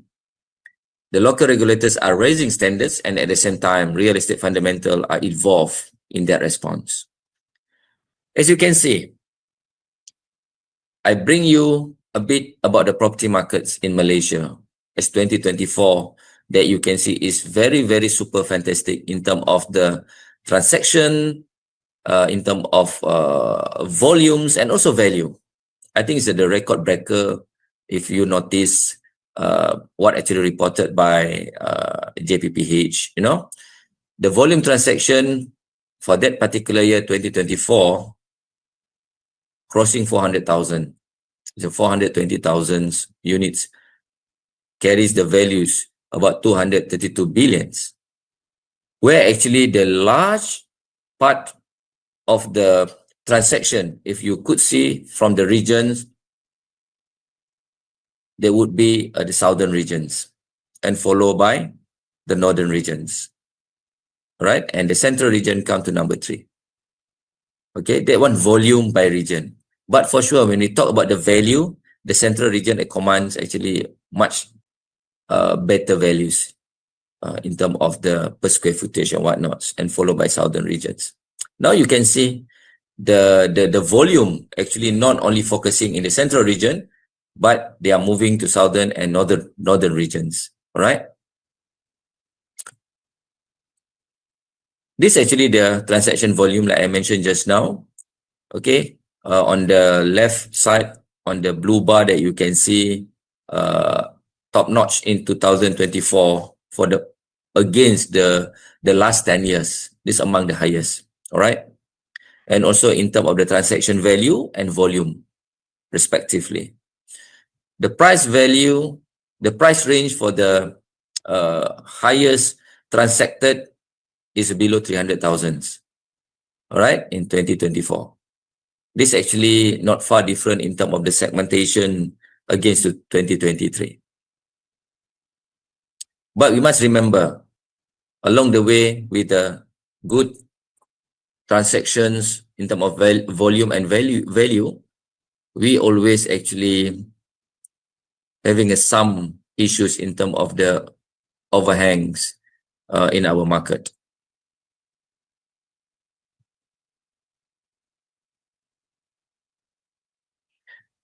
For the service apartment overhang that you could see in 2023 and 2024, they will be slightly decline a bit. 2023 against 2024. Same with the values of the properties. But the numbers actually still quite huge, about 20,000 units overhang for the service apartment alone under commercials, and the value about 16 billions. All right, which state actually recorded the highest? In Johor, next at Central, Kuala Lumpur, and also Selangor. All right, in terms of the occupancy rates for purpose-built office, that you can see not far difference for the past 3 years, 2022, 2023, and 2024, is hovering between 78% for overall performance. All right, in terms of the square footage also for, on the for the shopping complex also within the tagline between 75 to 78, despite there is a slightly increments in the shopping complexes. All right, for the market, for the residential, just now about service apartment, now residential, that you can see the numbers of the unit launch among the highest actually is between 500,000 to 1 million, despite the most transacted is below 300,000. All right, if you are looking for the unit launch and sold, from 75,000 launch, only 37% sold. All right, it's not far different between the landed and high rise.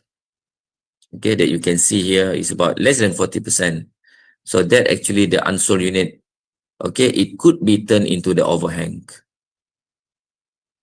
The new launches, the state actually championing is Johor, followed by Selangor and also Wilayah Persekutuan Kuala Lumpur.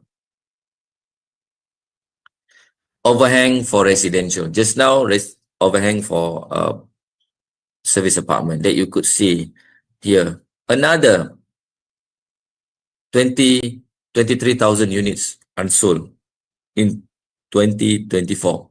Despite we can see the slightly reduction, I think a much better numbers is double-digit reduction.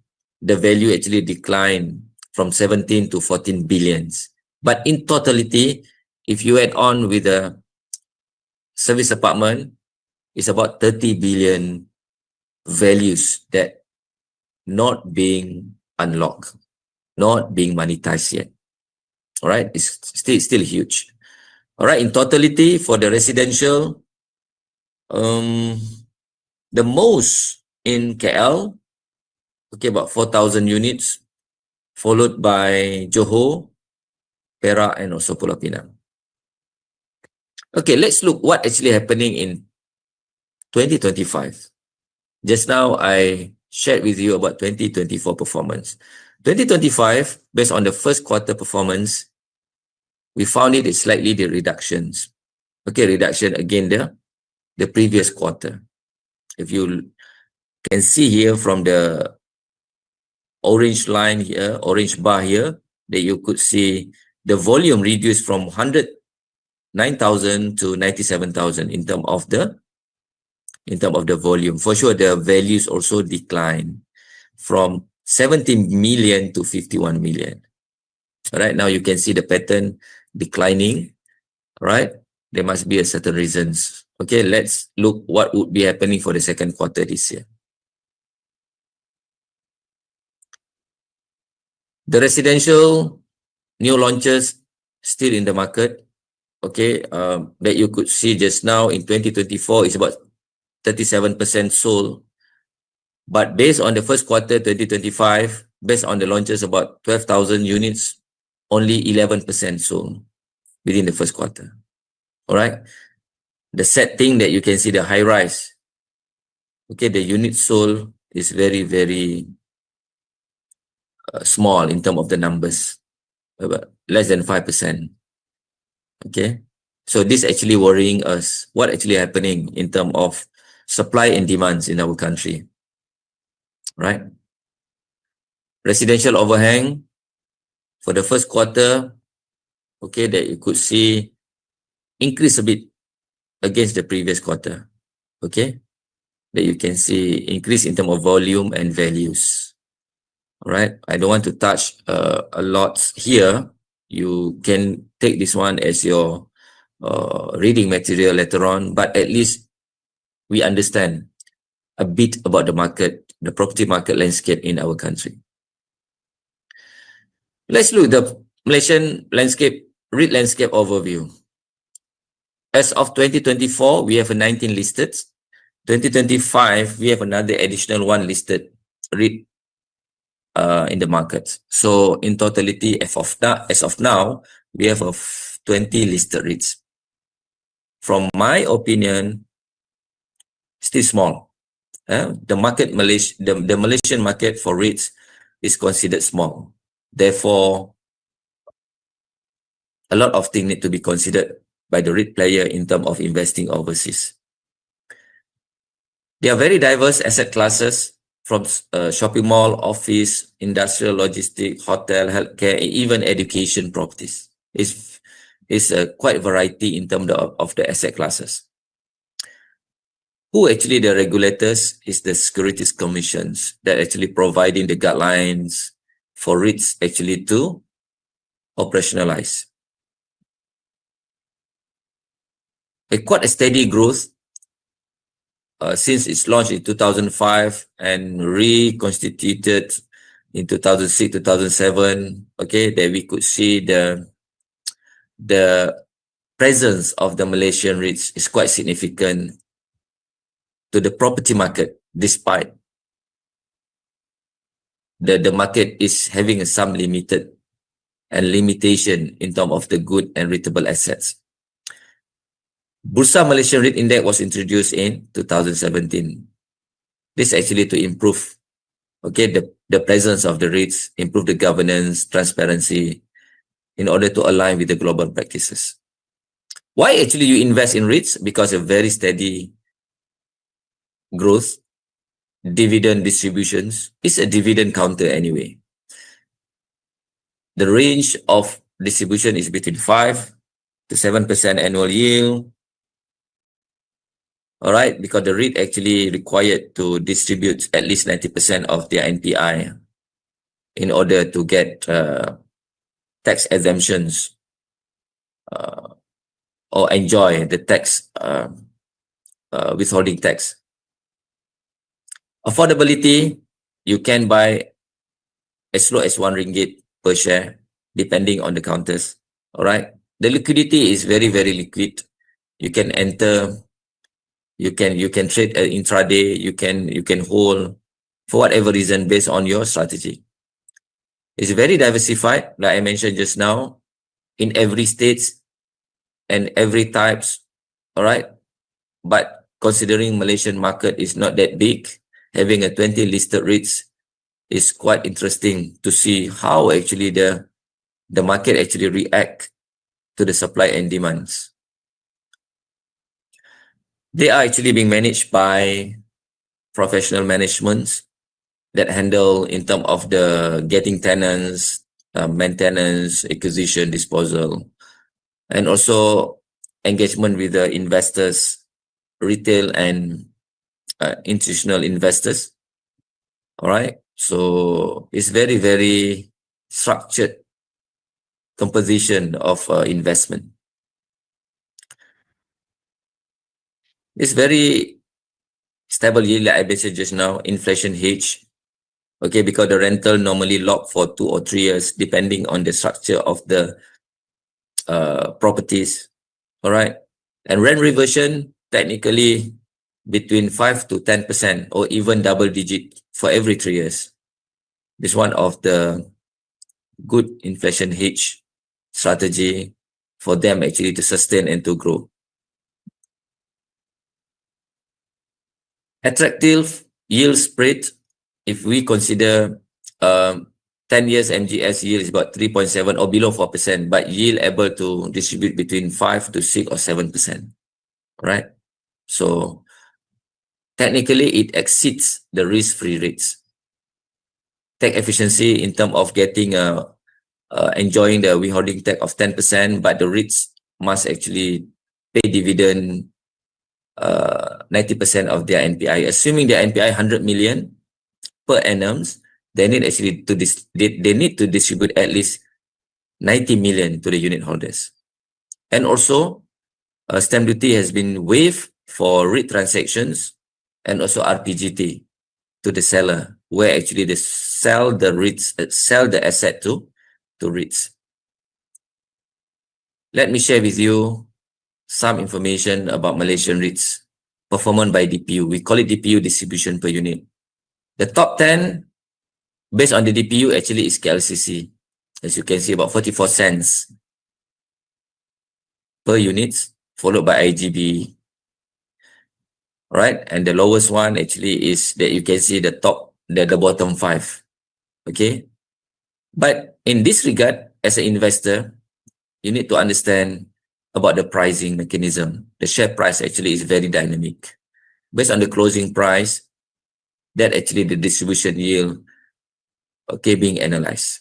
Okay, this gives you the indicator what type of yield that you are looking into. All right, at a given of your entry price. You need to arrange and manage and understand before you invest. This we talk about the property yields.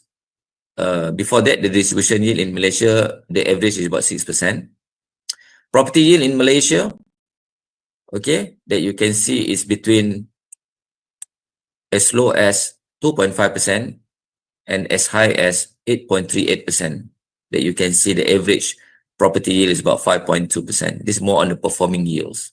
The gearing level, they're talking about the leverage, all right, the funding ratio.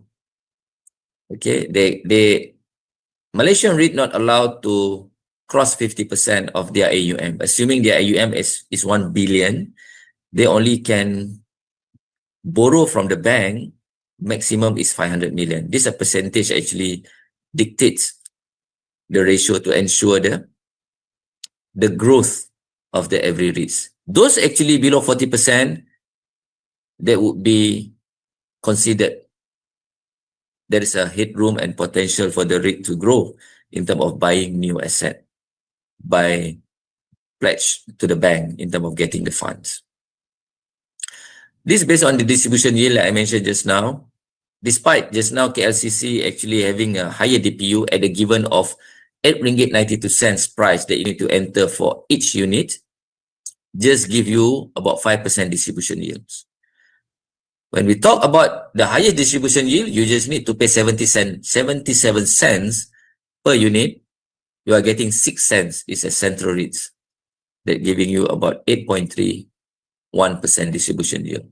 So it depends on how actually you predict and strategize your investment in terms of the sustainability, in terms of the resilience of the every assets.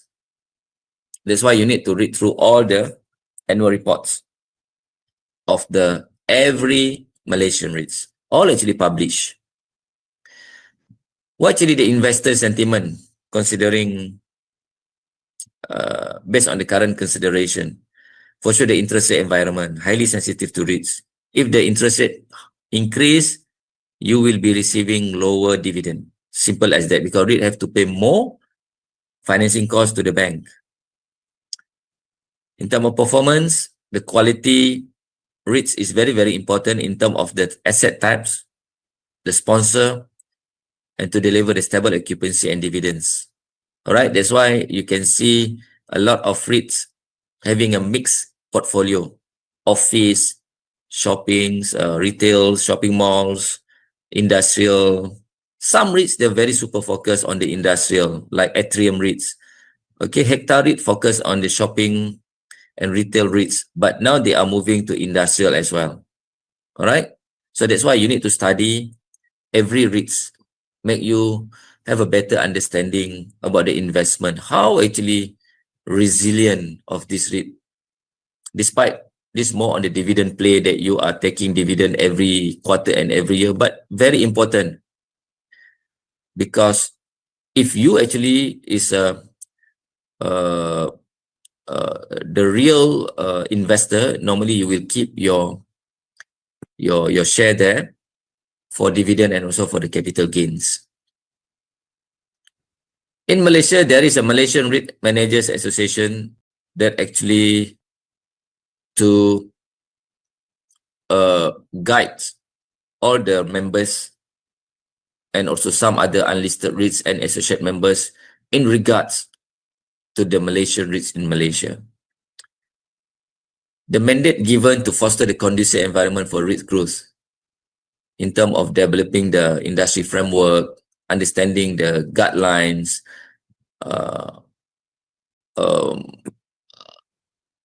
engagement with the stakeholders like MOF and the governments, IRB in terms of the taxations, promotes international best practices. Okay, very important, right? The association actively engage regulators like I mentioned just now. Okay, they also conduct training forums and publish research. Okay, this actually to uplift and promote Malaysian REITs to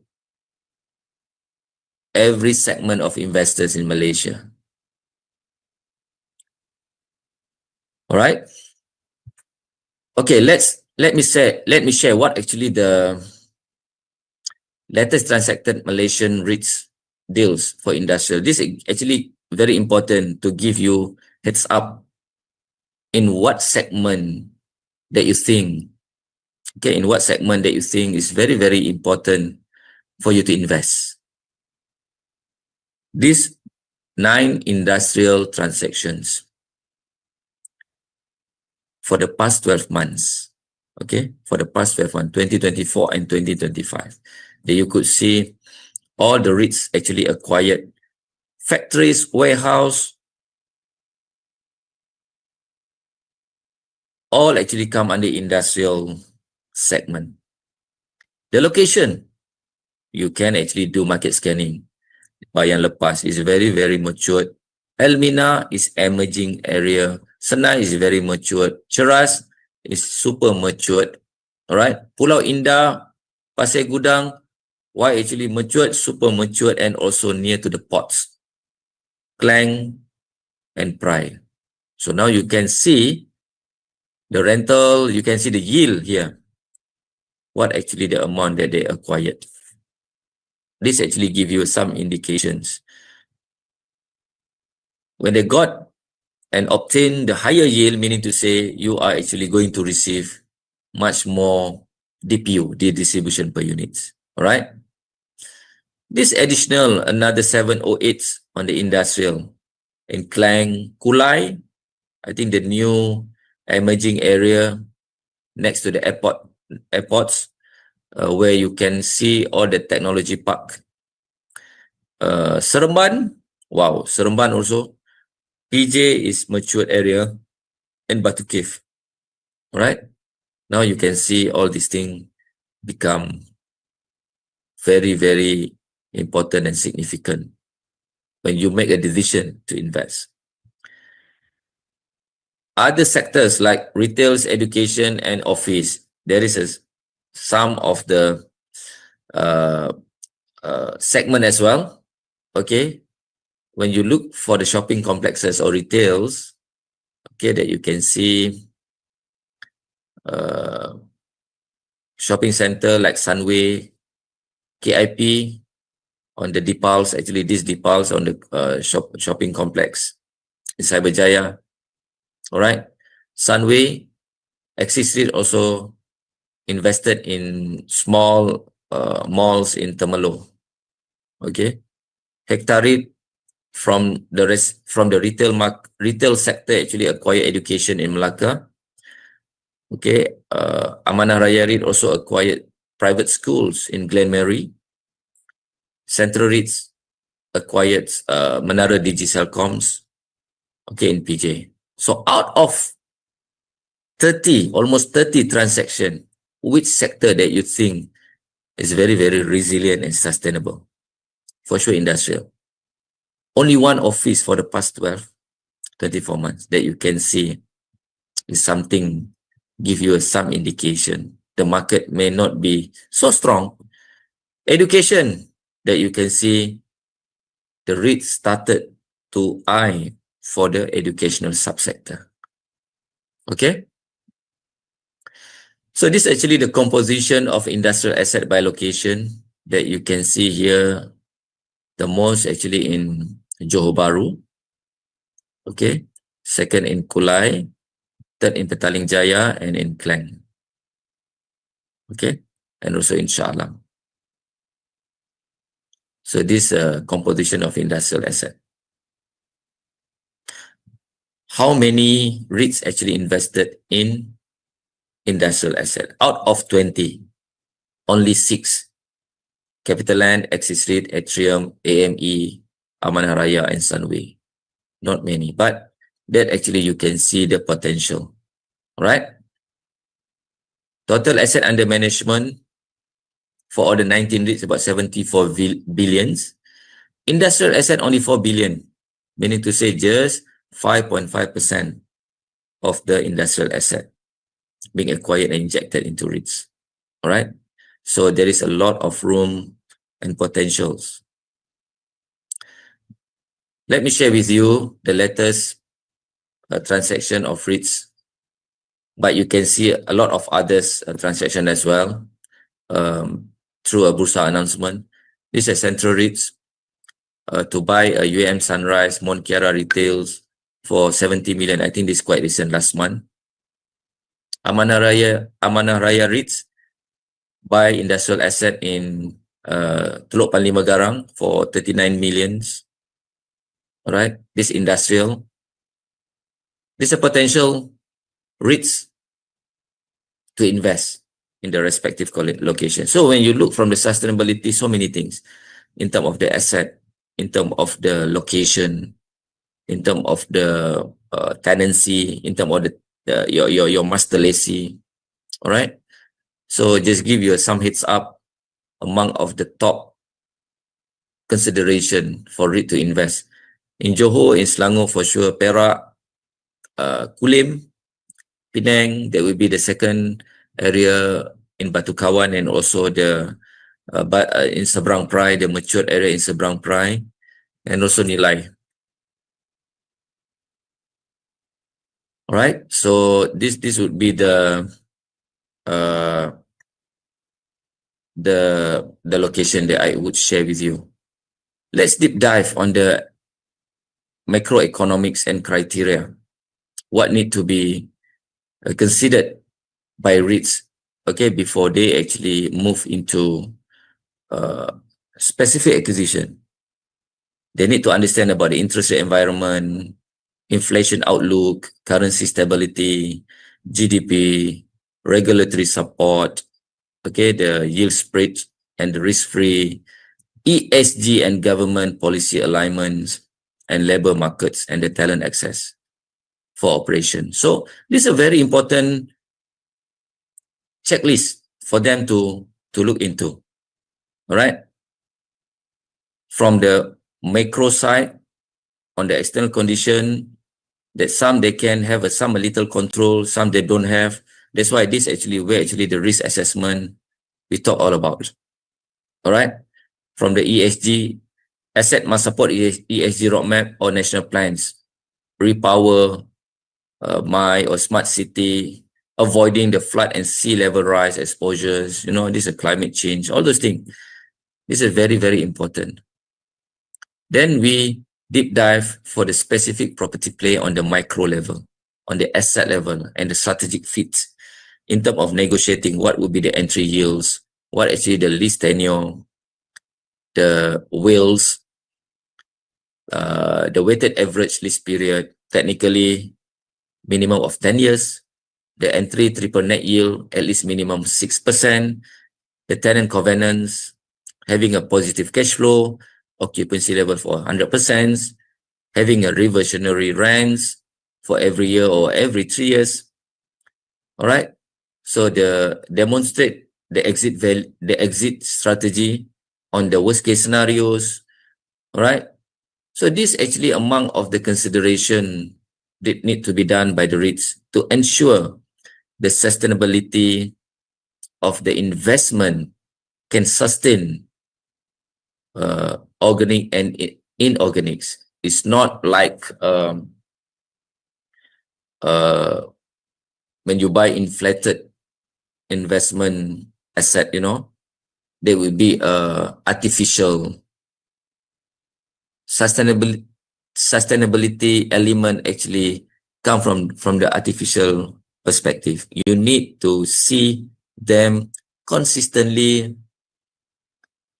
grow organic and inorganic style. It's very, very important. Let's look at ESG, environmental, social, and governance. What are actually the pillars? Pillar environmental, like I mentioned just now, when we invest in property investment, you need to understand about the impact on the planets, like energy use, carbon footprint, water and waste management, okay, and what actually impact to the climate change. Given that real estate is very energy intensive and the stake is very, very high. For instance, like getting the certification through LEEDs, GBI, Green RE, BCA Green Mark. This among of the certification, okay, to portray that the building actually is supporting the environmental elements. Investing in energy efficient design, renewable energy, and sustainable material REITs not only reduce emission but also cut operating costs. At the end of the day, it's a financial wins, right? Regulators and cities are increasingly setting up carbon standard for buildings. Proactive environmental management today means avoiding penalties for tomorrow. Hence, in a sense, the E pillar, environmental pillar, is about the future-proofing asset. It's carbon constraint worldwide, capitalizing on efficiency gains. Malaysian REIT are making significant strides on this front, like a Sunway REITs. Give you an example about 10-year green building roadmap, committing to achieve a green certification for all its properties by 2034. Axis REIT, one of their asset, Bukit Raja Distribution Center 2, having certified with the green building completed in 2023. So this among of the initiative for the REITs to enhance their presence. All right, not only able to attract multinational tenants, they can actually negotiate with the good rentals. All right, then they also able to talk to the financial providers, commercial banks, to get a better pricing. In short, the E pillars for Malaysian REIT are aligning with the global climate action through tangible steps: retrofitting buildings, installing solar panel, improving energy efficiency. This among of the very, very basic and relevant activities. Let's do the second one, pillar social. Social also important in terms of sustain the investment in real estate. All right. For instance, you need to know who actually your tenants. All right, because you need to understand the relationship with the stakeholders within the ecosystem. All right. The important one, like I mentioned, is tenant, employees, communities, and the society at large. What actually the concern is a safety issue. Is it safe? Is it secured? Tenant satisfaction in terms of response time, handling complaints, community engagement in terms of conducting a corporate social responsibility, giving back to the community, labor practices, okay, in terms of understanding about the regulation and also the best practices, diversity, okay, in terms of composition of races, composition of by genders. It's very, very important. This comes under the social pillars. The REIT with strong S pillar ensure that property are safe, accessible, tenant dealing are fair, employers are treated well, the very, very minimum turnover, and contribute positively to the local communities. In practice, this might been having a robust occupational safety protocol, providing amenities that improve tenant well-beings, running community programs, you know, those actually REITs owning malls, they actually having very busy schedule in terms of conducting program at their malls, right? It could be commercial, it could be calling NGOs and whatnot. This part of the community programs. For example, Sunway REIT's parent group has been lauded for its social initiative, won the Human Right for Labor Standards in 2023. And also, I share with you, those actually REITs invested in education, also actually promoting social impact in terms of building the nation, building the future talents. Okay, these are the defensive assets. And also the healthcare that you could see, those actually invested in healthcare is one of the social element as well. Okay, in terms of providing the best healthcare services, okay, to the peoples. Let's do the governance. Governance, we talk about the quality of oversight, transparency, ethics, accountability in the organization. For it, strong governance ensure the trust is run with integrity and the best interest of unit holders. Traditional governance measures include board independence, sound risk management, very independent. Okay, audit controls. Okay, they are not hide whatever findings. They tell everything, disregard the positions, and they compliant with the regulations.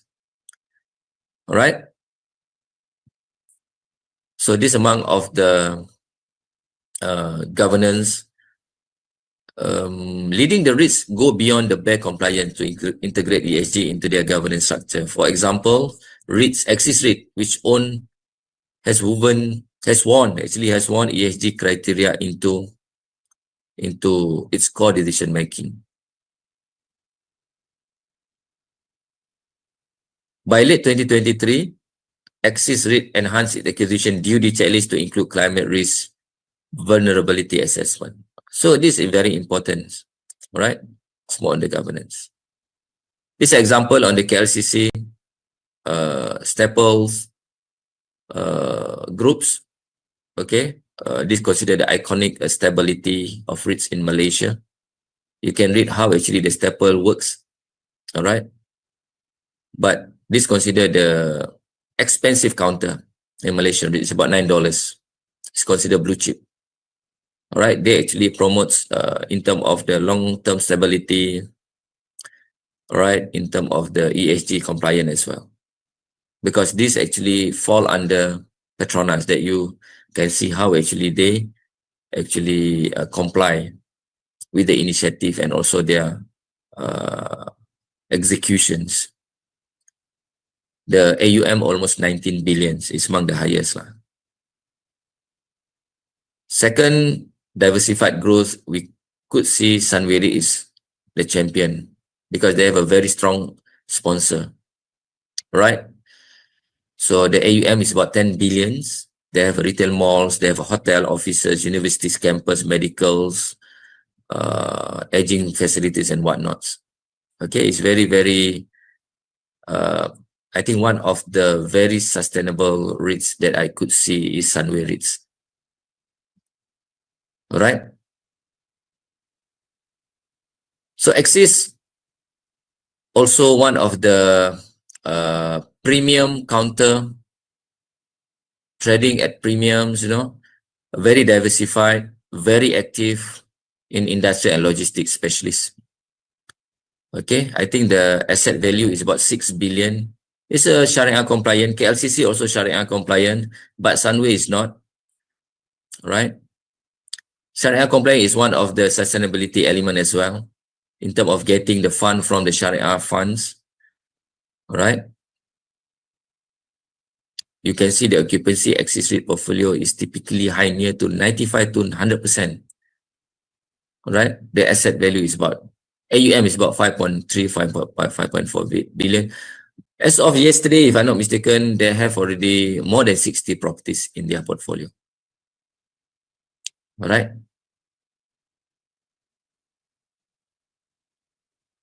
What actually the emerging trends in REITs, the new asset and innovations?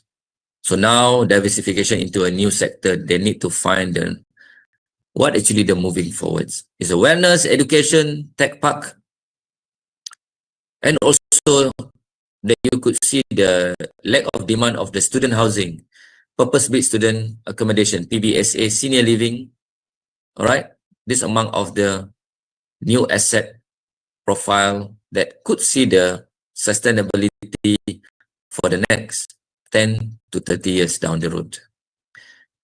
All right, every acquisition, every investment need to embed ESG and green buildings. So more and more building that's certified by LEED, Green RE or GBI will be in the market. All right. Need to digitalize and embrace PropTech for the smart building to operationalize efficiently by getting a lower operational cost. Okay, or the data analytics, you know, in terms of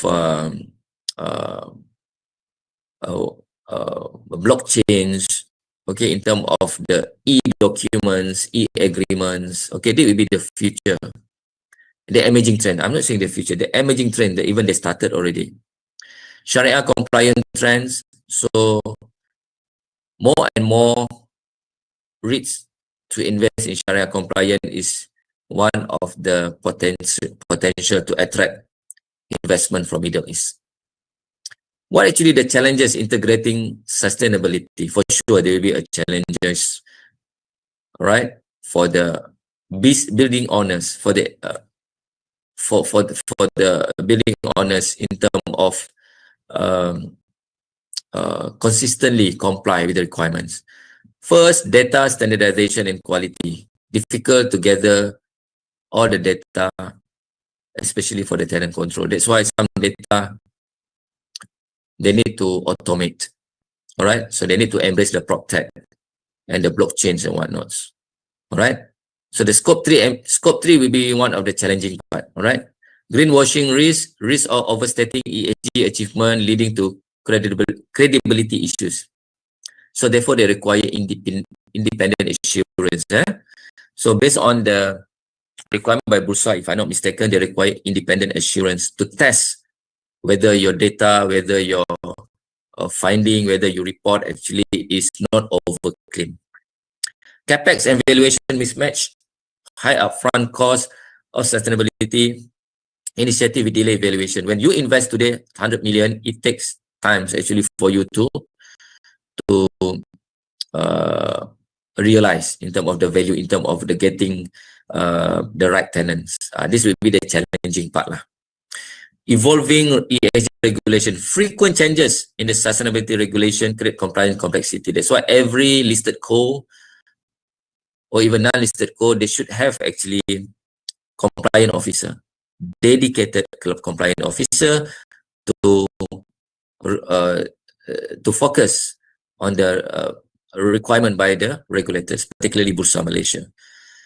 Alright, internal capacity gap, limited ESG expertise within the management. That's why I mentioned this will be the new talent developments, emerging and new talents skills in terms of compliance on the ESG requirement, very specific. All right, maybe one fine day there will be a division called a compliance division, and even some listed co they have already chief compliance officer. All right, they are very, very specific positions, okay, to cater on the compliance. Okay, what actually the key takeaways? Okay, attraction of ESG capital, ESG focus will attract more global and local ESG investor, because if you actually provide what we call ESG, promoting ESG in your portfolio.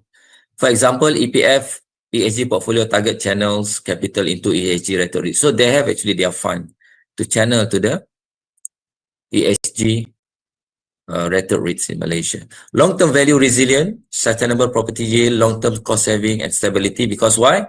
You command a better rental, you are paying bank with a lower pricing, lower financing cost.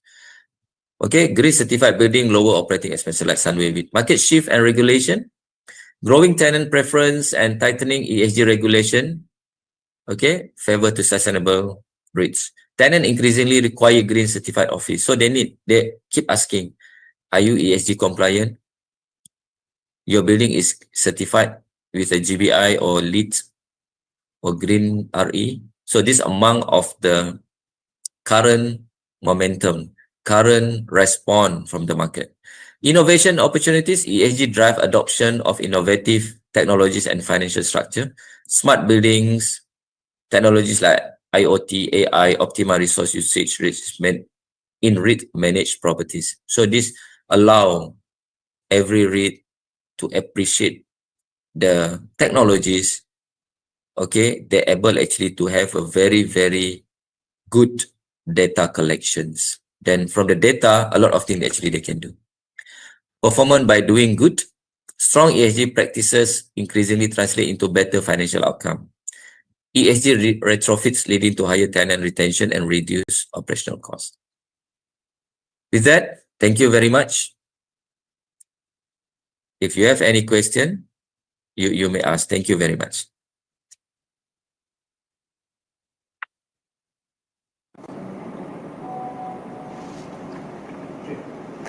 Thank you, Surveyor Anwar Hussein, for the comprehensive and thought-provoking presentation on how sustainability trends and ESG strategies are transforming the real estate investment landscape. We have now come to the session of questions and answer. Since we have a limited time, therefore, we will try our best to limit the questions only to 1 or 2 questions. Okay, Surveyor Anwar, are you ready? Yes. Yes, please. All right. Okay, so I may proceed with the first questions. So the first questions, the market trend shows many of hangover property in our country currently. How do we overcome this issue as we know that supply and demand nowadays are imbalanced? Okay, I think this question actually is very, very popular.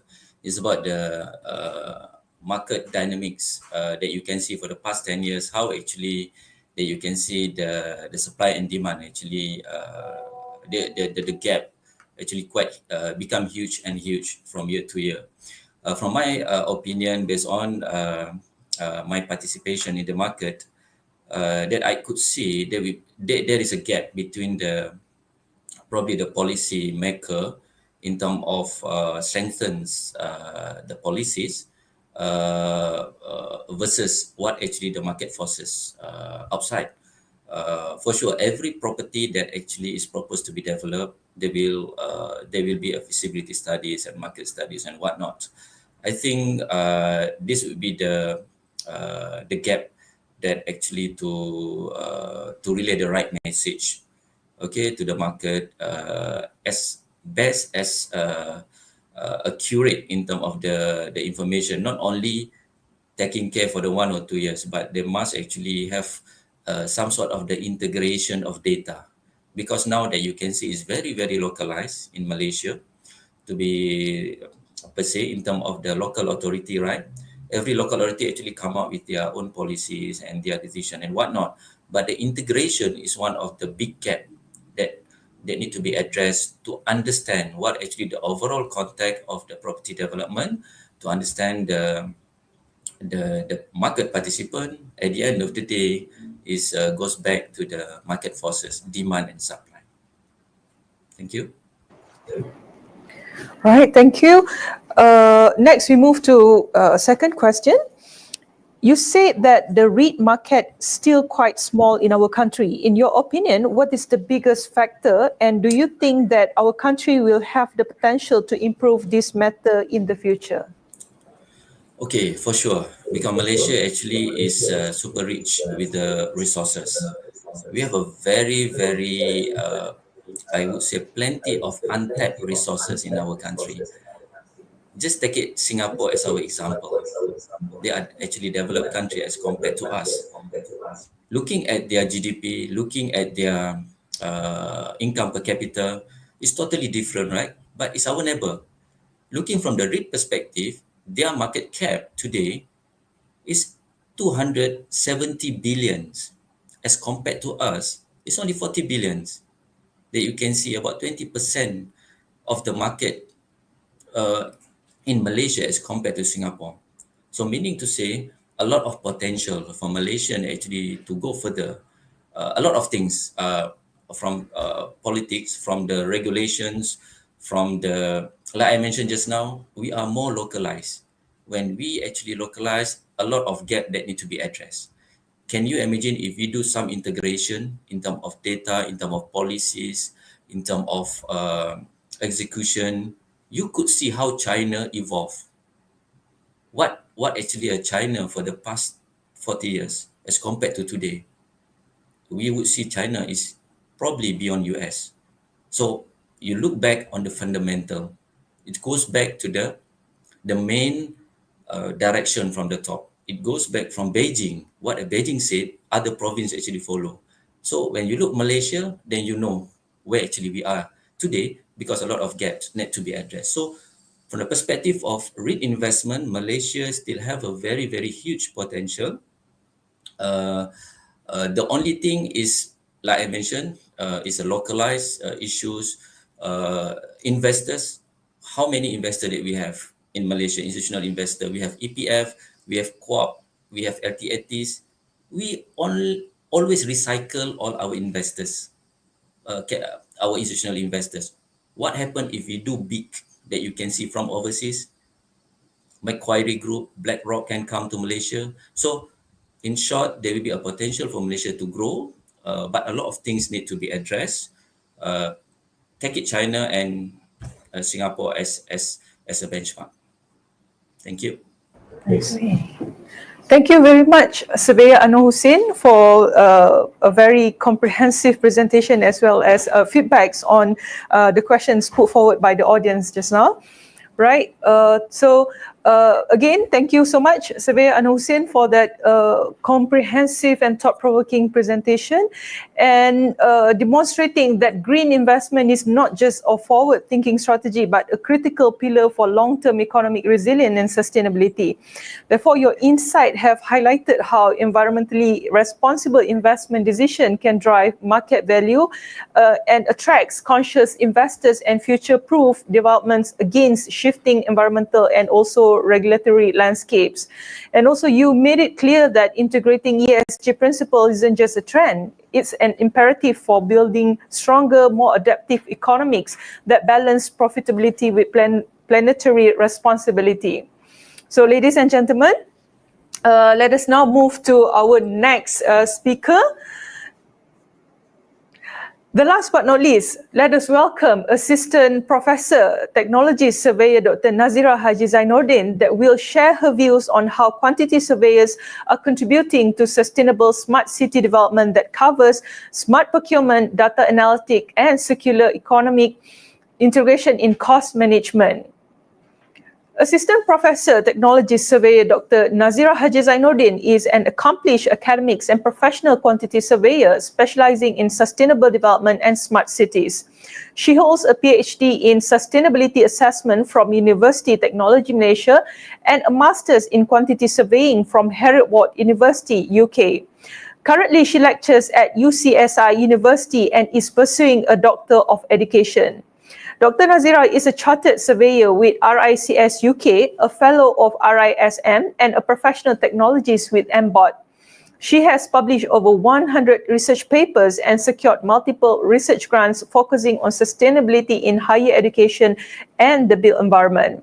Her contributions have earned her numerous awards, including the RISM Young Surveyor of the Year 2023, Outstanding Teaching Award, and International Scholar Young Researcher recognition. She actively mentors students and has won International Invention and Innovation Awards for framework related to sustainable construction and smart cities. As an invited speaker and session chair at conferences across Asia, she advocates for integrating digital technologies, resilient and green practices in construction.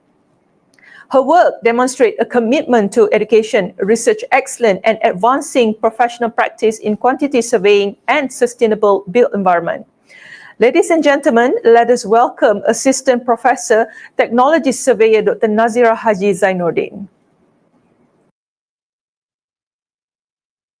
Okay, Assalamualaikum and a very good day to all the participants, okay, audience, to the honorable professors and the students, practitioners who actually attended the today conference, right, on the International Virtual Go Green 2025 um, virtual conference. Okay, so I'm Nazira. I'm going to actually share with all of you on the today sharing titles entitled Smart City, Sustainable's Future, the Evolving Role of Quantity Surveyors in Malaysia. So yeah, um, without further ado, for today sharings sessions, I'm going to talk on the general overview on the smart cities. What are the chronology on the developments of the smart city in Malaysia, and then what are the challenges when we talk about smart city. We're going to talk a bit on the digitalizations, the developments, because when we talk about smart city, we actually always talk about the movement of digitalizations. And in the end of the discussions or sharing, I may talk on the what are the actually rules of quantity surveyors in Malaysia in order to cater for these kinds of movements or developments. Okay, all right. When we talk about the smart city, right? This basically this smart city concepts is one of the sustainable development goals, which fall under SDG number 11, right? So the movements of the smart city, when we talk about smart city, we always talk about the IoT, the Internet of Things. So the developments of IoT is developing throughout a year from 2018 to 2023. It even go more higher when the entire worldwide we are facing the unprecedented phenomenon, which is COVID-19, which is during that time, most of us, we have to stay at home and then we actually communicate virtually. So when we want to communicate virtually, we need to have like a good internet access. So IoT is one of the main factors, right, to actually contributing into these kinds of developments slowly. And then based on the global smart city markets, it's developing, and throughout the market survey, they actually targeted, or they predicted that the smart city applications, right, it will growing annually, and the growth can be up to 24.1%, and the study is fall within 2022 to 2030. All right. So when they talk about smart city, they talk about the applications of the smart city as a whole into that new city or into the existing city, how they can actually convert it into the smart city by looking at into the smart transportations, intelligence transportation systems. And they also looking at into the smart infrastructure segment, which is based on the predictions. It's accounted market share up to 29% in 2022, and it growing up from 29%, and it goes up until 55%, and moving forward is increasing until year 2030. All right. So these are the smart cities, right? That the cities all over the world that has been declared as a smart city. So the nearest one is our neighbor, which are Singapore. So we know that Singapore, even though they only have a very small land, amount all the small countries, but they moving quite fast. It's like 10 times compared to us. And they adopted most of the technology, new technology into their country. And then next, we do have like Hong Kong, New York, Dubai, Helsinki, London, Amsterdam, San Francisco, Tokyo, right? Oslo, Paris, Zurich, and as well as Boston. Okay, so smart city. So what it is? Okay, so basically smart city. They have 8 main variables if we are as a researcher, but I may say that 8 principles, all right, to actually to categorize that city as a smart city. The first one, they must have smart mobility, all right, and the smart energy, Internet of Things, open data, smart building, smart health, smart retail, as well as smart infrastructure. So as long as that city have adopted these 8 main principles, so they can be categorized as a smart city. But when we talk about smart city, we cannot see that that city have to actually adopted that all 8 principle at one go, right? So we cannot see that that city have to actually fully adopted those principles so that we can call that city a smart city. So as long as they can actually cover like a very minimums requirements that set on each principles, we can actually categorize that city as a smart city. All right. And then when we talk about smart city as well, we always actually blend the ideas of smart city with the sustainable development goal. And at the same time, when we talk about smart city, all right, we have to actually try to look at into the 3 main principles that fall under SDG, which are economic, social, and environments.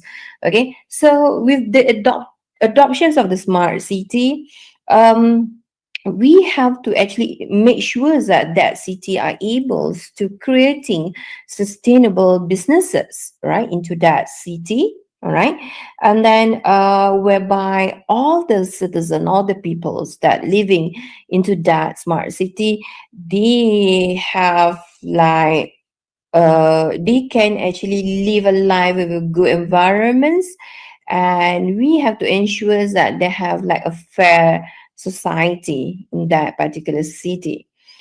And then when we talk about smart city, we always talk about the Internet of Things. Okay, smart. How we define smart? Smart means that the world without barriers, which is the world is only at the fingertips. They can communicate like with a one press button, which is through smartphone.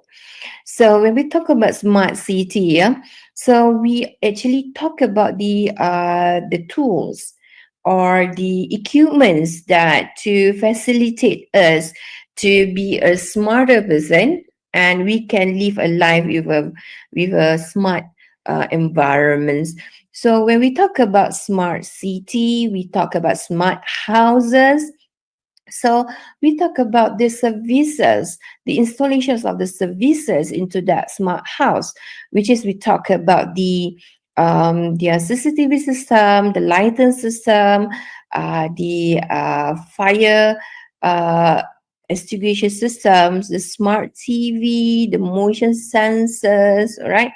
And up until the locking system of that particular houses. So how does we can actually gather all these kinds of things once we install it, so we can actually get the so-called data, and we can store that data safely, right, for a better future, which is we can use back that data for any development. So we do have a big data. So how we can actually keep it, the data, smartly, right? And we can use it for the better future. And then moving forwards, right? So all in all is actually to tap along back with the principle of the smart city, which is they have like smart transportations. When we talk about smart transportations, it's like how does the traffic systems in that particular city can be work and functions well, all right, in a very smart way, right? And then we also talk about the smart agricultures, right? That is more on the environment parts and as well as business parts. The smart city services, right? The smart infrastructures. So when we talk about smart infrastructure, we talk about the internet access. So how does we can actually upgrading the smart infrastructure, especially on the IoT system, right? From 3G moving to 4G, now we are at 5G, and there are some of the Western country now they are moving to 6G. All right. So world actually moving quite fast now, right? And then we also talk about the smart energy to actually doing like to replace the existing energies that we can have like a very natural basis energy, right? To actually to supply the electricity, right? Because all in all, when we do want to have smart infrastructure, we need the energy to actually to function those infrastructures that we install. And then we also talk about smart homes. How does that all the equipments, you know, the tools, the machines that we use at homes that make our life more easier, right? And they can actually bring you a very easy and as well as healthy lifestyle. And we also talk about smart health, whereby smart health is like, you know, when I give you a simple example, it's like when you just with one press button away, the help can actually can come just in the blink of eyes, you know, instead of we need to call and then we have to draw all the informations, which is taking some times, you know. And maybe we can talk on the like in terms of this smart house, like if we want to actually having the appointments with doctor, instead of we go to that medical center to press a button to get a number, so we can actually like booking a reservation numbers through online. So we just come to medical center whenever the numbers calling is close to our numbers. And also we talk about the smart industry, because when we do have like smart equipment, smart tool system, we need like a smart industry, smart manufacturing to actually to manufacture the needs of to supply those smart tools or equipment. So when we talk about smart city, the ideas of the smart city is actually derived from the 17 Sustainable Development Goals, right? It falls under SDG number 11, which are sustainable city and community. All right. So with the focus area when we talk about SDG number 11 is more on the prosperity. All right. So prosperity is like a very subjective things to interpret, right? Depending on which perspective that we are looking at. All right. So prosperity from the environment side, prosperity from the economic side, of course, and prosperity from the living itself. All right. Okay. So we do have the smart city framework for Malaysia practices, and we also have a smart city handbook as well. I think not most of the people aware that we do have this kinds of framework, but Malaysia actually learned from other successful smart city countries, in order for us to actually to develop this framework. So for Malaysia, the pilot city, of course, is Kuala Lumpur, and it moved to Putrajaya. And now they moved to Bandar Iskandar Puteri Johor, because there are certain principles and certain criteria that they have to achieve in order for them to actually categorize themselves as a smart city. All right. And then talking about Malaysia Smart City, right? As why I already mentioned earlier. All right.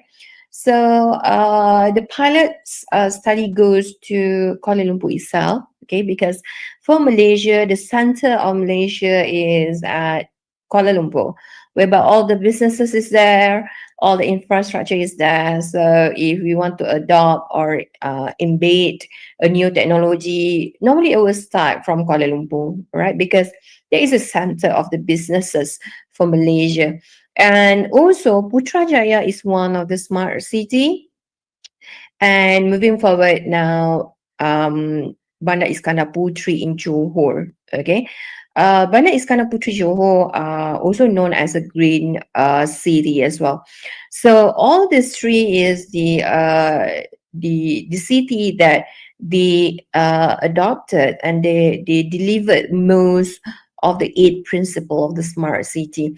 And in moving forward is that each states, they have to actually identify, right, which city that they want to actually convert it into a smart city. But of course, right, different state, they may have like different advantages and disadvantages. So it depending on the local authority, which principles that they want to focus on. Okay, so again, smart city is not that we have to actually deliver all 8 principles. Okay, so as long as they can focus to actually to have certain principle to be practices or to be delivered in their particular states, right? Okay, and the significance of the smart city, we do have 5. So this is according to the Malaysia Smart City Framework, right? So the first one is to address urban challenges arising from rapid urbanization to meet national and global agenda, which is, of course, SDG, because Malaysia also signed with the United Nations that we're going to actually practice the SDG, okay? And then to adopt new global development trends and to promote digital economy and as well as to position Kuala Lumpur to be on par with other cities globally. So all in all, it's basically when we talk about smart city, why Malaysia want to move to have these kinds of practices, because we want to make our country more visible, and it increase our reputations, and we can attract more businesses from outside, right? And based on the Kuala Lumpur definitions of the smart city is defined as the concerted urban management approach that places people at the center of its initiative and will apply various technologies to enhance and improve its citizens' life. So there's some argument when we talk about smart city, because smart city is parts of or is the goals of the from the 17 SDGs. But the thing is that when we actually play with all this equipment, the machineries, you know, the installations of the high tech kinds of thing, we certainly can argue that they're producing more carbon footprint. But the thing is that another principle is that we not talk about the smart equipment, we also talk about the smart energy, how we can actually smartly controlling, you know, in terms of the energy supply, what kinds of energy that we're going to use in order for us to fully function those machineries and equipment to cater with the smart devices that we may use for these smart houses especially. So the developments of the frameworks of the smart city for Malaysia, we learned from the top world smart city. So some of them is from the Singapore, of course, our neighbor country, from Dubai, from Barcelona, London, right? And we also learned on the how we can develop a very good IoT system in terms of their supply chain, so on and so forth, from Amsterdam. And also we learned in terms of the blueprint, you know, because when we do have framework, we should know on when we're supposed to actually implement it, for how long that we're supposed to monitor, and we have to actually provide certain enhancements, awareness, so on and so forth. So we learn it from Boston, and Hong Kong. So, speaking about sustainability in smart development, right? So, normally, when we talk about smart city, we have to talk about the smart development, how we can develop those city smartly. And we do have the concept of sustainability into the developments itself, right? So what is a sustainable construction? So when we talk about sustainable constructions, we normally tap this concept with the green building principle, which we talk about energy efficiency, all right, whereby we can see that nowadays is quite popular by installing those solar panels to actually to replace to actually giving a value added to actually divert the in terms of the energy supply into the buildings itself, and the usage of the systems of the HVAC. All right. So speaking about the sustainable materials itself, so we talk about the how we can recycle those existing materials during the constructions, and we use those low carbon materials, and I may say that no environmental friendly materials as well. And for the sustainable constructions as well, we also talk about the net zero buildings, whereby we try to reduce the carbon footprint that supplied, right, in that particular units. So the integrations of the innovation, digitalization, and sustainability, all right, they brings more values, right?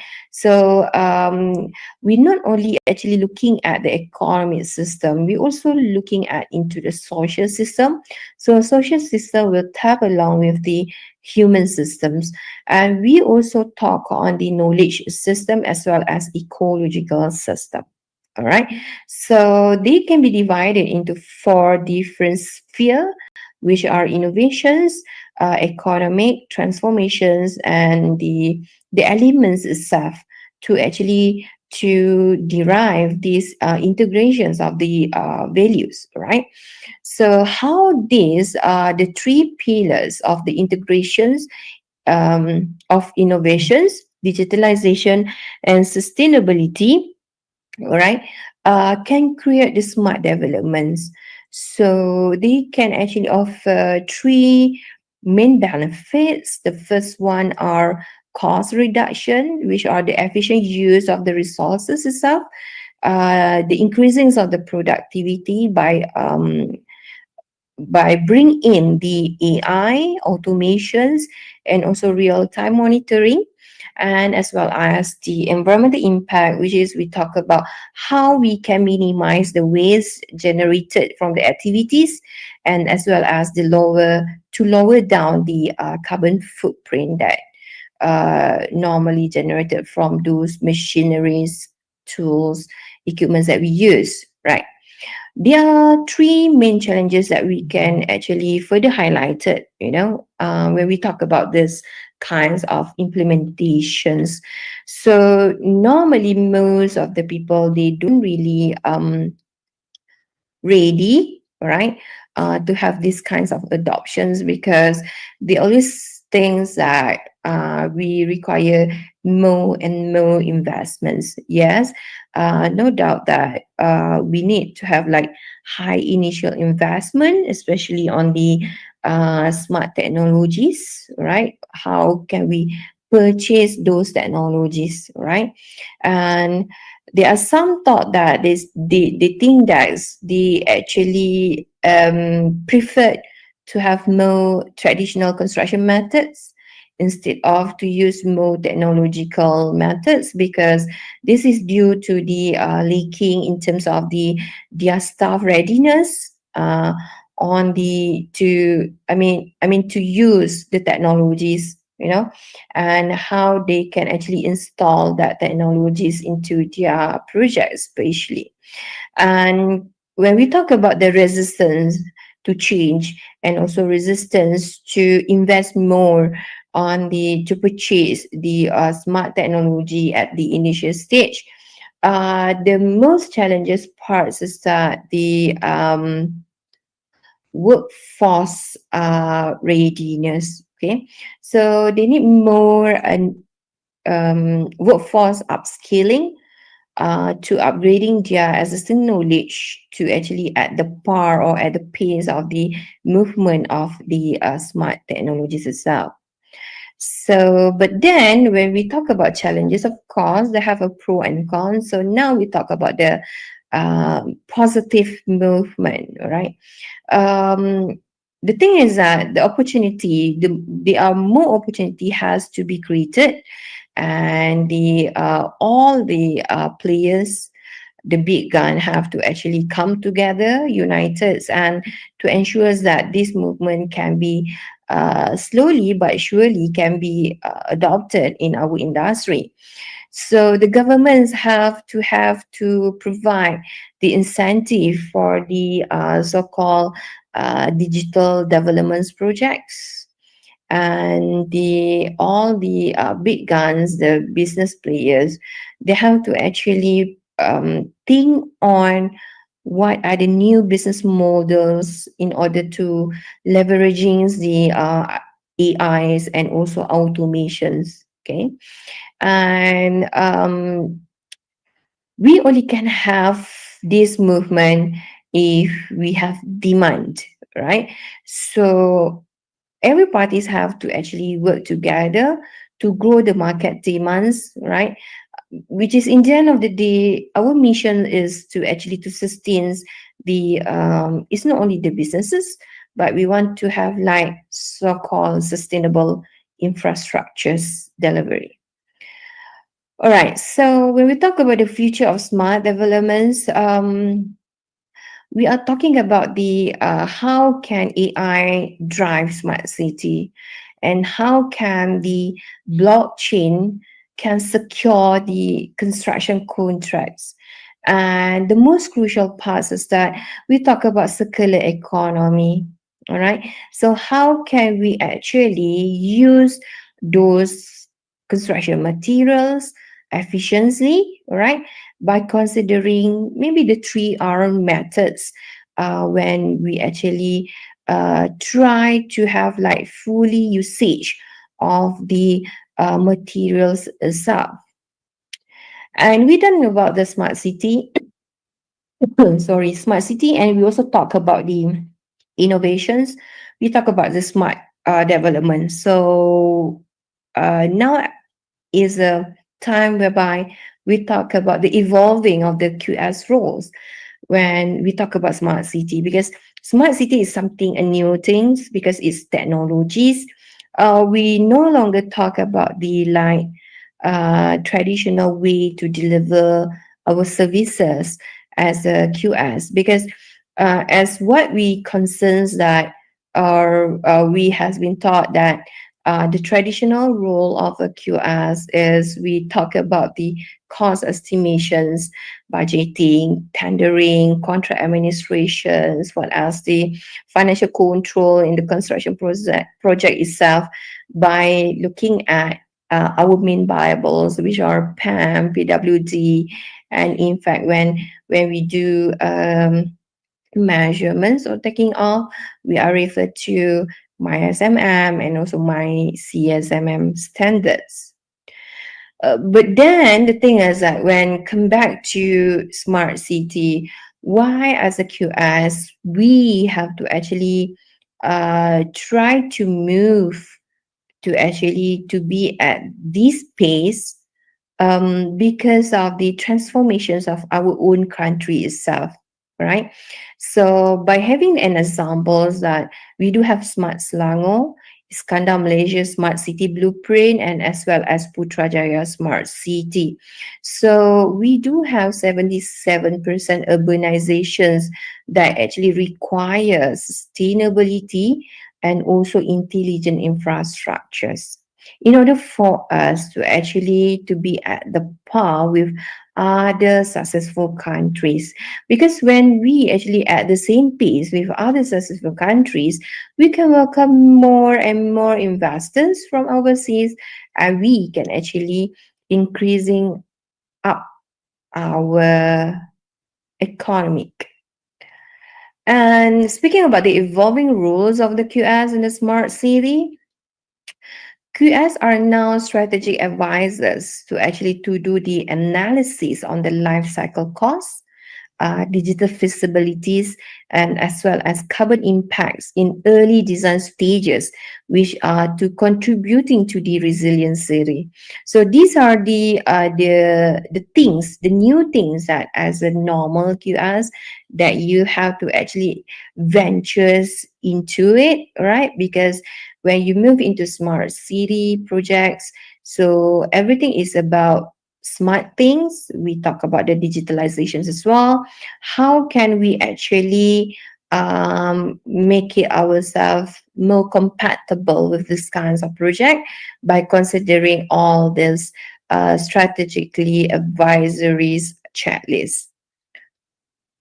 So speaking about the digital innovations in quantity surveyors, I think when we talk about digitalizations, innovations for quantity surveyors, we always have BEAM in our mind, right? How we actually integrating building information modeling, AI, and as well as big data that enables the accuracy of the quantity takeoff. And we can have like real-time cost simulations, and we also can predict the risk modeling for the future projects, which is good because we can minimize those uncertainty and also minimize those major risks that is going to be happen in future by tracing it earlier on before the projects start on site. And then at the same time, so when we talk about smart city, we talk about the digitalizations. Don't forget that we also talk about the green building and sustainability. So QSs are the key for the GBI and leads compliance. So as a QS, you have to actually fit and you have to support the green technology costings, because when we talk about new adoptions, new technologies, new concept like green buildings and sustainability, we no longer talk about the traditional way doing costings, because we are playing with new materials, new thing, new methods to deliver it, right? And we also have to actually equip ourselves with a good knowledge on the ROI analysis, and also the knowledge on the sustainable materials, right? In order for us to stay relevant, right? To be a good advisors to our project client. And speaking about the circular economic strategies, so basically from material reuse to life cycle costing, QSs help reduce construction waste and align with Malaysia's circular economy roadmap goals. Because circular economy, we talk about how we can actually use whatever we have to deliver the project efficiently. All right, because as a QS, we're very concerned on the profits and loss. So these two terms is actually basically interrelated with the economy discussions, right? So these are the thing. And other than that, we also talk about the smart procurement digital contracts, like with the CIDB CRAME e-tenders and blockchain integrations. QSs should manage to have so-called smart contracts applications in order to enhance the payment transparency, and we can prevent, I mean, say the best word is to minimize the disputes happen in that particular project or contracts. And then there are a key competency for modern QSs that maybe I can share with all of you, right? I just make it in one statement so that you can actually give more attentions to my lectures, I may say sharing, right? So the key competencies for the modern QSS. The first one is digital fluency. It's not enough that you just know how to switch on and switch off the laptops. You should know how to use the relevant software that relevant or related to our professions. And next are ESG knowledge, because most of the businesses, most of the organizations, they are talking about ESG now, right? Life cycle costing, of course, the stakeholder communications, how you can communicate effectively to deliver your point effectively, clearly, and we can minimize or maybe we can eliminate some confusions. And as well as the sustainability literacy, which are it is essential into these smart city projects. So these are the key competency for modern QSs nowadays. It's not that we talk about how we actually open the hard copy of the drawing, we put our scale ruler and we do the measurements. There are challenges and opportunity when we talk about all those things. So let's talk about the challenges, right? Based on the I may see some short survey, right? Most of the QSs, they are actually resistant to have like technology adoptions because they feel more comfortable to have like traditional practices, so they don't need to think more on to learn new technologies, right? And the next challenges are lack of digital databases, right? Because they more inclined to technology based traditional basis, sorry. So they don't have like so-called big data keeping, right? And then the real challenges is that they, as a QS and also as a construction players, we always talk about the budget, right? We want to deliver a green or sustainability projects, but we do have a resistance actually to face the real things at initial stages, whereby we need to have a big fund before we can enjoy the privilege right after the project completed. But speaking about the opportunity, by having those modern QS's key competency, right, we can actually having a new side of businesses, like we talk on the carbon cost consultancy, right? We can offer the advice on the smart procurement. We can be a good advisor on the ESG integrations, not only on the costing itself, but in line with all the stages that involve in that project's movements itself. And these are the case study and best practices that I can share with all of you. Maybe you can actually Google it for more detail after all, right? There are two projects that actually having these kinds of practices. Okay, they talk about BIM. They have like the sustainability adoptions, and as well as the good life cycle costings into these two projects. So the first one on the right side are the diamond building at Putrajaya, which is also known as a GBI Platinum building. And on the center of the slides are the Merdeka 118 tower, all right? And then after all, right, there are some strategic recommendations that maybe I can actually share with all of you, right? I come up with the 3 E's, okay, embed, establish, and enhance. So embed the QS early in policy and design planning, especially for all these high-tech smart city projects. Establish a national digital course database, which are, I believe that some of the organizations, they are looking at into that, but in the end of the day, how we as a construction players, we can come together to support this initiative. And the third is are enhance, which enhance the collaboration across disciplines, which is the smart city projects is not for QSs to actually to deliver. It must be integrated and collaborated with other professions like architects, engineers, local authority, those who actually involving in that particular construction projects. Then everything can be smoothly delivered according to the 8 principle of the smart city.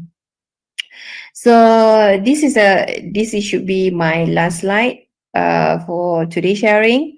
So some key takeaways that I may highlight to wrap up my sharing for today. QSs are not just a cost manager, they are architect of smart, sustainable futures. So let's lead Malaysia urban transformations together. So with that, I thank you very much. So I welcome for any questions. So I pass back to the moderator. Thank you very much.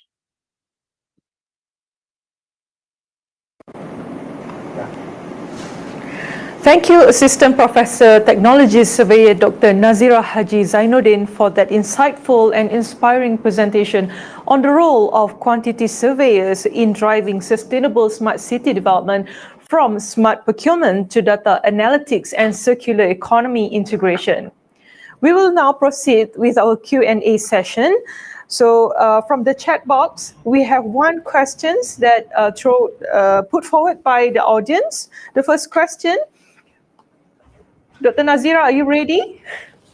Yes, I am. Alhamdulillah. So without further ado, I think I proceed with the first questions.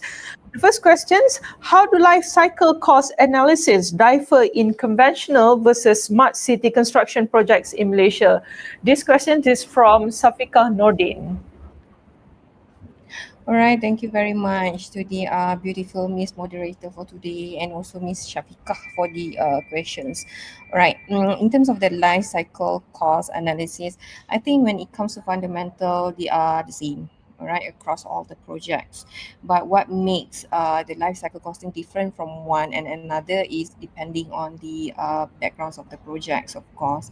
So when it comes to the smart city, the things that we have to actually take notes is that smart city, we are playing with the sort of technological features. So it's like when we do life cycle costing for a normal buildings versus life cycle costing for the green building. All right. So if you ask me whether they have a difference, of course, but they are not. I mean, say that the difference is like slightly different because we play with all the technological features. Yeah. So I hope that I answering your question, Ms. Shafiqah. Yeah. All right, thank you. So we move to the next question. So the next question is, you mentioned that quantity surveyors are becoming strategic advisors in smart city project. What practical steps should current QS professional take to transition into this advisory role, particularly in terms of upskilling or maybe certification? All right, thank you very much. Okay, when we talk about like, okay, I give you a simple examples. You know, when we start to talk about BIM, building informations modeling. So if we carry cap back 5 years back, we still try to adapting BIM, you know, and we also try to actually to diversify our skills. Like normally we always categorize ourselves as a QS, which is doing conventional QSing services, right? So when BIM coming in and all the digitalizations ideas coming in, we start to actually slightly divert, you know. So when it comes to smart city is like one of the tiny concept from the sustainable development goals actually. So smart city is more on the practice, the concept, how we actually embedded the concept into a project, right? So as a QS, things that we are not talking about the how to actually to revamp the existing syllabus. No, we as a QS actually we can have a fundamental knowledge as a QS. So what we need to do is just like to enhance our knowledge on to have a better understanding of what smart city is. Because when we know what is the concept of smart city, then we know what are the features that we're going to actually construct.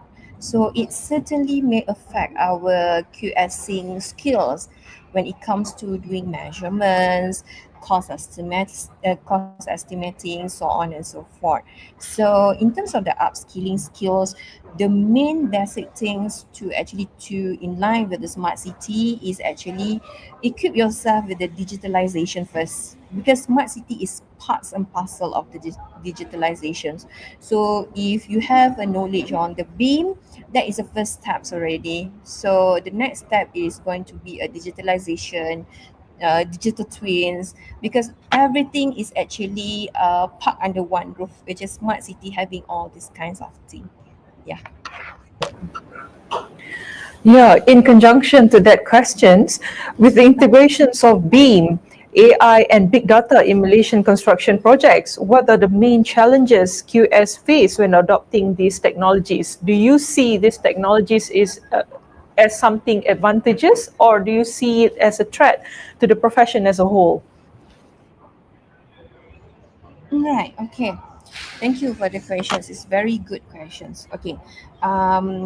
We have to come back to when we do something, we have to see our country own missions and visions, because we are moving into digitalization's era, which is we talk about IR 4.0. Is actually Malaysia talk about IR 4.0 still, whereby the other country we talk about IR 5.0. So at the same time, we also talk about IoT, digitals, blockchain, so on and so forth.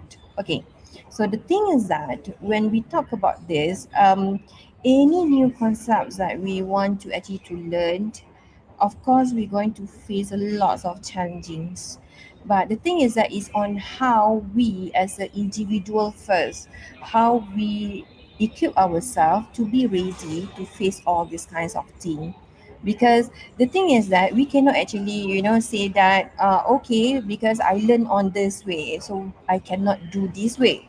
No, because as a QS we have to have like the mindset to move into the like to innovate our services, right? So in order for us to innovate our services is actually how we as an individual we have to find our own way to understand those things. So for me all this thing is not a big challenges, because if we actually see our new joinee QS, all right? They are so brilliant, they are young.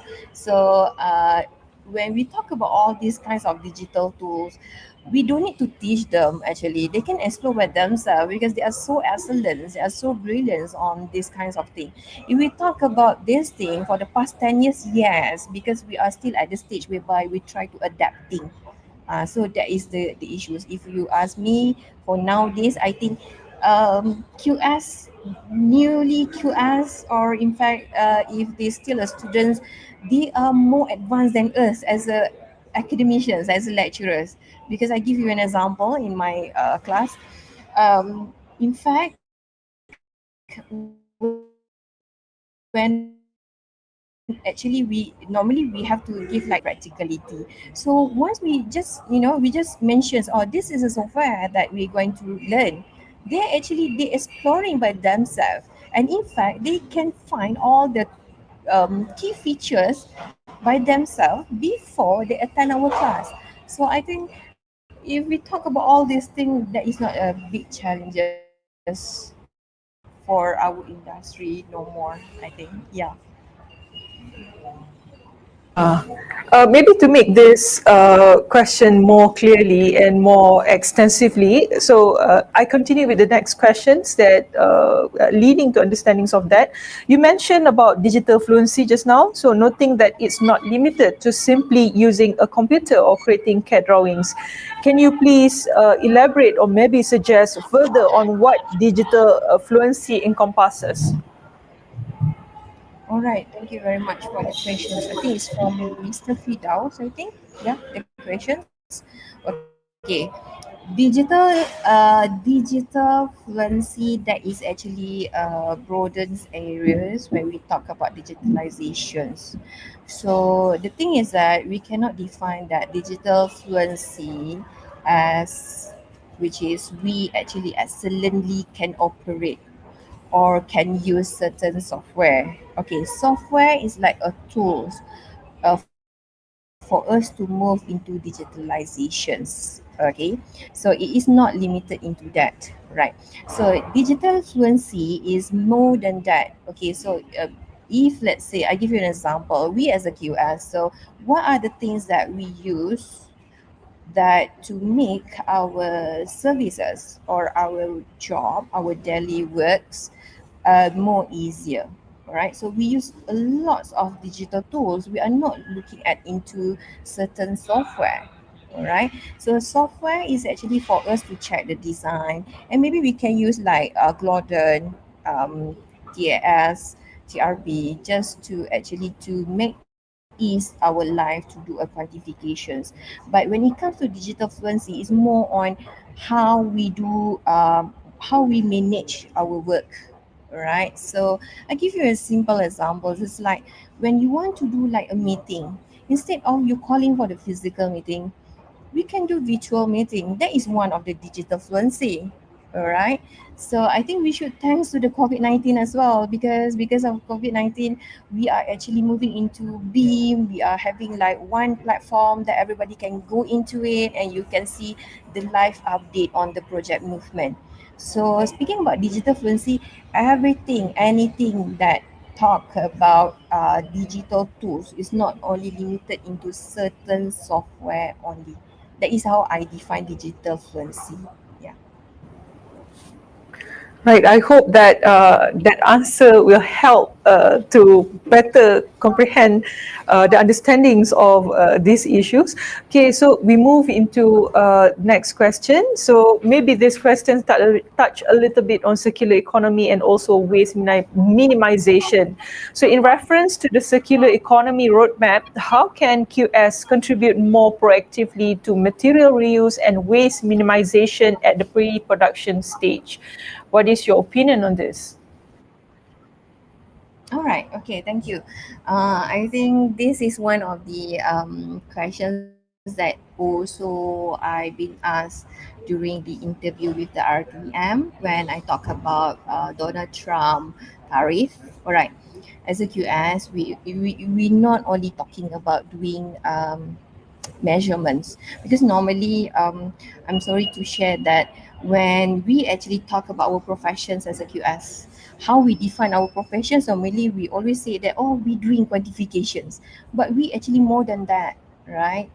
Because we as a QS, we should know the in terms of the material pricings. Okay, so whatever pricings that available in the market should be in our fingertips. And when we talk about pricing, we talk about money. When we talk about money, we talk about economy, right? So as a QS, you should actually having sort of the ideas on how our economy move. All right. So speaking about ROI, our profit generated by our own country, for example. So in terms of the circular economy as a QS, right?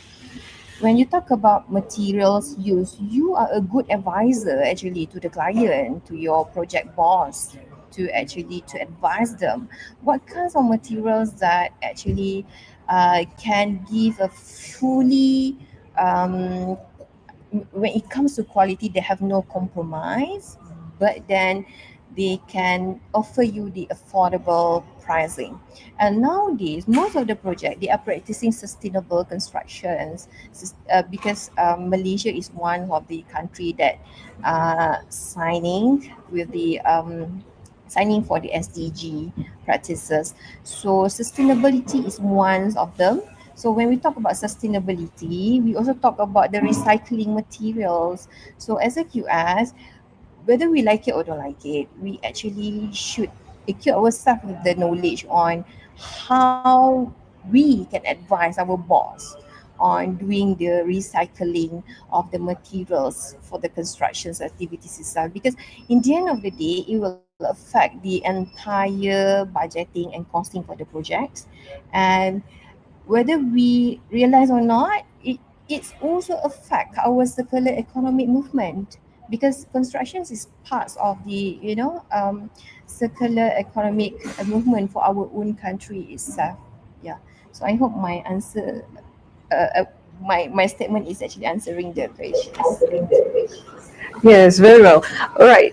Thank you, Dr. Nazira. Maybe one last questions before we recap the sessions.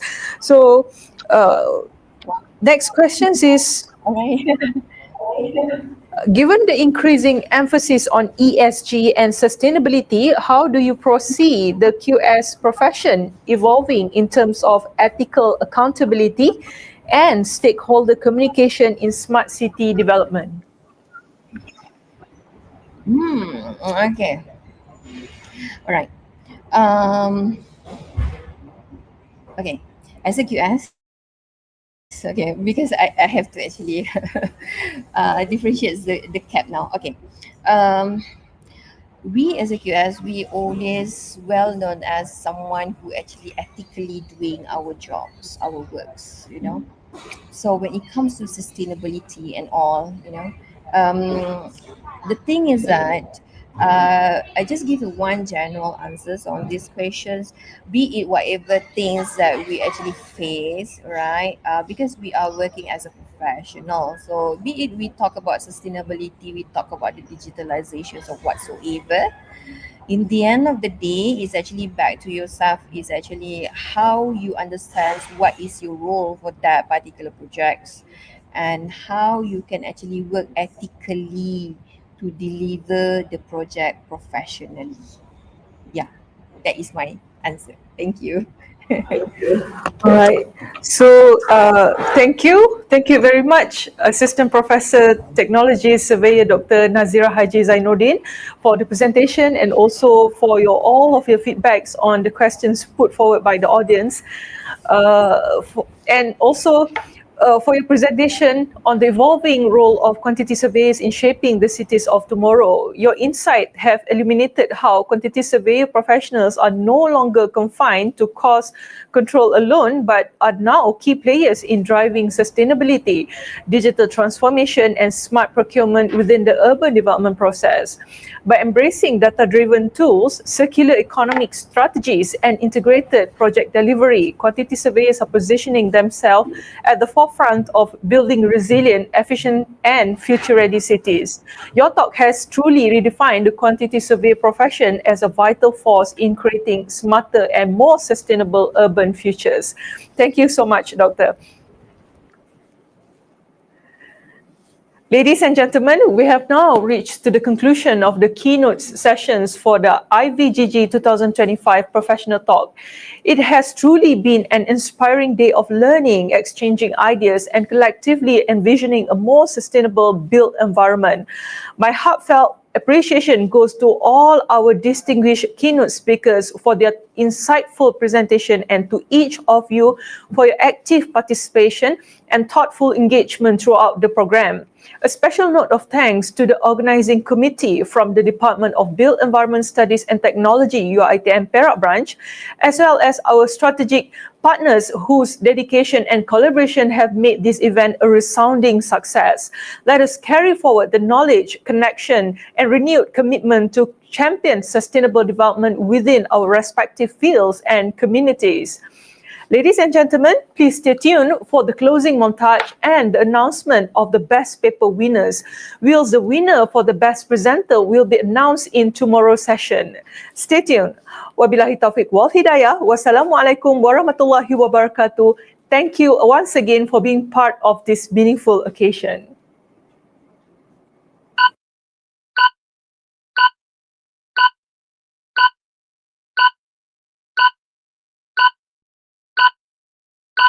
Some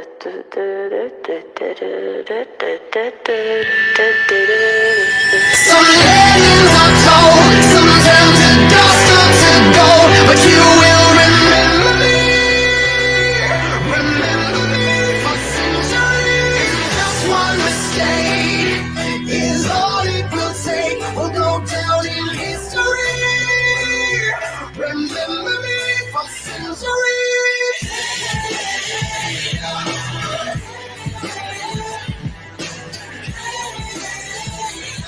Remember me for centuries. Mama taught my teenage dreams. No, it's not in